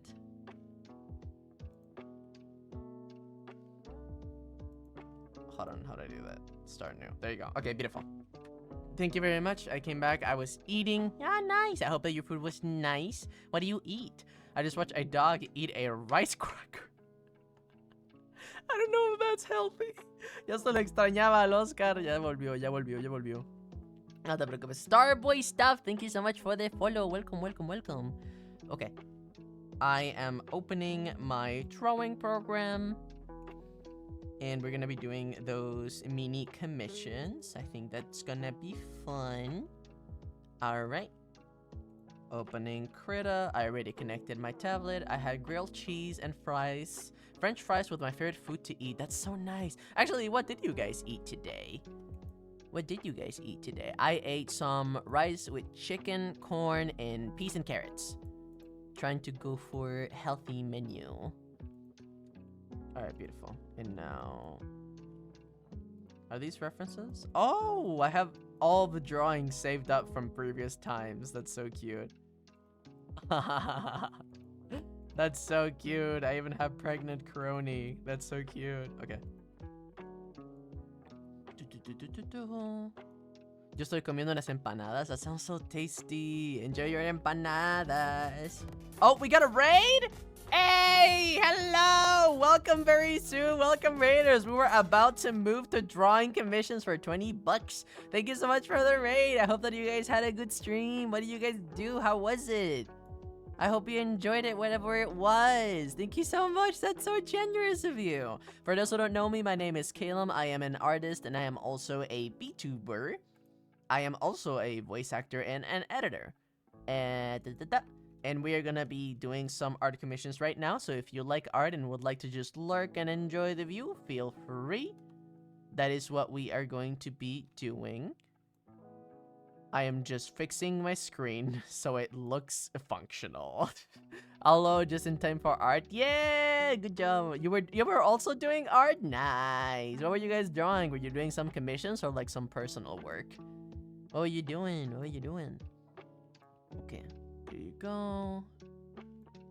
I want to make this fit nicely on the screen. I wanna let you guys stay with the stream avatars because I know that you guys like those. Alright, I think that's a decent size.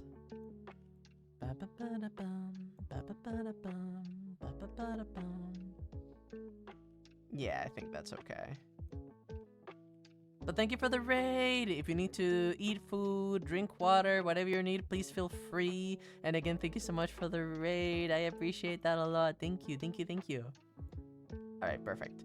Just personal art before bed. Gotcha, gotcha, gotcha. Alright, with that, we start the commissions for $20. We have the Ko-fi link pinned in chat. So if you're like, hey, I want to see Calum draw this dumb idea I just had, you just go to that link, donate 20 bucks, and make sure that your name on Ko-fi and your name on Twitch are similar enough so I know who you are in chat, and you tell me in chat what would you like to see. Hi, I like your shorts they brought me here. Hi, Objectively a Cat. Welcome. I'm happy Someone that you donated. like there you go. I'm happy that you like the shorts. Thank you so much for making it to the stream. We're going to be making some quick $20 commissions right now. I just realized that I don't have the goal on stream. Excuse my manners. Where is this dono goal? Where are you? Are you not on the screen? Huh. Do I not have it on the screen? Okay, I'm dumb. Thank you. Less yap and more drawing. I am on it. I'm on it. I'm on it. Good fellow artist as well. Yes, I am. I actually made my own model. I also drew the little sheepy I have on my chest, but that's an older model. Okay. Let me make sure that I have the goal visible before... Let me make sure that I have the goal visible before we formally start, just so I can have everything set up properly. But we have the first commission now. That is Aiden. Let me copy. Okay. And now browser. Okay. And here. There you go. I forgot I named it that. That's the art commission thingy. So whenever this gets met, that means that we draw. Alright. And let me fix I just realized that I'd never fixed the stream avatars. So let me get that as well. Come here, babies. Y'all are so cute. Yeah, Artcom, it's funny. That's why. Okay. Someone donated. Thanks, Nikos. Thank you so much as well. Let me write you down and restart the goal. Okay. So first we got Aiden. And second we got Fenxico. That's the two commissions we had so far. Alright, and now let me restart the goal. Just so we're not constantly... Just so it's more visually clear. Start new goal, start. Okay, Aiden, what would you like?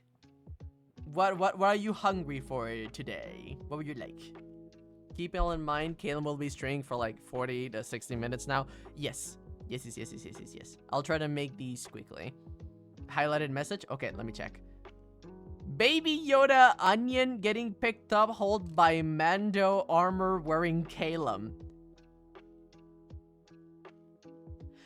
Hi UGD, welcome to the stream. Also, hello Rumi Sumi, welcome to the stream. We are doing commissions for $20. So you want Baby Yoda onion. So, okay, hold on. You want Baby Yoda, so this thing. I'm just simplifying. This plus onion, so you.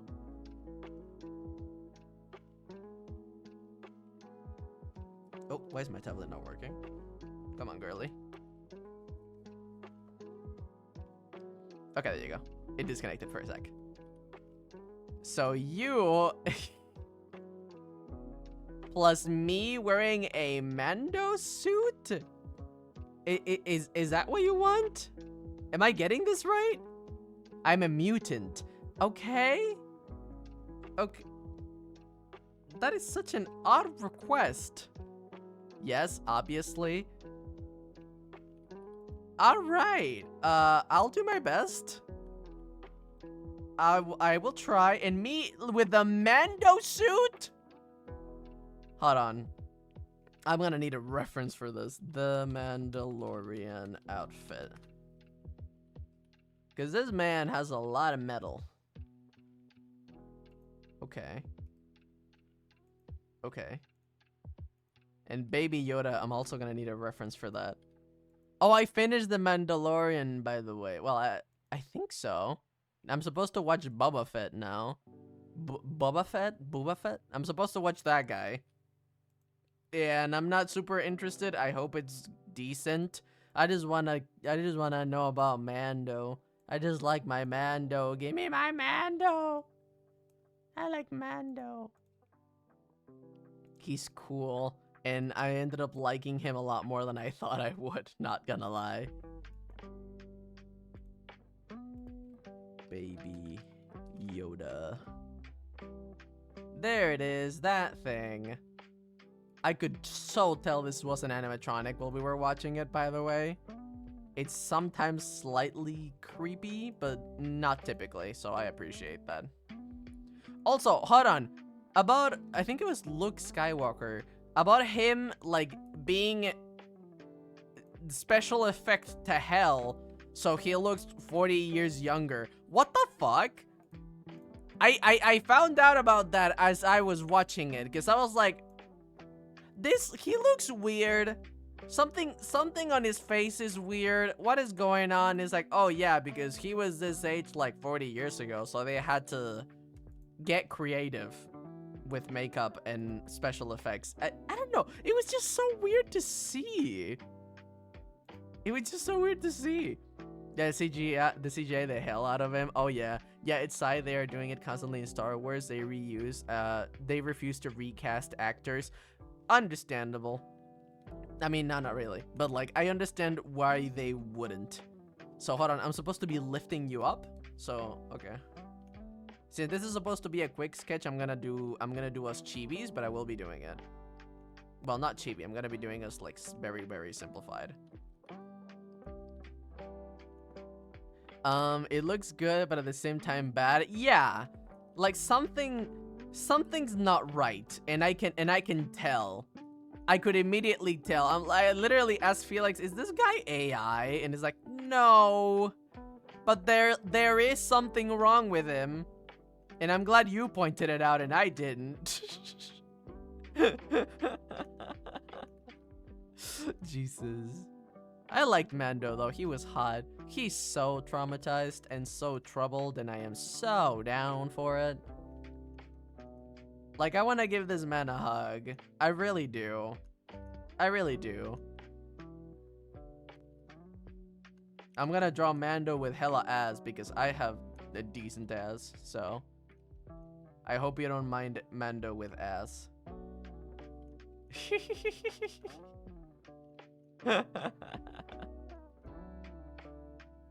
I would so smash that guy. I would so smash that guy. Proof? Literally, go to my face. There are pictures that have already been posted. You can find them.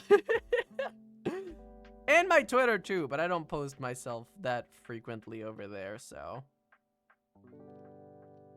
Okay. and I'm supposed to be wearing the imagine I'm supposed to be wearing the helmet here. So I'm gonna, I don't know if I should or not draw my face. Oh, I'm gonna be honest about something. I originally didn't like that scene where he like no longer wears his helmet, like when he takes, oh sorry, spoilers for the Mandalorian, spoilers for the Mandalorian, spoilers for the Mandalorian. Anyways, when he takes off his helmet in front of like Baby Yoda, I originally, without context, I think I saw that. Yeah, I saw that on Twitter with no context, and I complained to Felix about it. I'm like, why did they have to, like, give him a face? He's hotter with the mask on. Like, when? Complaining. And they were like, no. I'm gonna make you watch the show now, because you need to understand the context of why that moment is so significant. And now that I watch this show, I get it. But, yeah, I get it. Yeah, I get it. Yeah, I get it, I guess. I get it, I guess. Alright. It's so weird to draw this body type for someone that I know is supposed to look like Mando. Caleb, don't bring up the Alter Blue Twitch. Alright. Other websites that will not be mentioned in detail. Alright. I'm giving myself such like skinny little arms just because I know I'm gonna have to draw an abomination and I want to give it like a decent space. Because I don't want to put like my hand here and then I have to draw it in right here. Oh god, what the fuck am I gonna draw? So, oh, something else I was thinking as I was watching the show is that I thought, they were smart with the engineering of this baby, because the fact that it's surrounded by all of these cloth makes it a lot easier to probably hide the like exoskeleton, well, endoskeleton that is supposed to go underneath all of that to make all of those movements possible. So smart on them to do that. But I don't know if the story, like the world building was already like kind of facilitating that because of how these species work. Also, does the Yoda species, do they have a name? Or are they just the Yodas? Because Felix told me that Yoda is technically the name of our character, but everyone calls them Yoda. Like everyone calls this thing Baby Yoda. Fanboy Mando, let's go. So, oh god. Oh god, this is so cursed. I hate this. Just imagining this baby genuinely, like, already pissed off at me.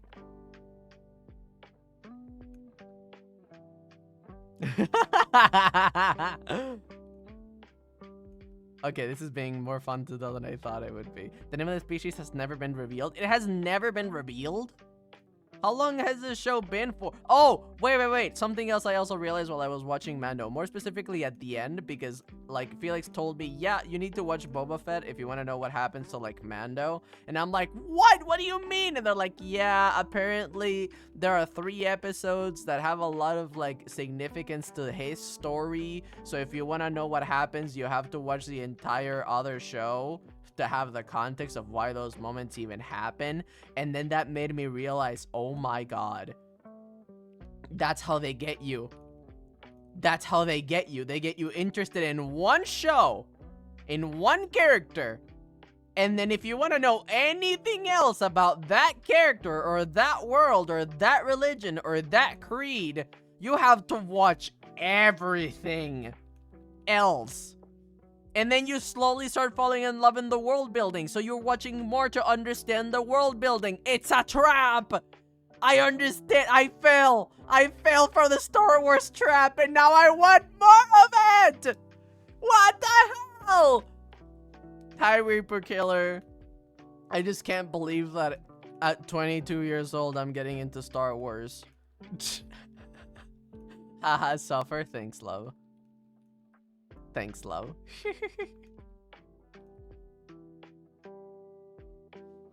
Okay. Mando helmet. This is gonna look so weird.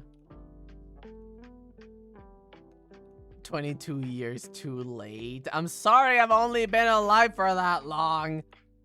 I can't necessarily respawn in like the 70s or 80s or whenever this shit came out. When did the first movie came out, by the way? When did it came out? Because I know it's old, but I don't know how old.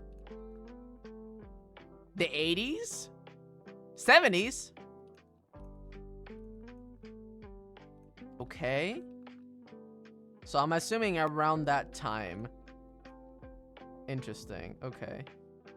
And now I have this. Oh, I just realized I can give myself my horns. They just poking out of the helmet. 77. Wow. No wonder there are like... Felix was telling me about it. They're like, do you know that there are like Star Wars families? And I'm like, what do you mean? Yeah, like people like show their children the fan base, like the movies, and then they're all involved in watching stuff and catching up with it and yada yada yada. And I'm like, wow. I that makes so much sense now, because there's genuinely so much fucking content of this that it makes sense, because you have content to feed generations with. It makes sense. They have a real religion about it. I believe it. I believe it. And like, again, for what I've already experienced, I believe it. It just surprises me. All right, this guy has a cape, so I can... There you go, cape. I'm not gonna put too much effort into it. I'm supposed to make this quick. I see how they make a religion out of it. I wonder, like, if I get more into Star Wars, I wonder what other characters I might like that I just did not knew existed. And Felix was like, oh, do you know that one character that you saw in one scene in the show? And like, yeah, well, that character has also an entire series about her. And I'm like, what? Kill me? What?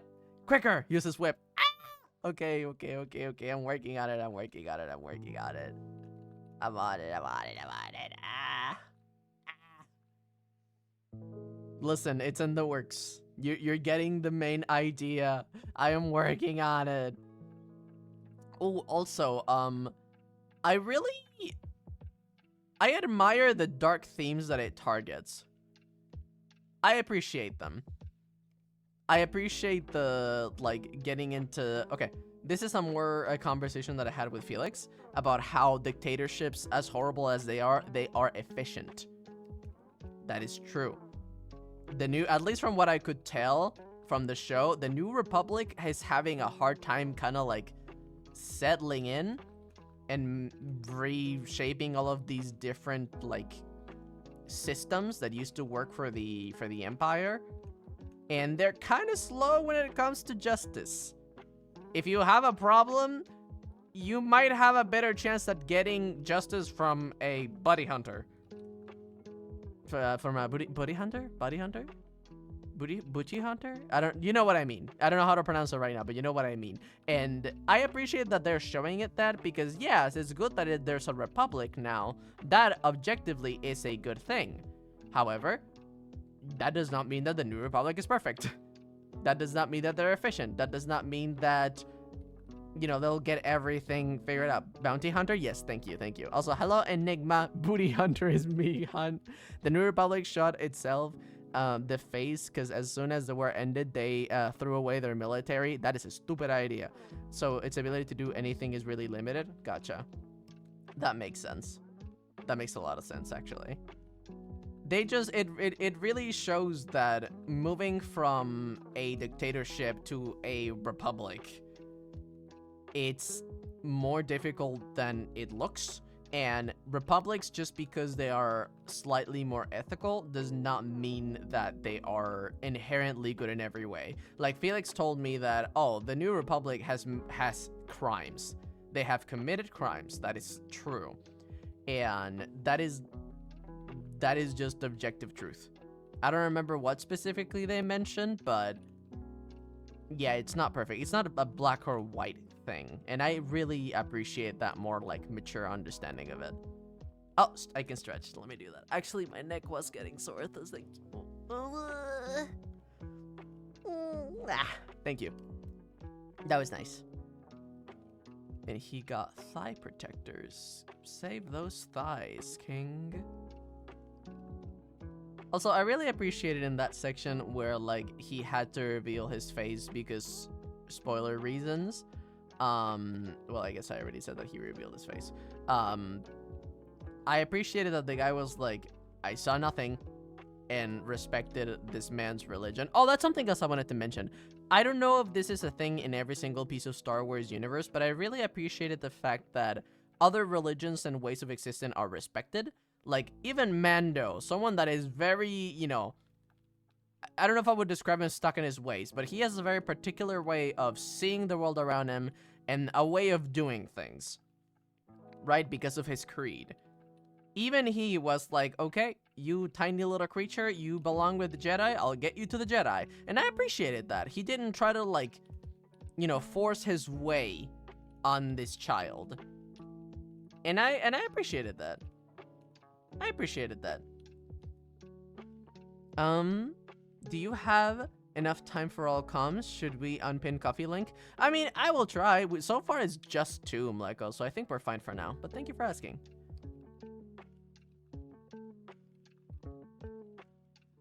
Okay, I'll just try to make this quick. And then he has kind of like boots. I'm simplifying a lot here. And then my horns, I didn't like how they look like, so I'm gonna redo them. Something like this. I really like how some of the helmets were more personalized, and I kind of want to make my own now. I don't know if that was part of the merchandising strategy, but I want my own helmet now. I think that would be cool. Okay, is this of your satisfaction? Does this deliver enough? And then the little tail can go like this. There you go. Blip. And then blip. Ta-da! I think that's pretty good. Yes, good. I have now become your adopted child. Okay. He didn't try to sell his Mandalorian propaganda. Exactly. And I like that. I like the fact that people are allowed to be different. Cultures can be different and people can still get along. I like that.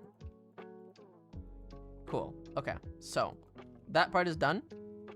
What, Fengsico, if you're still watching, could you let me know in chat what you would like for your commission?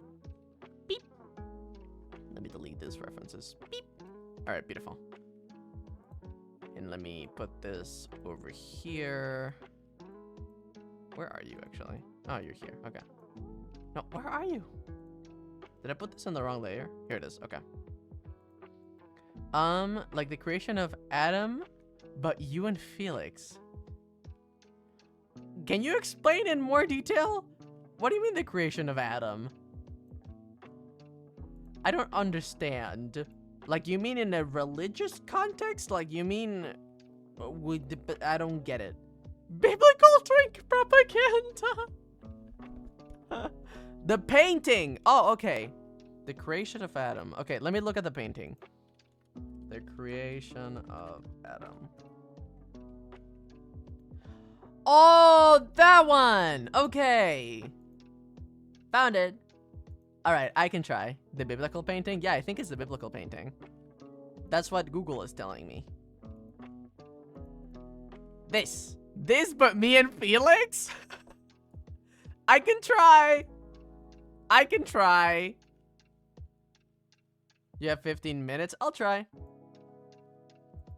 I might need to extend it a little bit more. And that's okay. Okay, so... I don't know which one can be me. Who's the older one? This one. Okay. So Felix is gonna be this one.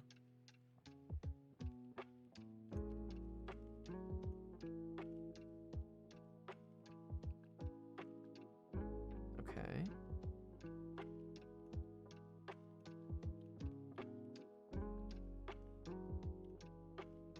It's literally caught in case saying who is the older one. Make sure you're the one on the bottom. Yes. I know my place. Don't worry.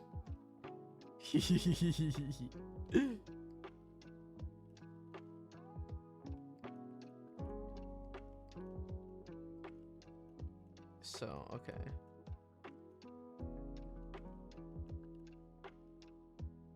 So this is the leg. And then this goes inwards. And then this is the knee. And then this goes like that.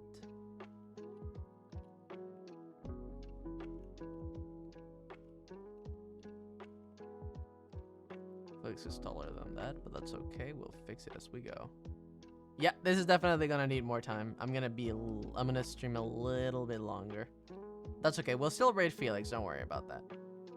We'll still be raiding them. I'll just try to finish this as much as I can.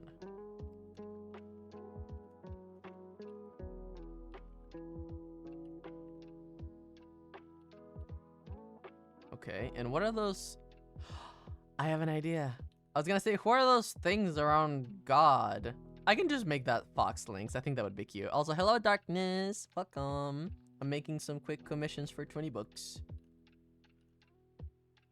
All right, cool. Angels? Okay. Yeah, I'll make it Fox Links. I'll make it their mascot. I think that would be cute. Wait, so I am Adam and they're God? Accurate.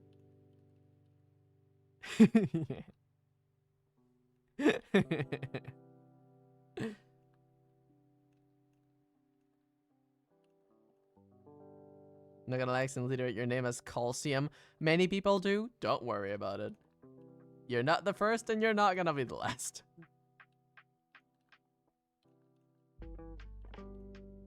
Okay. Touchy. And then this. Yeah, I'm definitely gonna have to fix proportions here. But that's okay. Because this body is way too small for that arm, and that's okay.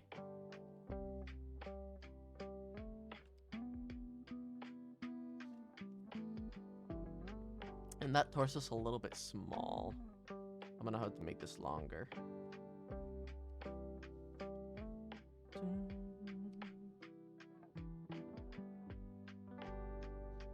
Yeah, it's a little bit better.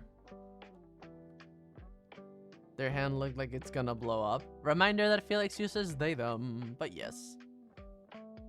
Okay, and now me making sexy pose. I can do that. Beautiful. Sorry, my bad. You're fine.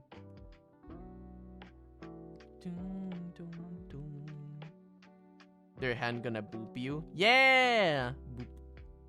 Boop. Oh, that's what you meant. Okay, that makes sense.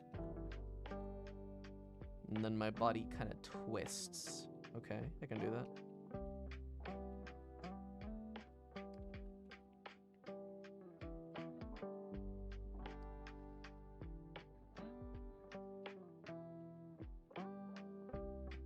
And then this goes like this. And then this goes like this. And one of my legs is going up. Like that. What an interesting request. I love that. Get booped good. I like getting booped. I like, you know what? A weakness of mine. I love getting scratched.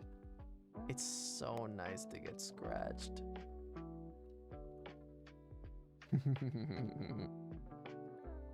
On the back or on the hair. It's nice. I like it. It's very nice. I like it.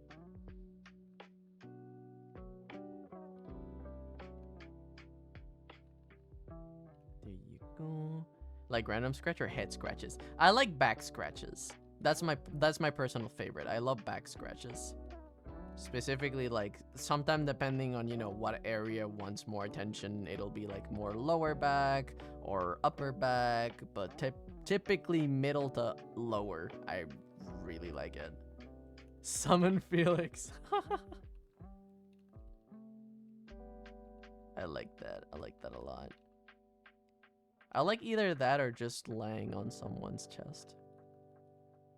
just being there, feeling them around, feeling that they are there. It's very nice. It's very reassuring. It's like, yay, they like me enough to tolerate me. That's how it makes me feel. Like, oh my god, yay.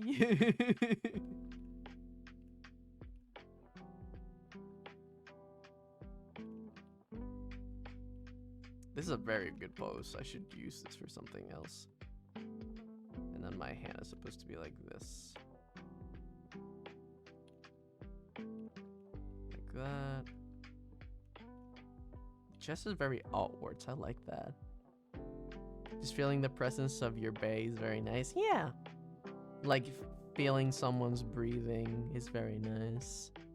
Feeling their chest move up and down is very nice. Have them like an arm around you is very nice. It just feels safe. And I really like that. Damn, I look very good. I'm gonna have to redo Felix probably, because they don't look as good as me. I think the warm-up is helping me. Listening to their heart. Surprisingly, I do like doing that, but I don't do it as often. I like listening to someone's breathing. It's a lot more of an obvious noise to notice. And it just feels very... It does still feel intimate because there are different, like... Oh, also that in just their... It's gonna sound weird, but their bodily sounds as well. Like just how their body moves or internal things, I guess. Like their stomach being like, I'm hungry. It sounds weird, but I like it. I guess it's a similar feeling than a heartbeat. It's just being, I guess it's just the indicator of like, ooh, I like being like close enough to someone that I can like hear that, you know? Those are very private sounds. Hi, Vlook. Thank you for the follow. The groans too. Oh yeah, that too. That too. Yeah, I'm gonna redo Felix. I didn't like this. All right, deselect. Cause look at this. That's a good body. This is pretty good. I want to give Felix similar quality. Maybe it's because it's on the left side, and I'm better at drawing things like that. Okay, so your body's like that. The grounds of this clingy fanboy stuck on me.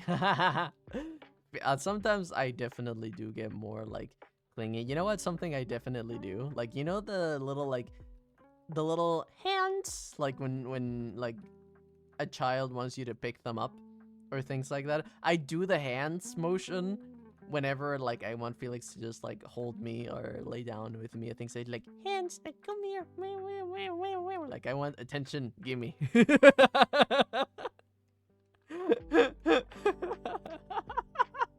Uppy's hands, yes, I do that unironically.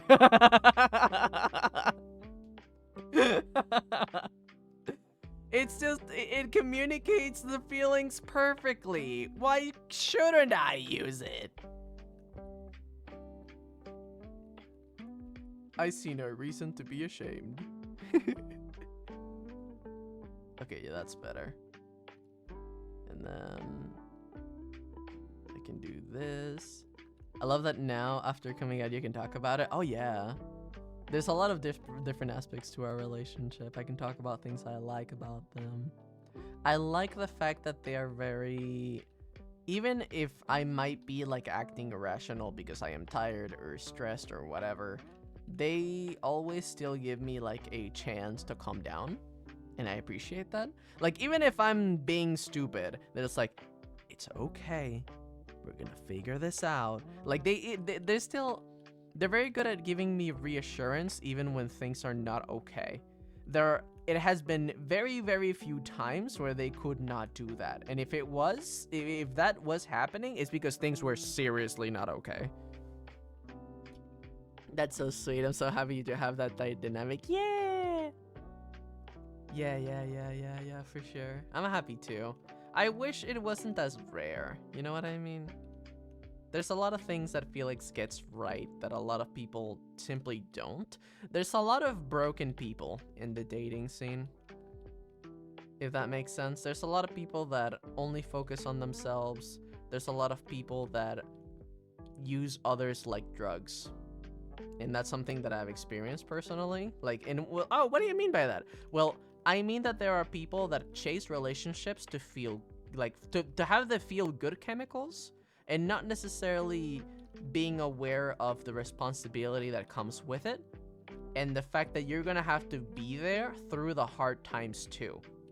You know what I mean? Like, oh, the second things get hard, it's like you become my enemy, when we're supposed to be fighting this fight together. But you're making me fear even more alone, to the point that I wish you weren't around. That has happened. And then, yeah, no, just Felix definitely raised my standards in that regard. For people that are loyal, if that makes sense. Felix is incredibly loyal. And I love that about them. I know that if I am not doing okay, Felix is gonna be the first person to do something about it. Felix is gonna be the first person to check on me, to, like, during these days that I've been more sick, I've been feeling better. But during the days that I was doing the worst, they were so aware of how I was doing. They were definitely making an effort to pay attention, definitely making an effort to make me feel loved and seen and valued and appreciated. And some people, when things get bad, they disappear. When you are not doing okay, they disappear. And now you are forced to face this alone, when it could have been a lot easier if you weren't alone. Sorry for my rambling. It's just something that I've observed and I'm currently learning from, if that makes sense. Find people that will be there no matter how good or bad things look. People that will come back. People that will message you. People that will check on you. That is very good. That is very nice. That is what anyone deserves, in my opinion. Go wild, King. These are very nice rambles. Thank you. Okay, that body looks better. It's not perfect proportions-wise, but, like, it definitely looks better than number one. And oddly encouraging, to be honest. Oh, you know what? Something else that fucking... Oh. It's from long ago. Don't worry about it. Like, this is from a long time ago. But there are some people that genuinely made me feel infuriated because they were so undecisive. There was one guy that he felt very strongly, and because of it, he either went all in or nothing. Like, motherfucker would show up all day or disappear for 2 days. Brother. There's a thing called consistency. Oh, God. Or people that are just very unsure of what they want and end up not really communicating that. So you're left kind of being like, do you want this? Do you not want this? I'm getting mixed signals. Being people that I guess are brave enough to say, I want this or I don't want this. It's just... Well, I guess it's not just brave, it's just being good at communication and understanding that people have lives. And if someone doesn't want me, I just want to know. So I know to move on and let go, kind of thing. Oh, that looks so much better, actually. Fuck yeah! I'm gonna have to be careful with the big-ass bulge I'm gonna give them. You can't do that. You have to have some standards. Yeah, my bestie actually just went through that, unfortunately, and had to break it off. Yeah, no. Sometimes it is healthier to just break it off. Also, something that is very frustrating, and can be very frustrating, has happened to me in the past, is having those almosts. You know what I mean? Those people that were almost just right, or almost amazing, or almost, you know what I mean? Like, they're so close to getting it right. But then there's some things, there's some traumas they haven't healed, there's some behaviors that they have not worked on, there's some issues that are around, and it's heartbreaking. Or people that never fully end up getting there, you know? People that you didn't even get to date, but kind of stayed in this, like, limbo? You know? God, they're heartbreaking.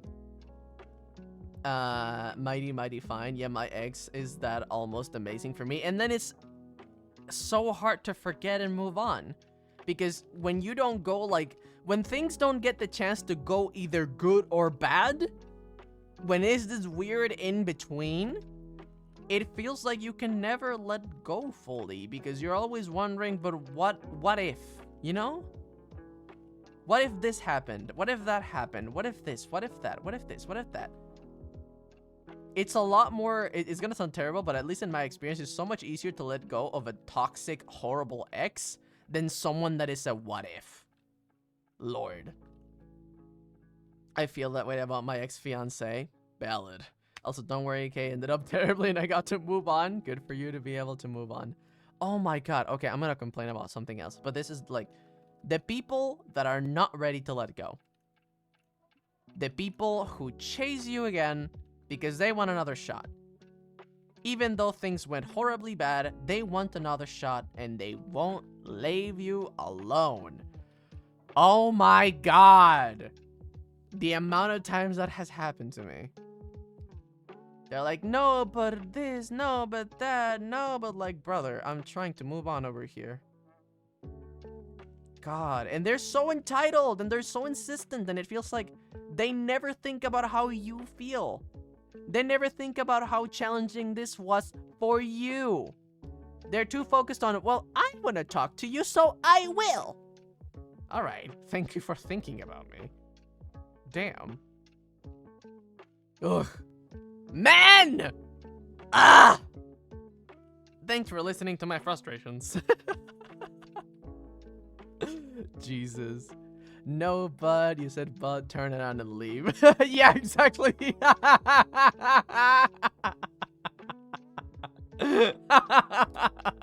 Man! It's come on, you know you miss me. Yes, sir, I've changed. Just give me a chance. Yeah, mother. There's some people that keep trying to get back into my life. And it's been months. And the second I talk to them, they're displaying the same exact behaviors that made me leave in the first place. Bestie, what do you mean I've changed? What do you mean I've grown? Nah, get your ass out of here. Get your ass. Go back to therapy. You have a lot of work to do. Absolutely not. Yeah. Oh my god. You know, I'm glad I'm taking extra time because I'm actually enjoying drawing this, as complex and weird as it is. God, so Ripley Felix just went live. All right. Okay, I'll try to rush up this. Tell them that we'll be there in a bit. I took a shower and he's not even close to finishing this commission. Listen, I'm getting the... Look, what do you mean? I got the anatomy base! What do you mean? I've been working on it! Bruh. Don't you know that art takes time? Thank you for letting me know. Yes, I know that they went live. I'll try to finish this commission first. Okay. I'm gonna have to simplify a lot of things. It's gonna be not anatomically correct, and that's okay! It's not gonna be anatomically correct, and that's okay! Oh my goodness, I don't wanna break that. He's meant to be thinking of his boo. Hi, Antmon VR. Welcome. For 20 bucks, sure, it sure does not take time. Chop. I'm trying. Oh my god. But yeah, no, men are frustrating. Men are so fucking frustrating. For different ways. Some are like, there's so many different ways that things go wrong. There's been some people that have been like convinced themselves that things went differently just because they don't want to think about the ways that they fucked up. You know what I mean? There are people that will look back into your relationships, and like, I'm not saying that I've never committed mistakes. I've done things that I shouldn't have. I've committed mistakes that I shouldn't have, and I agree 100%, and I hold myself accountable for that. However, I am not the one big villain. It takes two to make a relationship. There were faults on one side and there were faults on another. And that's something that, like, I feel sometimes people, like, don't like to think about. Because it's so much easier to make someone else the villain than realize the areas where you failed. You know what I mean? Did I join at a bad time? No, you didn't. No, you didn't. I'm just ranting. Don't worry about it. I'm just ranting. You're poly. It takes more than 2. Oh my god. The amount of shit that... I'm gonna say this quickly. If you cannot handle... Like, if for you it's difficult to keep a one-person relationship, poly might not be for you. Because you need to have a certain level of maturity, you need to have a certain level of understanding, you need to have a certain level of awareness. If you do not have that, maybe save it for later. There are some people that hyper-commit when they have a lot of healing to do, and they don't understand how it works, and they want to hyper-commit to something that they're very new to. There were some people that I've met that were going to, like, from 0 partners to 2. And possibly even more. It's like, calm down, bestie. Let's learn the basics. And then you can commit to more. But let's first understand what's going on here. Like, if you are poly, and you don't have to agree with being poly, by the way. If you're listening to this and you're like, I'm not poly, why am I listening? That's okay. Yeah, I'm not gonna force my way of being into anyone else. You're more than allowed to be monogamous. That's completely fine. Fuck, I forgot what I was gonna say. But yeah, basic point. There are basics that you need to go through. And you need to have a stable relationship if you want to hop into another one. Because if your current relationship is not doing okay, hopping on something else is not gonna fix that. You know what I mean? Like, it's like those people that think that having a baby is gonna save their marriage. No. It's in fact gonna make things worse.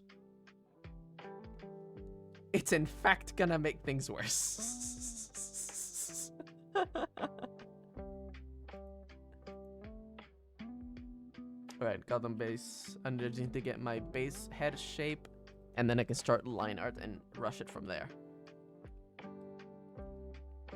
Oh, Lord, the stories I could tell. There were some bitches that physically threatened me. Oh my god. Some people really need therapy. Jesus. Do you have any funny stories?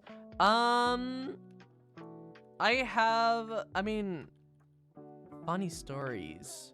Let me think about it. Well, there was one person that originally... I'm gonna give like a very simplified context. There was this guy that liked me, and he wanted to be in a relationship with me, but he was already dating someone else. So we talked to that someone else, and we're like, hey, are you okay with exploring the possibility of poly because your partner is possibly poly? And originally, they said yes. And I trusted that consent.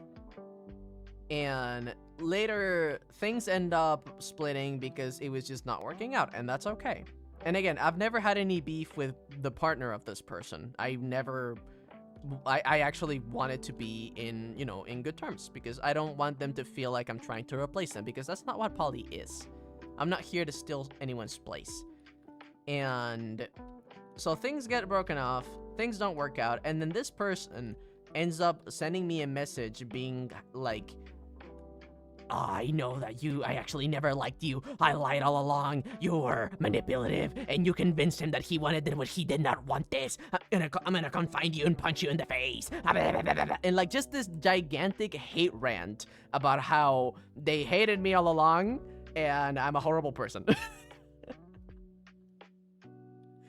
Just like, okay. All right. Good to know you too. Good to know you too. Bye.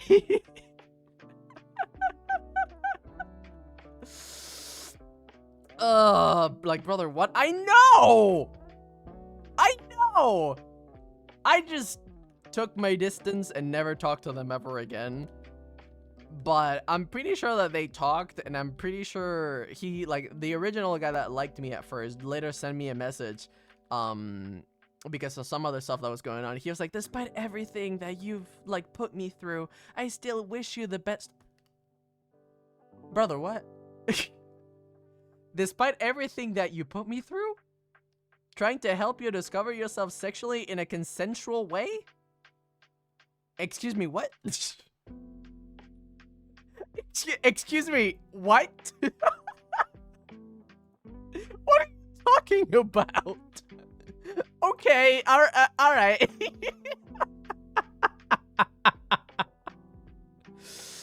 Okay, I see that you have a lot of healing to go through, and that's okay. If I ever did something to hurt you, I am more than willing to, you know, be accountable for that and apologize. However, every single step of the way, I asked for you and your partner's consent. What part of that is wrong? Like, what? Anyways, that is just... Yeah, be sure that if you want to do poly, make sure that whoever you're trying to do things with has at least went to therapy or, you know, worked on themselves for a few years before trying to attempt anything, because you end up with very wild scenarios. You would be surprised. You end up with very wild scenarios that you never thought you would find yourself in. Just sign on the just a sign of their partner being a cunt because they spawn the whole things like that. Yeah. Hi, Sin Venus. Thank you so much for being subscribed for 24 months. Oh no, I give you what you wanted. How terrible of me. Yeah, no, literally, like, bro. I didn't even bother to respond because I'm like, I see you are not worth my time. If you want to be the victim, that is alright. That is, you're digging more your own grave in terms of personal growth than mine. I'll just let you go through that. But I don't want you in my life. There were also some people that, like, wanted me to, like, prove myself to them. Being like, oh, you have to earn, you have to earn me. And it's like, brother, we're adults here. If you want it, we try it. If we don't, we don't. It's that simple.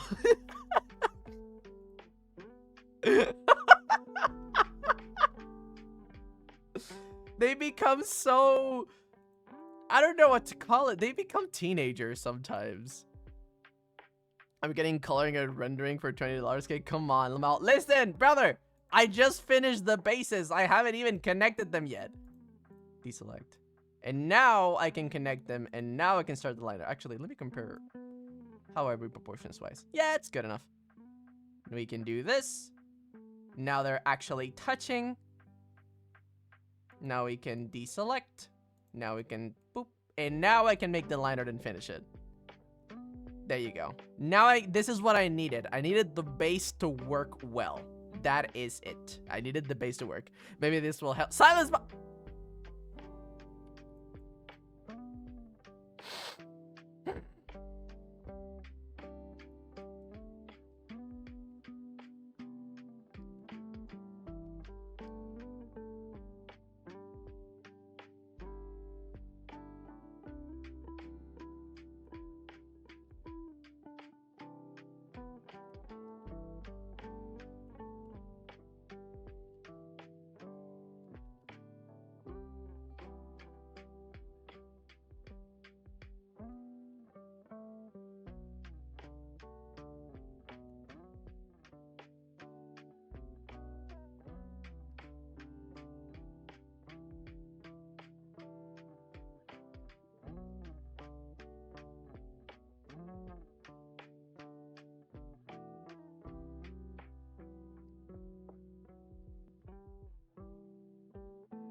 I'm on it. I'm on it, love. I'm working.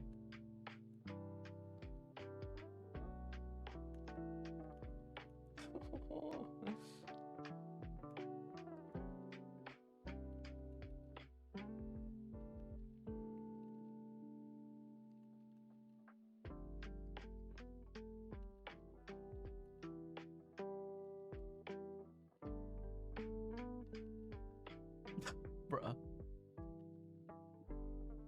Fine, fine, fine. I'll be quiet to focus on the drawing. Give me a bit, please.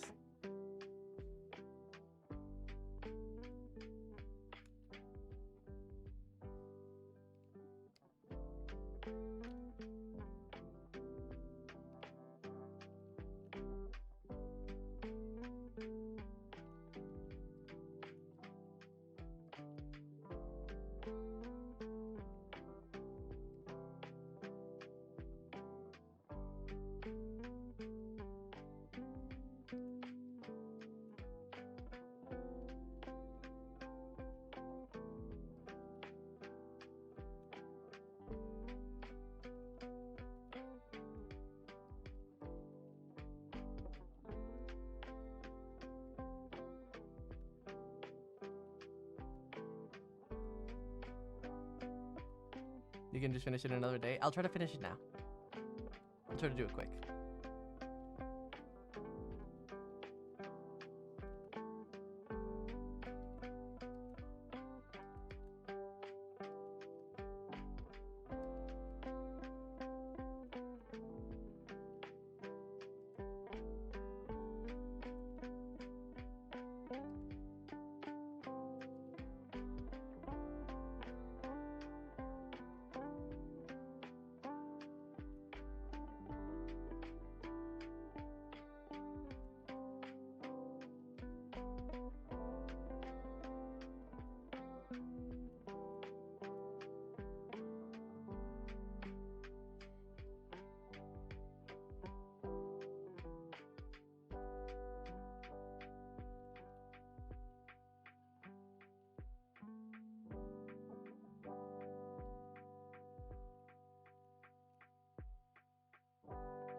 Mm.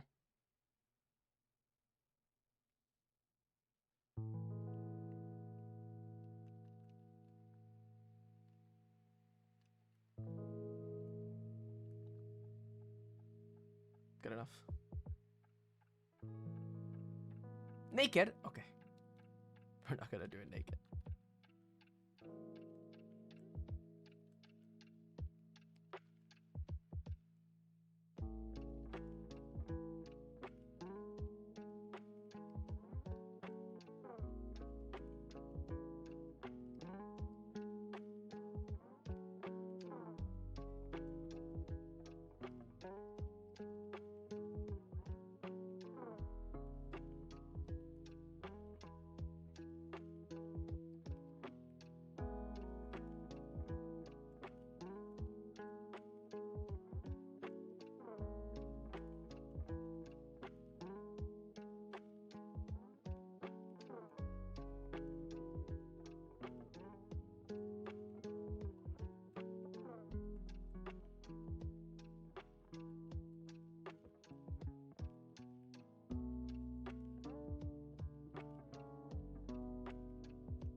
I think it's going. I think it's going. Sorry for the silence. I'm trying to finish this quick.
You actually get to see my chop surgery scars.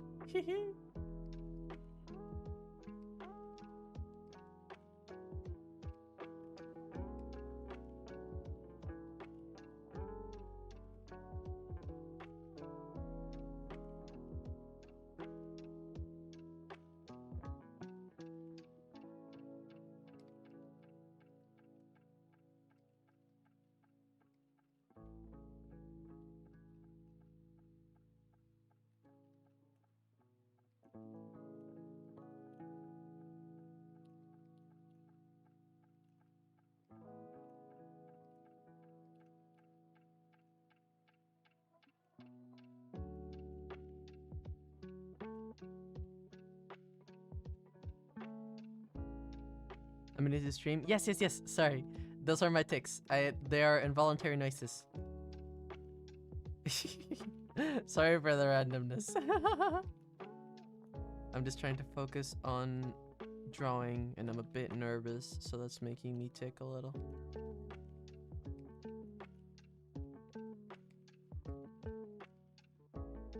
I like your scars. Thank you. I like them too.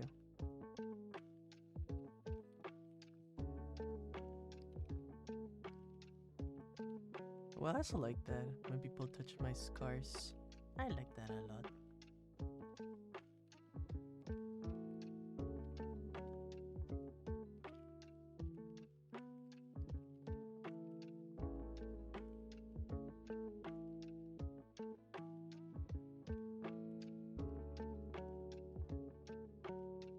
Hello, Full Metal Really. Welcome to the stream. I'm a little bit quiet right now because I'm trying to focus on finishing this drawing. Thank you for your patience.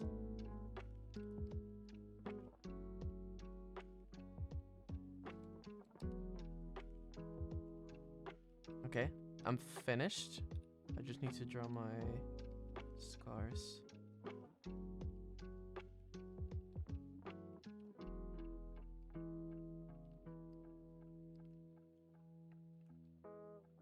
How cute. Thank you.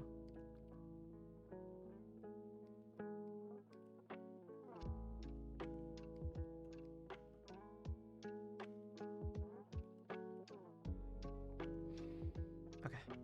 And now Felix. I need their PNG. Where are they? Here it is. I want to put this on the screen because I need this reference, okay?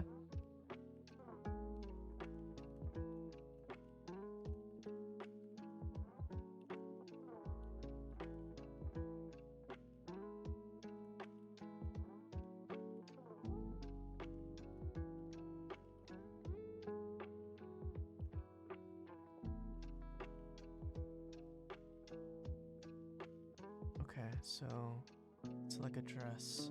All right.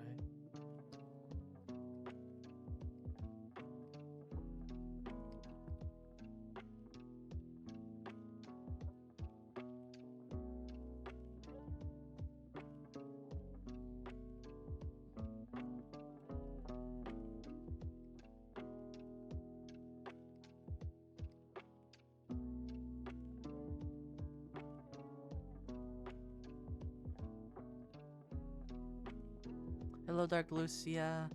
I'm focusing on finishing this drawing, so I'm a little bit quiet. Thank you for being here.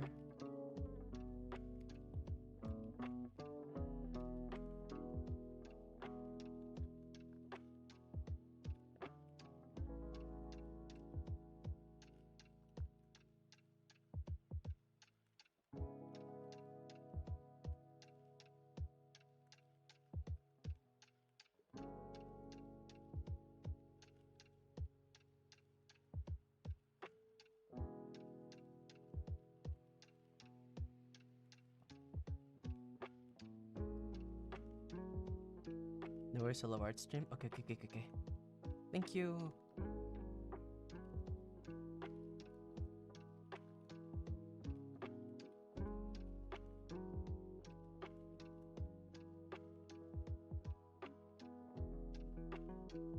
Okay.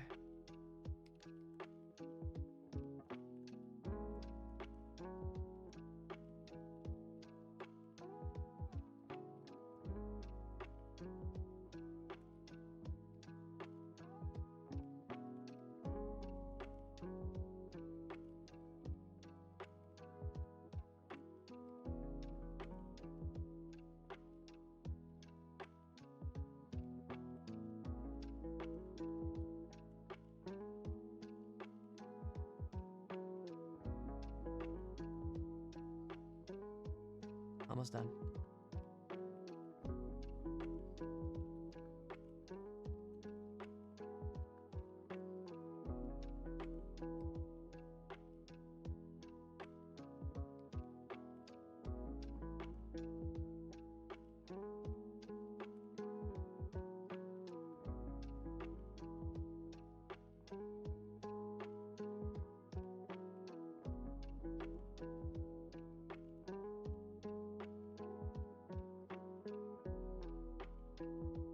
Hi, Aro. Thank you for the subby. I'm just drawing very quickly.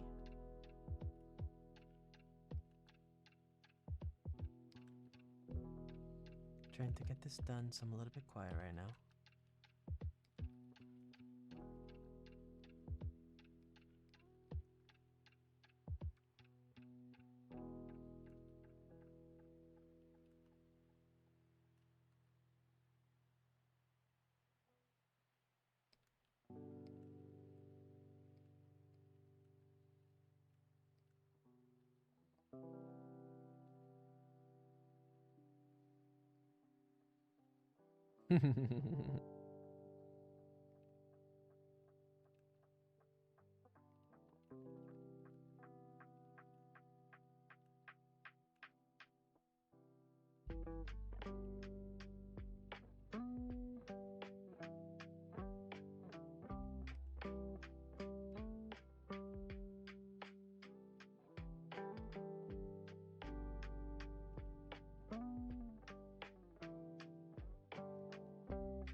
Hello, Saturn. Thank you for the follow. Sorry if I'm a little bit quiet.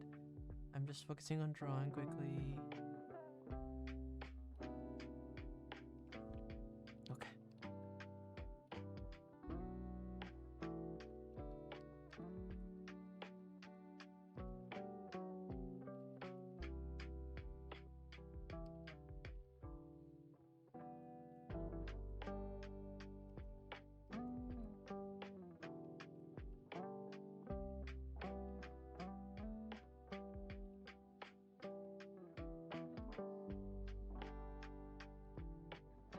Okay. Alright, that's going well. This here.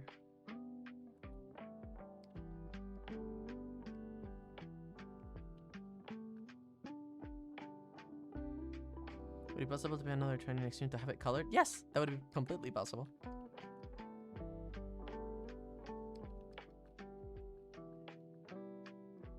Hi, Whoop CBT. Thank you for the follow. I'm a little bit focused drawing right now, but thank you for the follow. I hope you enjoyed your stream here.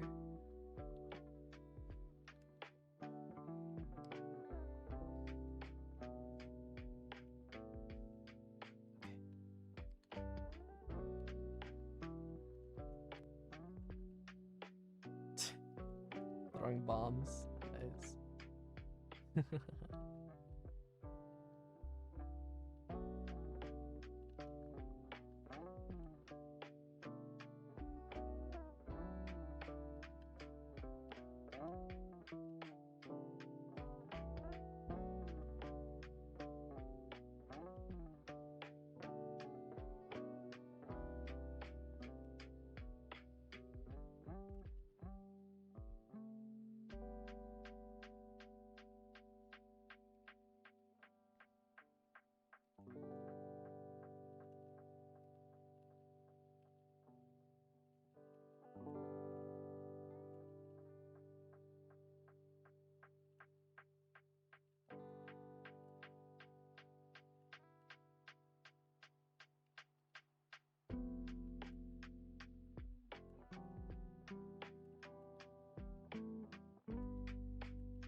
Okay, I think that's good enough. That's what we got.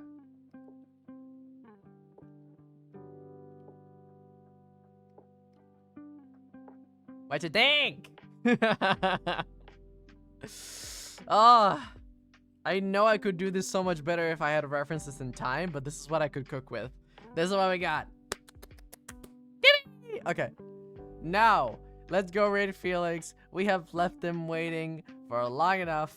Thank you so much for being here for the stream, for the YouTube chat. If you would like to participate in the raid, please move to the Twitch chat. I'm gonna be finishing stream now. Thank you so much for watching. Finishing that. Finishing that. All right. And now moving to Twitch. If you could stay here 1 second so we could go raid Felix. Felix was the person that was here earlier that I did the collab with, that we were giving some content advice. Please be sure to use the emotes when you start the raid and say hello to Felix and be kind to them. Felix. I'm so hungry, y'all. You have no idea. Alright, they're playing Hollow Knight right now, so I'm gonna be starting the raid. Thank you so much again for being here, and I'll be seeing you guys probably tomorrow? Yeah, tomorrow. Wait, do I have a collab, a stream tomorrow? I don't remember. I'll check. What happened? What happened? I hope we get some munchies. I will. No, God, glad I could finally be able to catch a live. No, you poor thing! Call Sign Flower Shop. I'm so sorry you just missed the stream, but I hope that you're able to see the next one. If you want to know whenever the next stream is, I do have a 18+ Discord server where I post the schedules, so you will be able to be notified when they happen, if they're delayed, if they're early, or anything like that. I'm gonna blow up. No, don't blow up. I'll see you guys later. Bye-bye. Oh my God, that's funny.